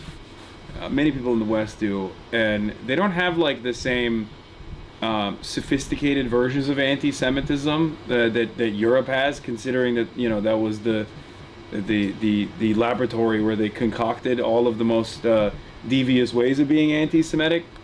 But it is pretty easy for an American to learn the wrong lesson, right? If Zionism and Judaism are totally separate concepts, as I believe. But when they see Jewish institutions all universally fly the Israeli flag, do fundraisers for the IDF, most Americans who previously were just like, oh yeah, Jews control Hollywood, but they made Seinfeld, so I like that, will then quickly turn around and have a negative association with Judaism because of this connection. This is maybe not a great question for you in particular, but like, do you feel like that there is any sort of, do you feel like there's any sort of conversations taking place in Jewish circles in general about this conflation and the dangers of this conflation, or is it just pure hysteria at this point where it's like, no, everyone opposes Israel because it's anti-Semitism? I mean, to be honest, I'm not in, I'm not, in those spaces, but I mean, I think it's a really good point, right? Like, we're a really small group. Most people in the world will never meet a Jewish person. It's really small group. And, one of the things with just how people are is when members of a majority group do something that's fucked up, that's taken as like an individual. But when members of a minority group do something that's fucked up, the whole minority group gets blamed for it. Like, I'm a New Yorker. I was here during September 11th, and anyone who said, oh no, there was no rise in Islamophobia after September 11th, it's smoking fucking crack, right? I mean, It's wrong, like, it's evil, I don't agree with it, but it obviously happened, right? And when Israel is doing the most outrageously evil shit, and when institutions are flying the flag of a state that is doing the most outrageously evil shit, and when you're like a little fucking minority, yes, it's going to make people conflate that. And I wish people were smarter. I wish people didn't do it. I don't think it's like the most noble thing that people do that, but it's how people are. This is the world we live in. I don't know. Like, I think it certainly doesn't help matters if like the most prominent, like, well-attended, well-funded, like, civic and religious groups during that are saying, if you don't like every single thing you're seeing, you're anti-Semitic. 1,000%. Well, yeah, after like 3 years, a lot of people who are like good people are going to go, well, yeah, shit, then I'm anti-Semitic. Yeah. I mean, it was shocking when Ezra Klein wrote that op-ed and defended me and saying like, saying Hasan is a Jew hater is ridiculous. But then he paired that up with like, if you keep telling people that anyone who opposes the state of Israel is anti-Semitic, they're gonna listen to you at some point. 1,000%. No, I absolutely agree with you. I mean, I sometimes feel though like Israel really likes the increase in anti-Semitism because that ultimately leads to more people moving there, right? Yeah. And it leads to them. Or even if they don't move there, there's this like, I feel like there's this sense of like, we have to do something for Israel even if we're in America. Yeah. And they really beefed that up on the Hasbara side too. Like the foreign ministry straight up, I don't think they do it as much now, but the Israeli foreign ministry used to literally be like, we're waging information war. You are an American Jew, but you're waging a war of information. You have to defend Israel. And it's like, if you're seeing anti-Semitism increase, sometimes born out of, in many instances, born out of Israel's actions, and then like partnering that with Judaism, then if you're a young American Jew growing up and you see that anti-Semitism increase, like, you're worried when you go to the synagogue, or, someone paints a swastika outside of your synagogue, or, or someone says a slur at you or something, right? Like, and you start noticing that there's an increase in this, you do feel a sense of like purpose where you're like, well, I guess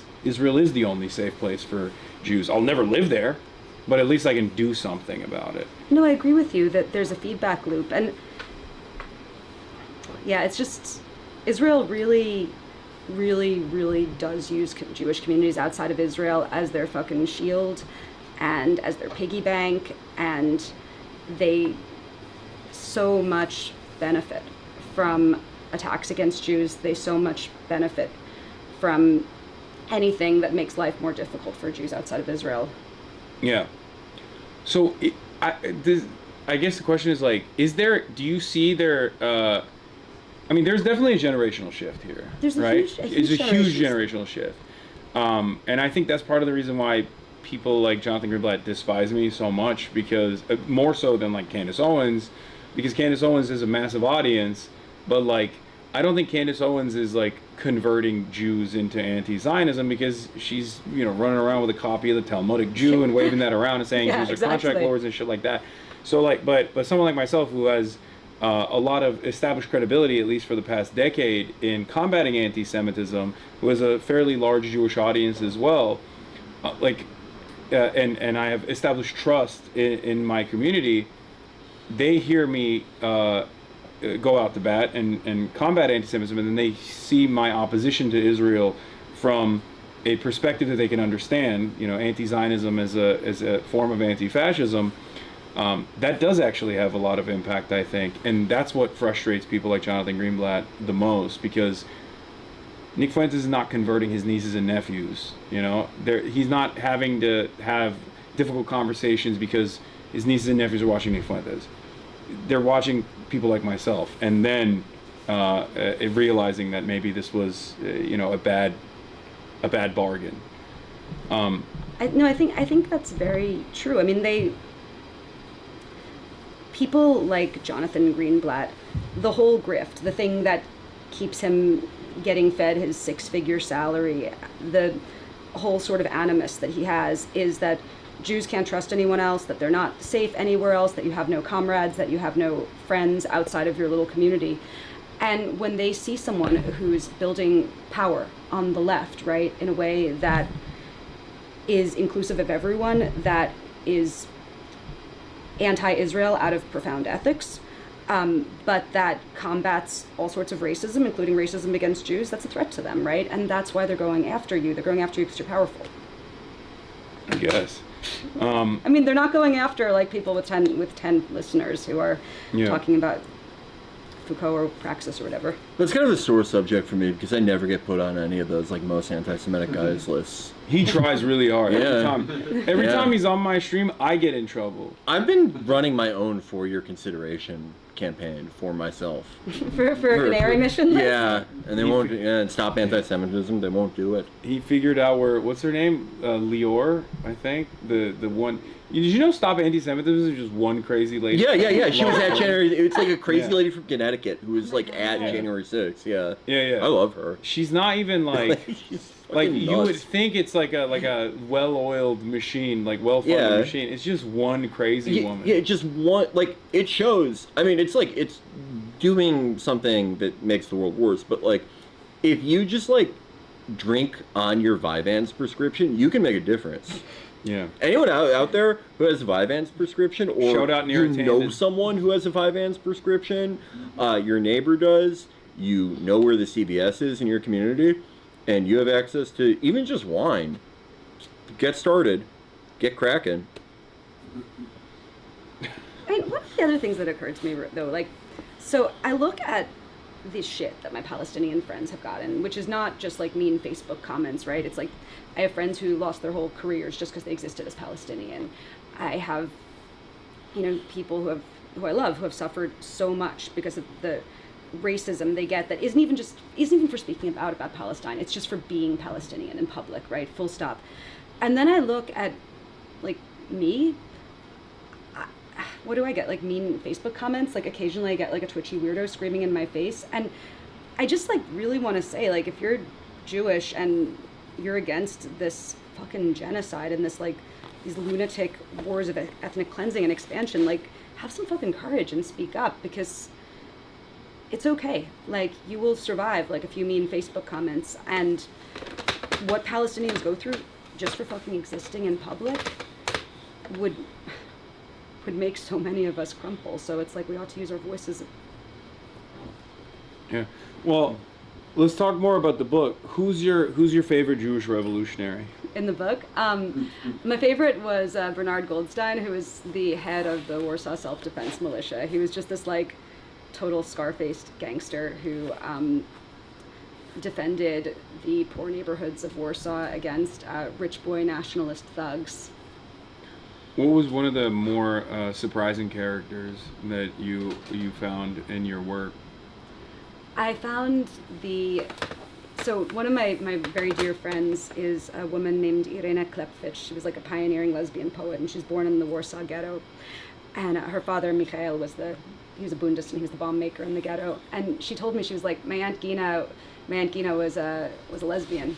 And I was like, tell me more. And she showed me the picture of like the hottest fucking butch in the world, you know, with like the shaved sides of the head and like the swoop and like the men's tailored coat and the tie. And Gina, she pulled people off of boxcars, and she had a girlfriend from the athletic club that they're part of, the Socialist Athletic Club. And I was so proud and happy that Irena let me draw from her family photo of Gina, like looking like that hot butch and looking like how she was, you know, in life. Do you feel like these stories, like these historical figures, have the capacity to actually, like, if people encounter them, given that there's so much, given that this part of Jewish history has been almost purposefully kept aside and sidelined in the concerted effort to make young American Jews in the West more loyal to Israel. Do you feel like stories like this have that opportunity to change people's minds? Oh my God. I mean, one of the things that's been a little bit crazy to me that I didn't expect was that a lot of people who agree with me like this book, but a lot of people who like don't agree with me also like it, because it's a real history. Like it's a real history, and it's not written in like deadly dry academic prose. It's written to be like thrilling and sexy and violent and funny, and it makes fun of the left all the time, because my dad's a Marxist. I grew up with this. It's like my culture. I can mock it, you know?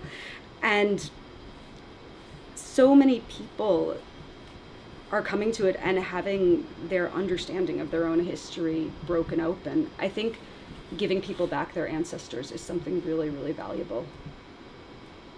Yeah. All right, cool. Felix, you got some more? No, again, all my ancestors were so disreputable. Do you want to know about Felix's background aside from the failed heroin dealers? They were like subsistence heroin dealers. Your grandfather's a penis, right?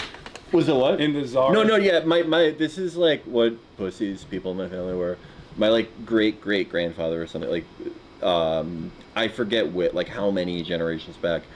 But he was in the Russian Imperial Army. He got drafted into it. But they were like, you are such a pussy that your job in the army is to play the piano.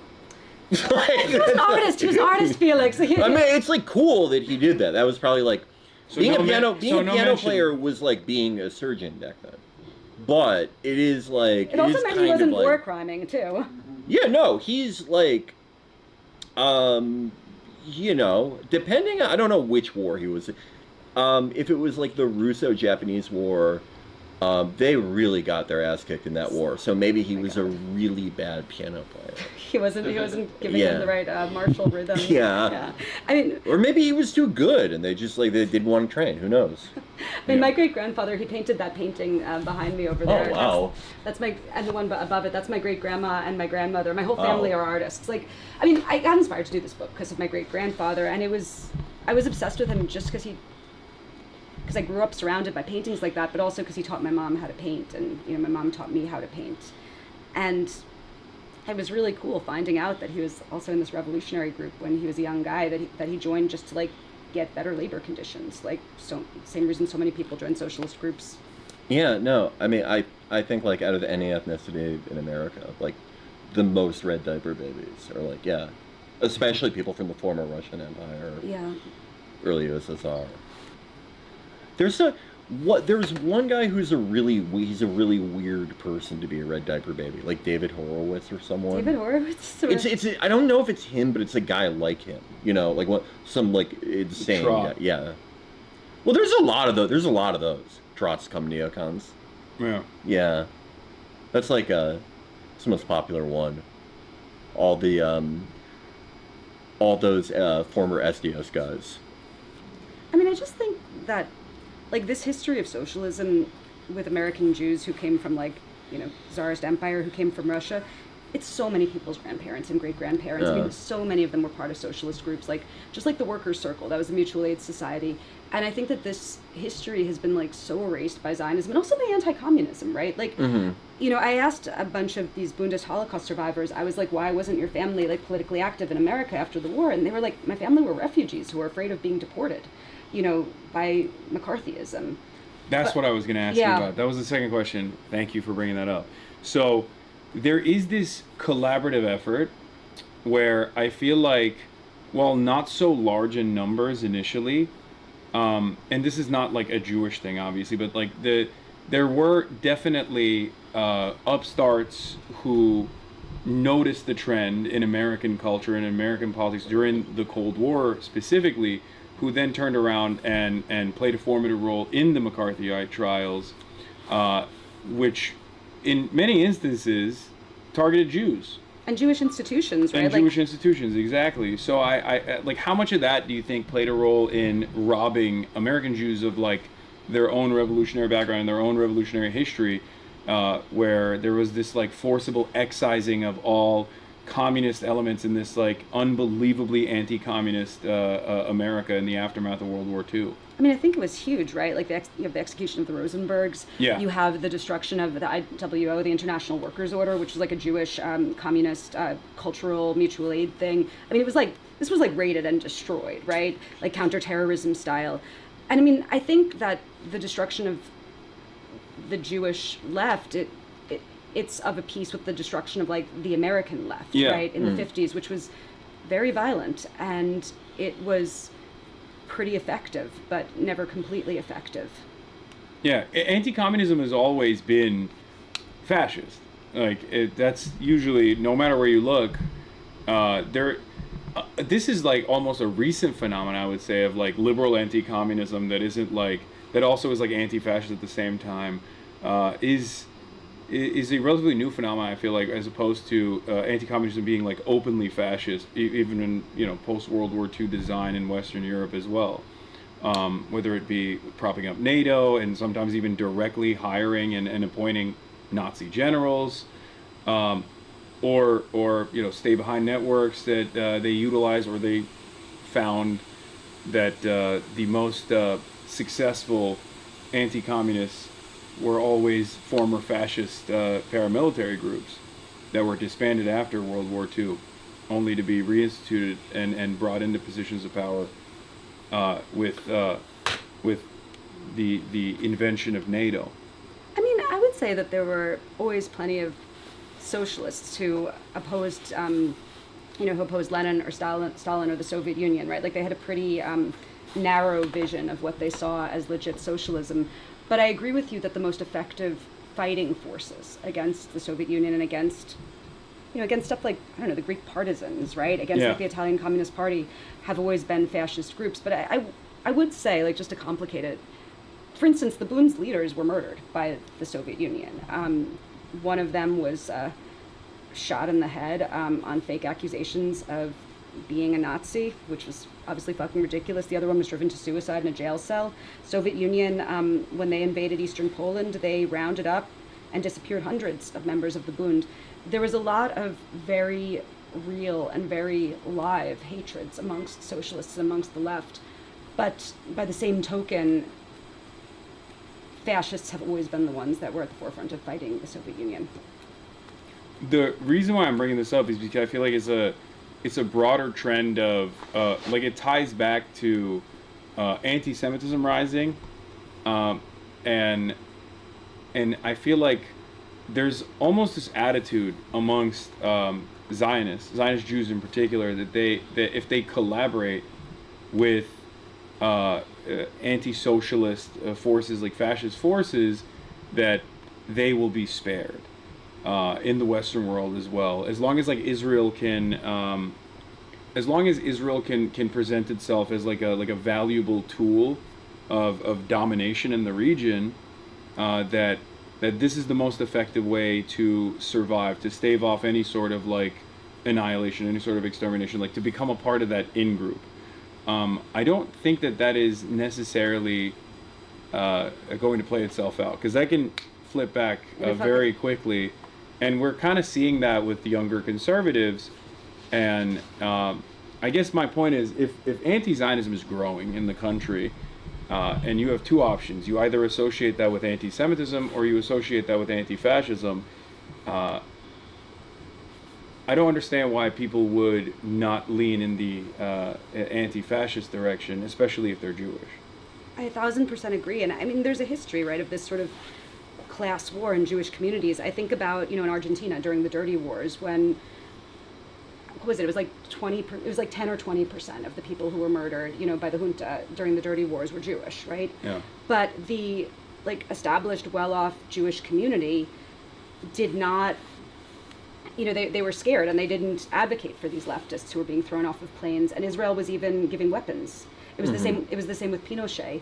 You had so many Jewish people who were deeply involved in Allende's socialist project, who were jailed and killed or driven into exile. But you had a mainstream community that thought that it would make them safer to ally with Pinochet, to ally with power. Damn, when Prince Andrew was flying in the Falklands, that was really like the pedophile civil war. Him between, pedo versus pedo action. Yeah. You hate with to Israel see, supporting Vidalia, you hate to see them fight. That's All right. Well, Molly, what's one takeaway that you wanna share with the audience? And thank you so much for giving us the time of day and opening your home to us, your studio. This is great. This is very cool. Because I have a nighttime photo shoot that I have to attend in a little bit. This is really making me self-conscious about how shittily decorated everything I have is. Yeah. Do you have the mattress on the floor? I don't believe it. You must. No, I have a bed frame now. I finally have a bed. It is propped up. It's propped up by volumes 2 through 6 of Preacher. Nice. Well, one of the legs fell off. And I couldn't fix it. Well, Fred built this, so we should thank him. I'm the best guy in the world. Yeah. Fred, thank you. It's sick. But what's one takeaway? So, one of the reasons that Zionism was able to seize hegemony amongst Jews in the first place was because the Western world, these Western democracies that always spoke about, freedom, equality, human rights, they utterly fucking betrayed Jews. They utterly betrayed them after Hitler rose to power by making deals with him. They betrayed them by not allowing in Jewish refugees before the war, after the war. And when solidarity is not just betrayed, but betrayed in the most hypocritical manner, that provides the space for violent supremacist ideologies to take hold, which Zionism most certainly is. And writing this book, the thing that I really kept to was that solidarity across difference is the only thing that can save us. It is the only option that we have. It is either solidarity or it is barbarism. Okay. All right. And the book is Here Where We Live Is Our Country. Where can people find it? They can find it at pretty much any bookstore right now, or buy it from bookshop.org. I fucking hate Amazon. But buy it from bookshop.org, buy it from an indie, buy it from powells.com. And I always say that the Bund loved nothing more than being right and telling other people that they were wrong. So buy an extra copy for someone who is fucking wrong in your life. Okay. All right. All right, everybody. Thank you, Felix Biederman. Thank you so much. My pleasure. For accompanying me on this journey. And it really has been 15 years. It's been Molly and I have crazy. known each other for 15 years. We were, I think we go so far back. We go back into Left Book days. I think we go several Twitter screen names for you that got closed dates. Oh yeah, no, I was getting sniped back in the second Obama term. But yet, we've known easily 15, if not 16 years, and yeah, this is the first time we've ever met in person. Yeah. That was why I gave you a hug. It was like I feel like I knew you, even though we hadn't met. We've been through so much together. We really have. We've been through so much internet idiocy together. We really have. Oh my god, yeah. No, there are people in chat who were not even born yet when Edward Snowden. Yeah, there are most of Hasan's chat is 9-year-olds. I've been told. This is how they behave sometimes. All right, well, everybody, Felix, what do you want to promote, by the way? Just check out the concept of podcasts. Okay, in general, check them out. Check out the concept of podcasts in general. And I will see you guys tomorrow. All right, everybody. Thank you so much. Damn, this guy's good.